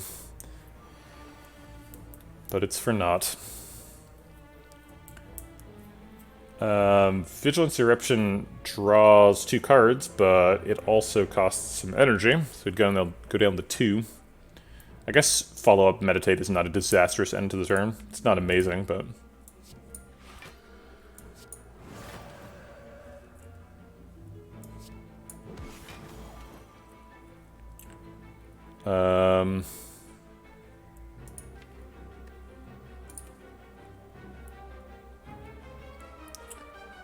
He's still weak, so if he hits for 45, it ends up being minus 12, so it's 32. So he hits for 10 if we meditate. It's an inconveniently large number. But if we wheel kick, we have no way to exit, so that seems worse. Go ahead and take the Eruption back. Or wait, maybe we should take Blasphemy? Oh no, Blasphemy's in hand. And... Halt. Ha, okay. We tricked him. Alright, let's use Eruption, draw a couple cards. That seems like a good draw. Let's go ahead and draw that thing. And he's clearly dead. Conclude. Preserved Insect. Just about the latest possible Preserved Insect that's useful. Is it possible to get Preserved Insect on its floor 54? Do they have, like, protection for it? I don't know. Tantrum feels like a card that we were looking for a lot earlier. Are we still looking for it? It seems really good. Alternately, Wish also gets a lot of strength. We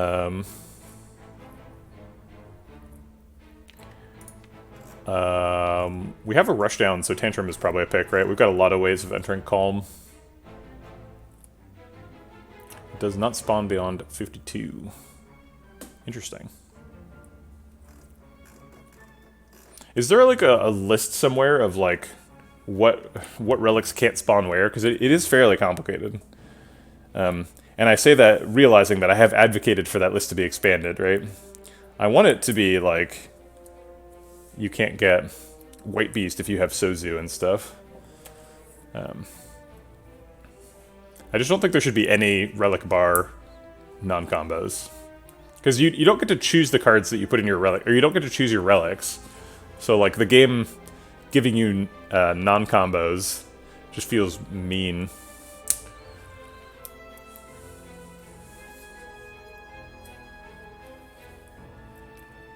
Looks like we're going to be holding a full O-Memory at the end of the game. I'll take a Tantrum. So we already healed a full, so... What if you could choose between 3 relics? The power level of Slay the Spire runs would go up dramatically. You would get way stronger, way faster. And as a result, I think the game would have to be shorter. I don't think you could do a 4th act. If you got to choose your relics, you would just be so busted every time.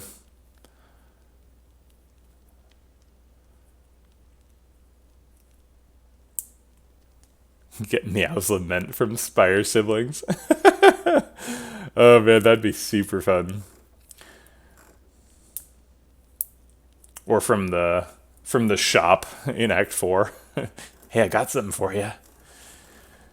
It's in the shop relic pool. Win the game immediately. Okay, thanks, shopkeeper. I know you can use Meow's Lament on the Act 1 boss, theoretically. Ooh, yeah, 1,000 gold Meow's Lament available in the Act 4 shop. I like it. Just bring a bunch of money at the end of the game, pay your way out. And it's like guaranteed to be there, so the shop relic in Act 4 is always Meow's Lament. That'd be fun. Maybe it might be too busted if you... no, that's too strong. That's just way too strong.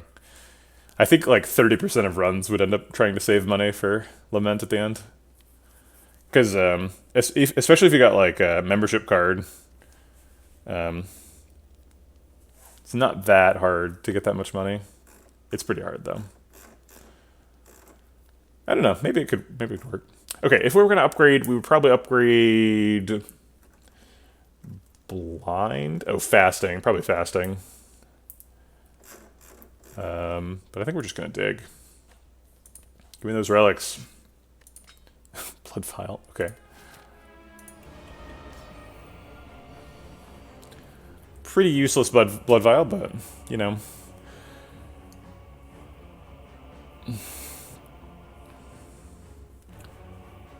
Okay.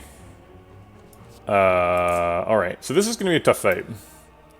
We don't really have very many potions. I was expecting having more. I kind of spent a bunch of them in like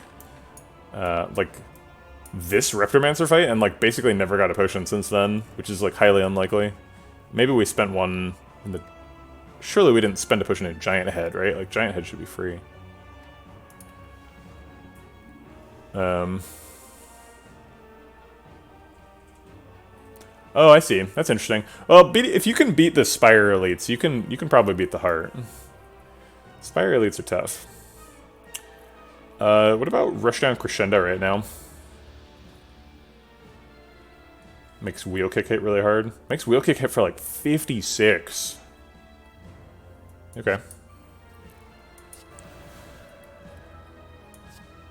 Bonk. Aw, man, if we'd just drawn this Ragnarok one card earlier, we could have Wrath Mode, Akabeko, Ragnarok on him. That would have been nuts.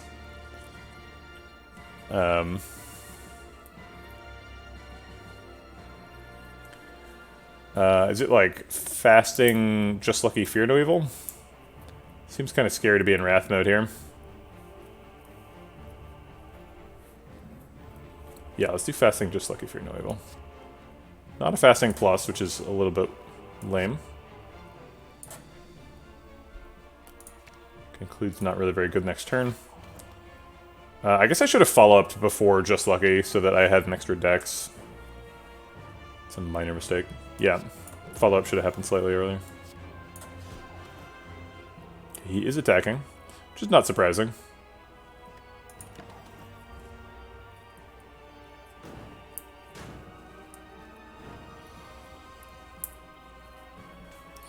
Okay. He's probably hitting us for 24 one of two ways. But he could be doing something else. I think Talk to the Hand in first phase is a really good idea. Second phase is probably going to end up being like Divinity, Ragnarok stuff. So let's talk to the hand now.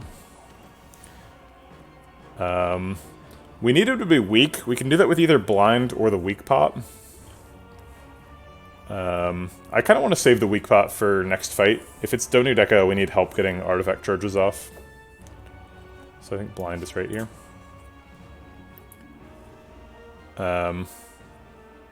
I guess Sash Whip could have done it too. And then like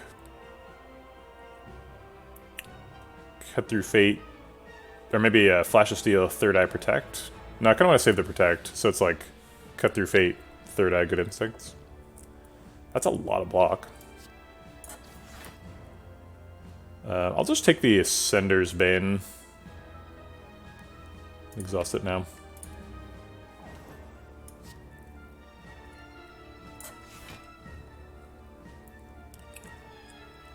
Blaspheme's not good next turn. Probably don't want 2 Cut Through Fates in the hand. I'm not sure what Violence is looking for. So that's probably not good either.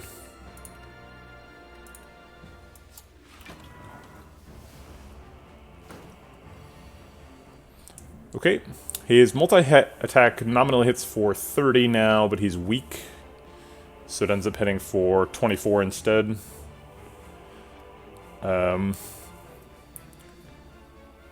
Should be able to block for 24 fairly easily. It's time to start doing Tantrum stuff. How did I ever question if Tantrum was good? There's a Rushdown in this deck, and like, Talk of the Hand. Tantrum is amazing. Let's go ahead and Wheel Kick so that we can draw Tantrum again.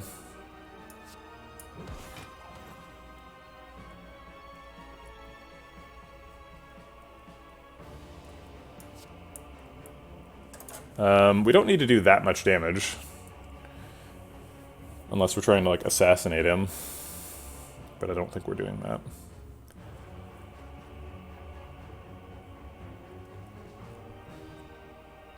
So we could just use Cut Through Fate to shuffle.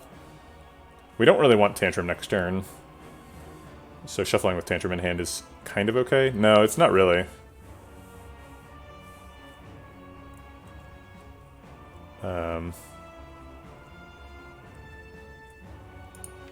Let's just use Just Lucky. We definitely don't need a block next turn, and Just Lucky is enough damage to split, right? Oh, it's actually not. Okay, I'm glad I looked. So it's only, would put him at 250. Alright. So I guess it's just Eruption then. Yeah, Eruption splits pretty nicely.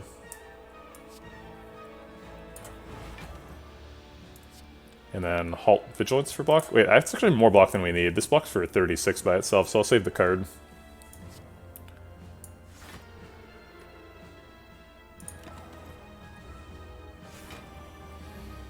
Alright, now he heals. I think leaving 4 on the clock is fine. So I'll just do nothing. Foolishly.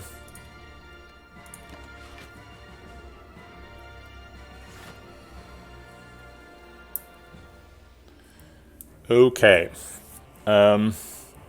He's back to hitting for 30.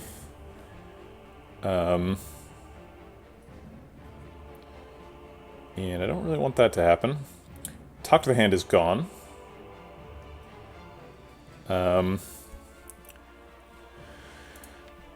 And we're not guaranteed to get a Wrath exit. There is 3.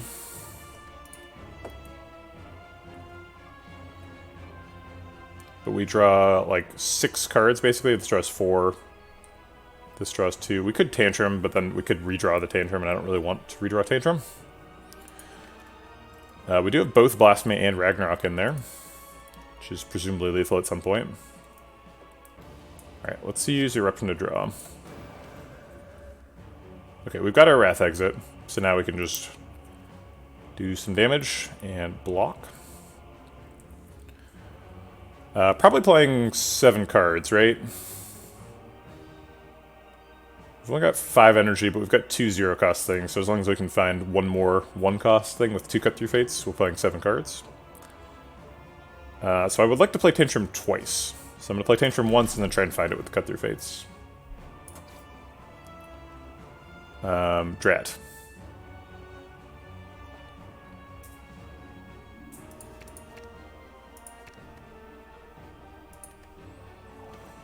Well, there goes the Ragnarok Blasphemy Lethal. Oh well, didn't line up.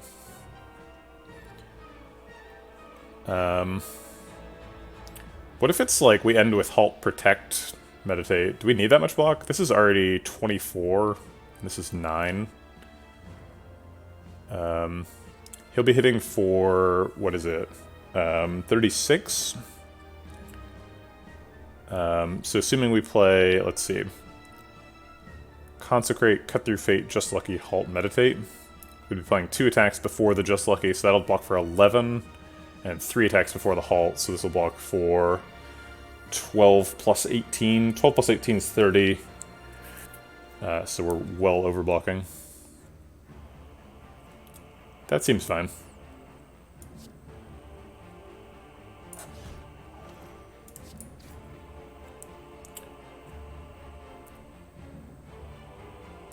I wanna... Wait, actually Fear No Evil is a better way to exit than Meditate, so I'll just take the Fear No Evil now. I was gonna try and get rid of 2 of these cards and draw 1 so that we can draw towards Blasphemy. It's actually not clear that we need Blasphemy next turn, since we're getting that damage pretty quickly.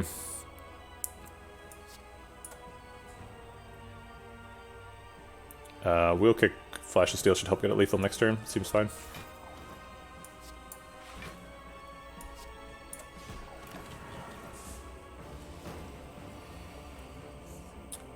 Good Instincts. Okay. What do we got? Another Wheel Kick. If we Wheel Kick and then we get Blasphemy, do we get lethal? Yeah, if we get... Well, maybe. Actually, this hand is lethal, right? So can we just, like... follow up Good Instincts Protect here? That'll make Good Instincts block for 14... which is crazy. 14 plus 21 is 35. This is boss 1. You can tell that if you want by looking at the floor. If it says floor 50, we're on boss number 1. If it's 51, we're on boss number 2. They do happen on different floors. I don't know. I guess if we're only risking 1 damage, it's not that big of a deal. But I would like to get lethal right now. 23 plus 14 plus 9. We're not far off. 23 plus 14 is 37. Plus 9 is 46. So we just need 31 more damage. Yeah, I guess we're off by enough. Okay.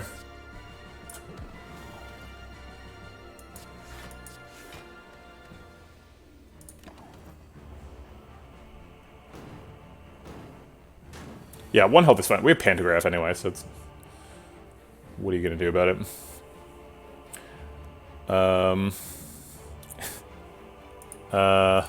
Is this actually... Do we have lethal? Blasphemy, Tantrum, Conclude, I would assume is the most damage. We're not weak. So Blasphemy, Tantrum is going to do 18 times 4. 18 times 4 is... already lethal. Okay.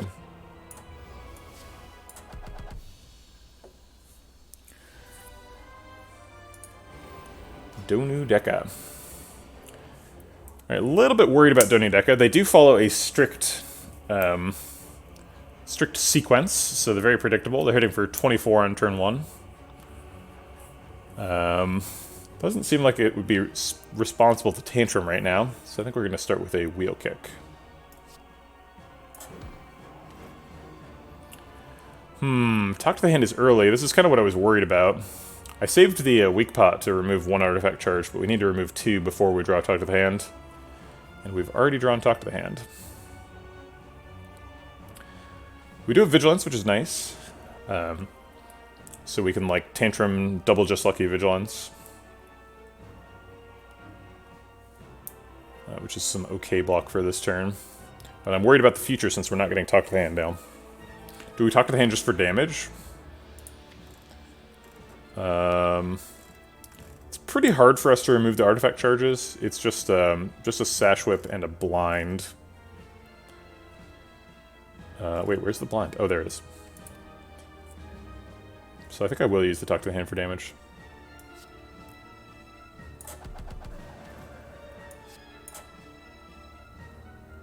Definitely don't need that next turn. Rushdown seems pretty good. We've got a Crescendo in hand, so I'll keep that. Oh, if I was going to use the talk to hand for damage, I should have done it before the Just Luckies. I lost 2 armor, but I guess it doesn't matter because we're blocking out.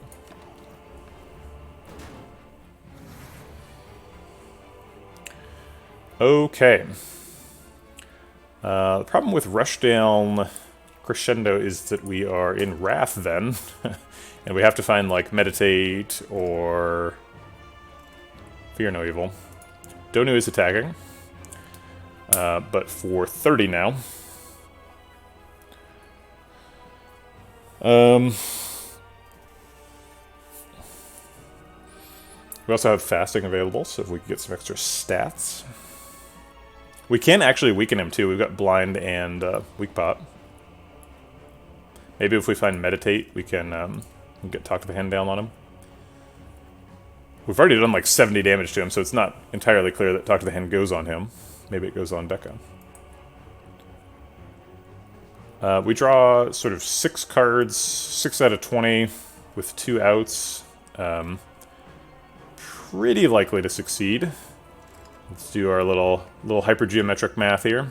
I guess we've got other like pseudo outs too, with like Cut Through Fate and Flash of Steel. So it's actually a little bit too complicated to calculate. I guess if I just remove 1, 2, 3, 4, 5 cards, then it's like we're drawing out of a 15 card deck. Drawing 6 cards out of a 15 card deck with 2 outs seems like very likely to hit. So I guess I'll go for it. I want to get Rushdown developed too. We did hit. Alright, so let's go Fasting, Double Cut, Fear No Evil, other stuff. Hopefully find some more zero-cost things. That's a zero-cost thing.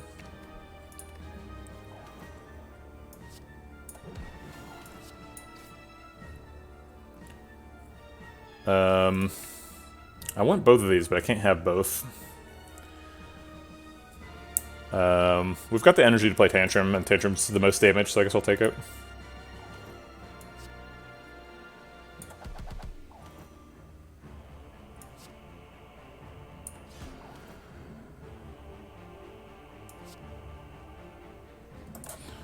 Is this the Speed Pot?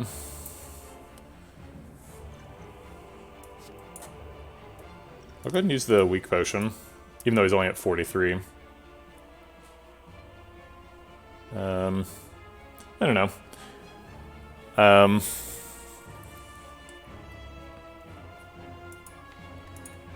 Seems like 5 health is too little for the Speed Pot. We should at least get 10 out of it. I guess it would have been 1 health, so I'm glad I didn't do it. Alright. Violence draws Tantrum, Sash Up, and Conclude. We could use it right now. Or we could try it Shuffle. Eruption, Cut Through Fate can Shuffle. Dekka's attacking this turn. This is second attack. Hopefully we can kill Donu so he doesn't buff anymore. I think we want to Shuffle and then use Violence to try and find Fear No Evil, so that we can switch back to Calm.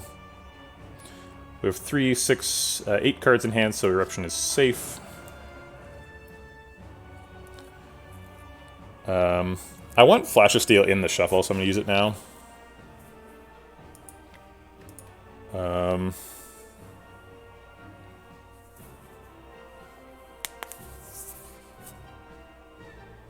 Alright, let's go ahead and Shuffle.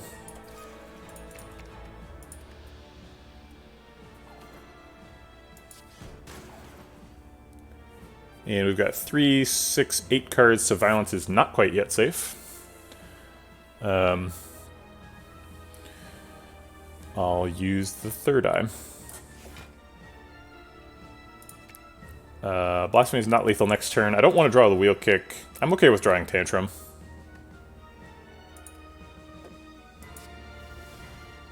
Alright, we did find Fear No Evil, so we have an exit. He is hitting for, what is it, 30? Yeah, 30 damage, so we need to block for another 14. We can do that with third eye anytime. But I guess this is the end of the turn, so... Nunchaku's not proccing. No more free attacks in hand. So it's just Fear No Evil third eye.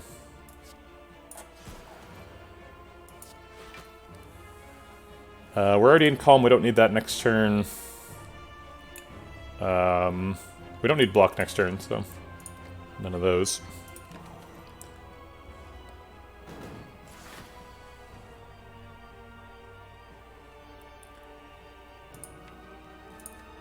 Alright, let's get that Wrath mode entered. Excellent. Which causes a shuffle.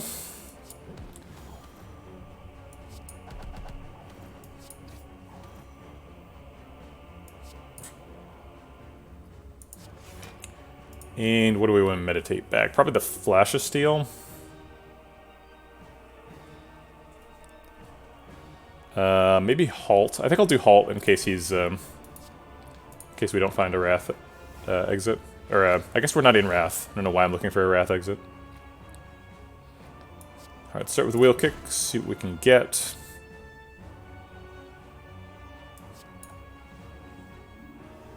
These seem fine. Actually, I guess I'll mulligan both. Because I want something better for Cut Through Fate to find.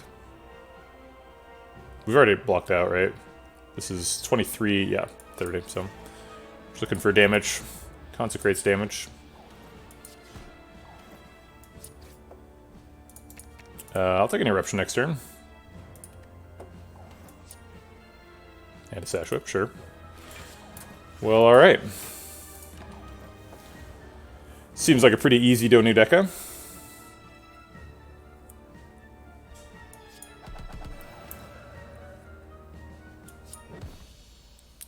I guess I could have set up Nunchaku better. Oh well.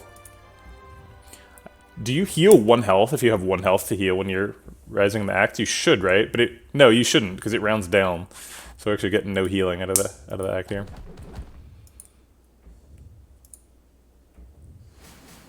Pantograph is so insane.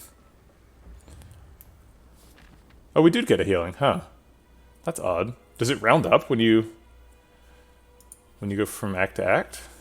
That's very strange. It doesn't seem like Smith does anything super great.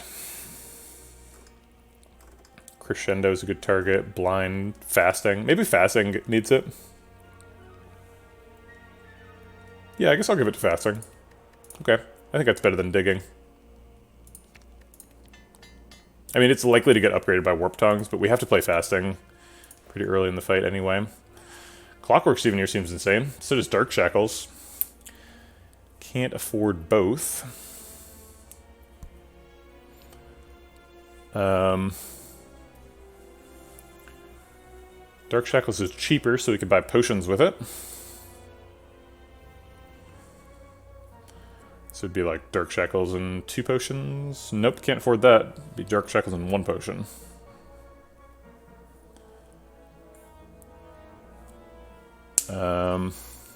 I like Clockwork Souvenir quite a bit. Clockwork Souvenir increases your heart survival rate by a ton.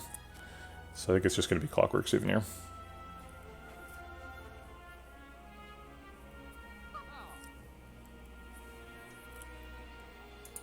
Okay, we've got the we've got Preserved Insect and Pantograph, so we should be able to go into the heart at full health, maybe.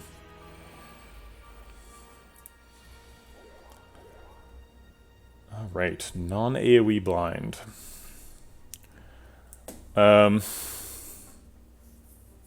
Bit of a scary turn. Do we rush down the Eruption? Let's just start with the Wheel Kick. I guess we're always playing Rushdown, so I'll start with that. Violence does not find talk to the hand, but did find Fear No Evil, so now we can Eruption with no risk. Okay.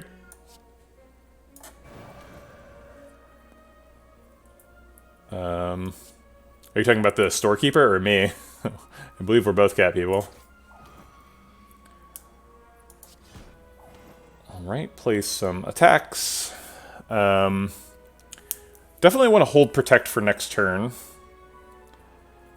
Can't hold Blind.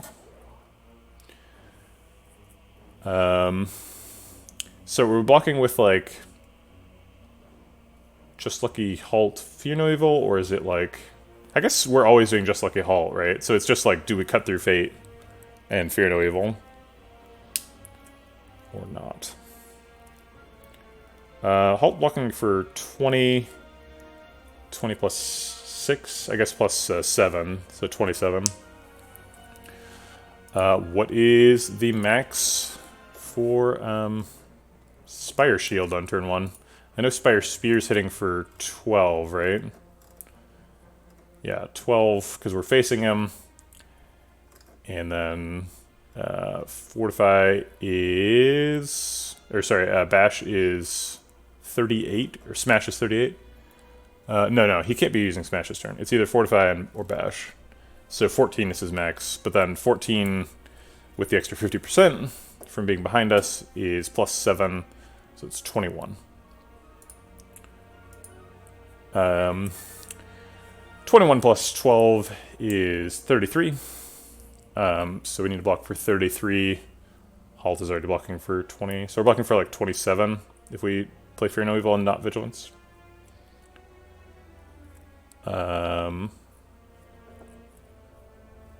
Which honestly seems worth it. Like, if we can spend a little bit of health to end this fight sooner, Pantograph is healing us anyway. I think it seems wise.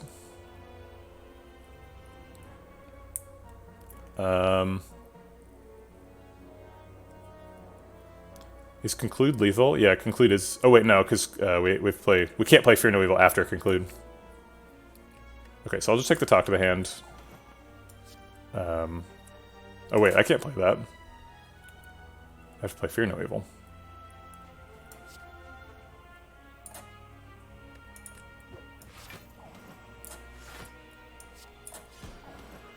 Okay.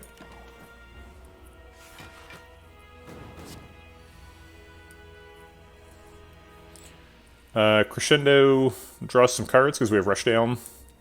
So between Crescendo, Wheel Kick, and Cut Through Fate, we draw 4, 6, 8 cards. Very likely we get a Wrath exit. Oh wait, that's not true. There's only one Wrath exit. I do believe it just kills Spire Spear, though, if we go into Wrath and hit him a little bit. So I think that's the plan.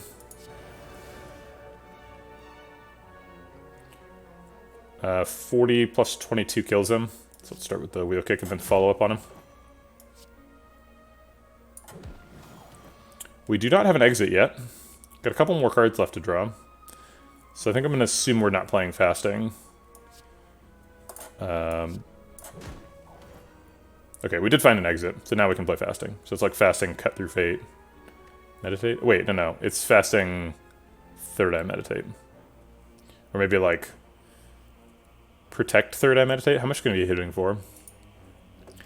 He is always hitting for Smash, so he's hitting for 38. Wait. No. He used Fortify, so he's using Bash this turn, so he's doing 14 damage. So Third Eye is enough. So we can just, like, Fasting, Cut Through Fate, Third Eye, Meditate. Or, no, Fasting, Third Eye, Meditate. Okay.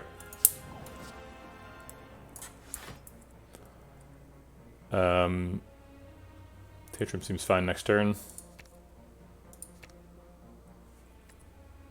Okay. And I will take back just a Wheel Kick or a Flash of Steel. Yeah, let's do Flash of Steel. No, let's do Wheel Kick. Oh, I did forget that I was taking the burn damage, but that's fine. Just took one to proc the puzzle, right? Duh. Blasphemy Ragnarok is clearly lethal.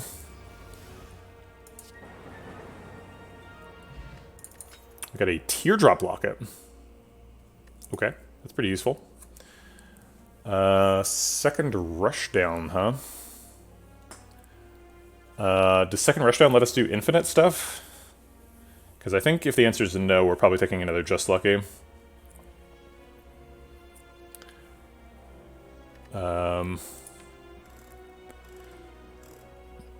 Yeah, we should definitely take the Just Lucky.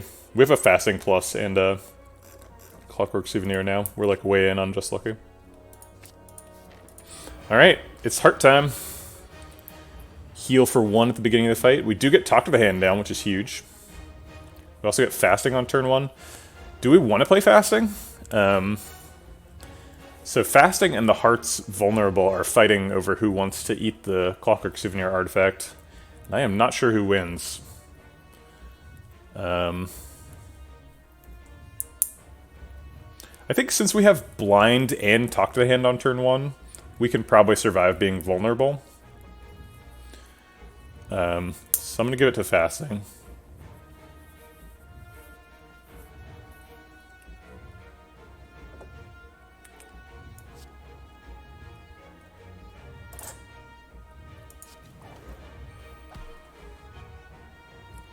Okay, drawing with Puzzle on turn 1.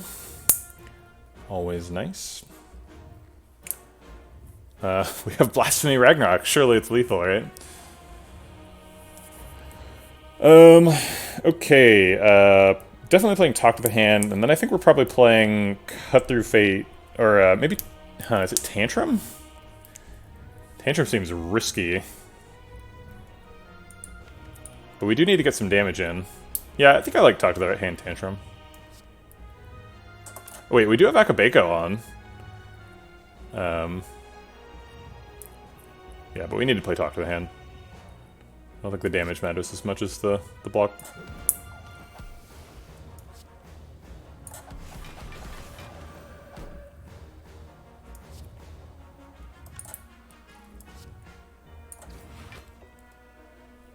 I'll take a follow-up and let Third Eye go next turn. Third Eye next turn is great, both for blocking and for getting rid of statuses.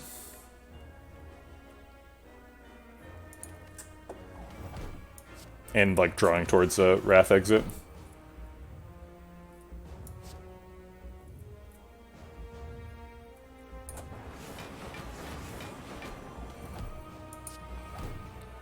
Okay. Well, we got a damage cap on turn 1. That's a great sign. We did get vulnerable, though. We also got a Wrath exit, so we're in great shape here. Let's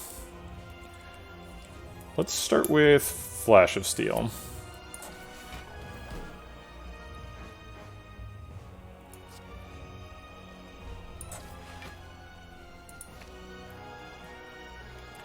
I definitely don't want that. I don't think we really need Meditate right now, either. I guess we could Meditate back the, like...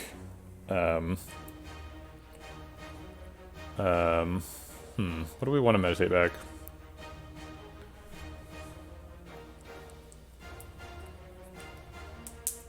Oh, nice! Congratulations on your code working.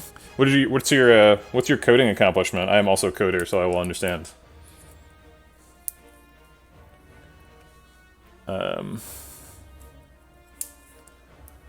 I don't think there's no reason to play Meditate right now, right? So.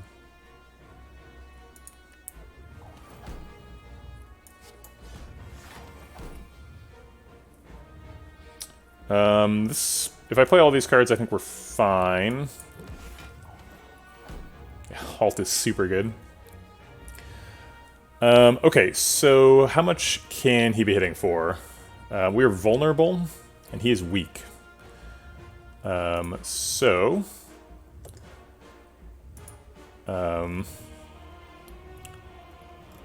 He can do 2 times 15 or 45. 45 times 0.75 times 1.5 is 50. Or 2 times 0.75 times 1.5 is still 2. So he's either hitting for 30 or 50. Depending on whether it's a multi-attack or not. You're making super old school social media analog in Unix. Huh. That's fun. That seems like something you would do if you're a computer science student. Are you a computer science student? Well,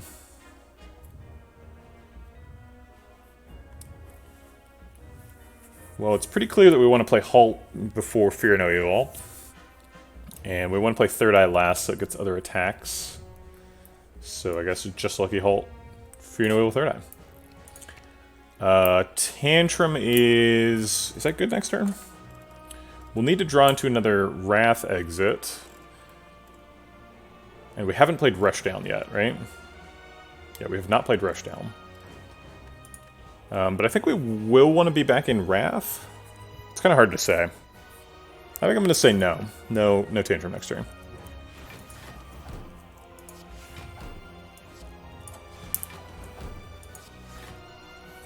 Definitely no Void. We are getting Rushdown, so that's kind of a bummer.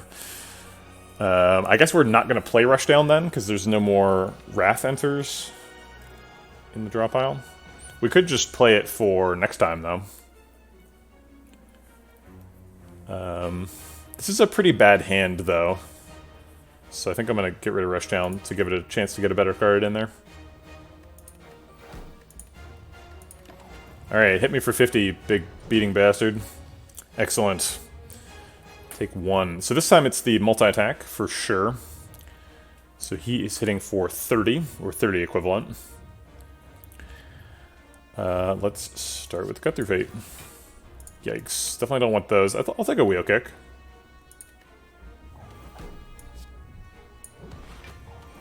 The goal is to get him under 400 this turn. Under 400 is good, above 400 is bad. It doesn't seem like we're really like regularly damage capping. We like damage capped one time, and then we've been sub that the rest of the turns. So maybe it doesn't really matter if he's above 400 or not. Crescendo's a good draw.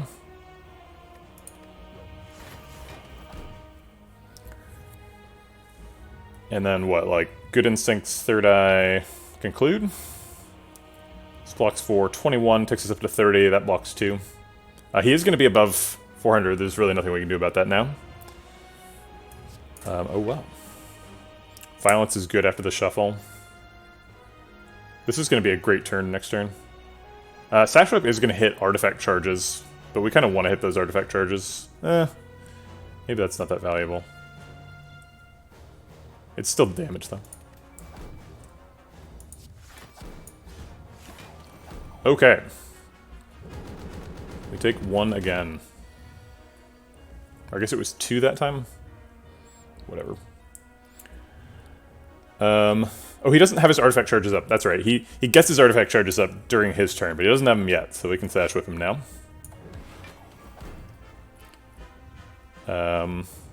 Cut Through Fate to build up a little bit of block so that we can Violence. Crap. I was supposed to play Crescendo at the beginning of the turn. Maybe we still get a damage cap.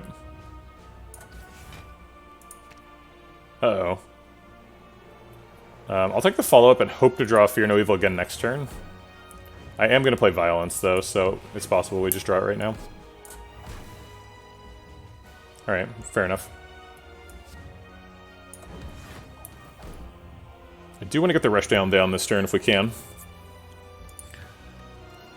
It looks like we can. Definitely don't want those. You don't like the invincible traits name. Steady Pulse. Better name. Yeah. Well, Invincible better portrays the, like, you can't damage him anymore aspect, but I agree that it's not a great name. 14 plus 30 is a damage cap, so we can just rush down the damage cap.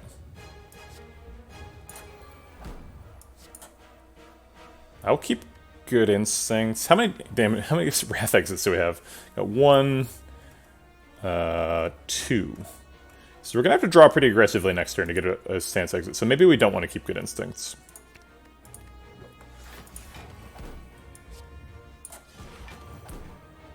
I said that was a damage cap, but it's not. That's okay.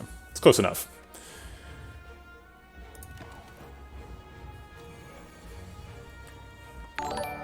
All right. Thanks for the subscription, Stixie. Appreciate it. Yeah, I haven't seen you online a ton, but I am also glad to see you. Alright, this is his first attack turn of the second cycle. We cannot, whatchamacallit? Ooh, man, we're not going to be able to exit Wrath here. So this is what we saved the speed pot for, apparently.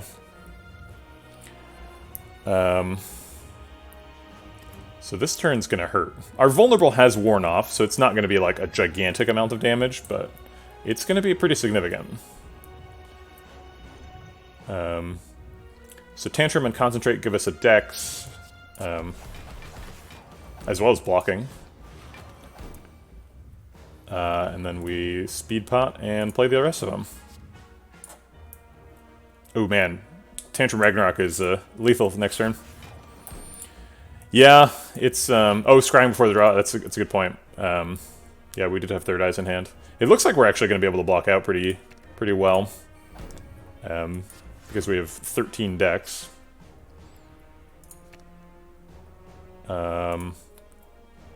Pretty sure we're getting lethal next turn and don't need Vigilance. Okay. We're blocking out for almost 100. Wow, he didn't even hit us, actually. That's insane. Alright, well, that leaves him at 4. And then we can conclude. Conclude. I love killing the heart with conclude. That's my favorite way to do it. The run is over. Conclude. Yeah, Watcher is pretty good. Pretty good. Man, I can't look at the thing. Oh man, sub 4 hours too. We're just under. 20 seconds under. I was sweating it there at the end. Really watching the clock. Let's go ahead and take a look at that in the run history so we can get a little bit of... We can figure out exactly what happened there for the future YouTube watching Vegetablebread fans. Alright, so we got a really... so yeah, Battle Hymn was the linchpin of the deck in Act 1. I totally forgot about that Battle Hymn. But yeah, we were really riding that Battle Hymn through a lot of Act 1. We like killed Lagavulins and stuff with it. We ended up removing it because we didn't need it, but kind of interesting. This is like a Devaform deck with no Devaform. It was just a 5 energy Watcher. 3 cut through fates, 3 wheel kicks. I guess really it was the duality. Getting a duality from the first elite was a big deal. So we used that to great effect. Ended up adding a fasting fairly later on. I think it was like around here or something. And the fasting was great. The fasting like really turned those like Just Luckies and Halt into great cards. Also, we had Warp Tongs. Warp Tongs was doing a lot of work. We did Shovel and Dig quite a few times. I think we dug like 4 times, which is pretty nuts. Didn't dig up anything super significant, I don't think. We might have dug up the Preserved Insect, or I think it was the Lantern, and then the Preserved Insect was natural. Pretty unusual to use Clockwork Souvenir for a non-vulnerable debuff in the heart fight, but we did do that, and it was I think it was correct. It's actually tricky in this deck to use Clockwork Souvenir correctly, because it'd be really easy if you play an attack at the beginning of the fight. That Clockwork Souvenir will just be an oddly smooth stone. You'll remove the temporary dex from duality, and it'll just be 1 permanent dex. So we were really fortunate to draw the Fasting Plus on turn 1. Yeah, it was fun.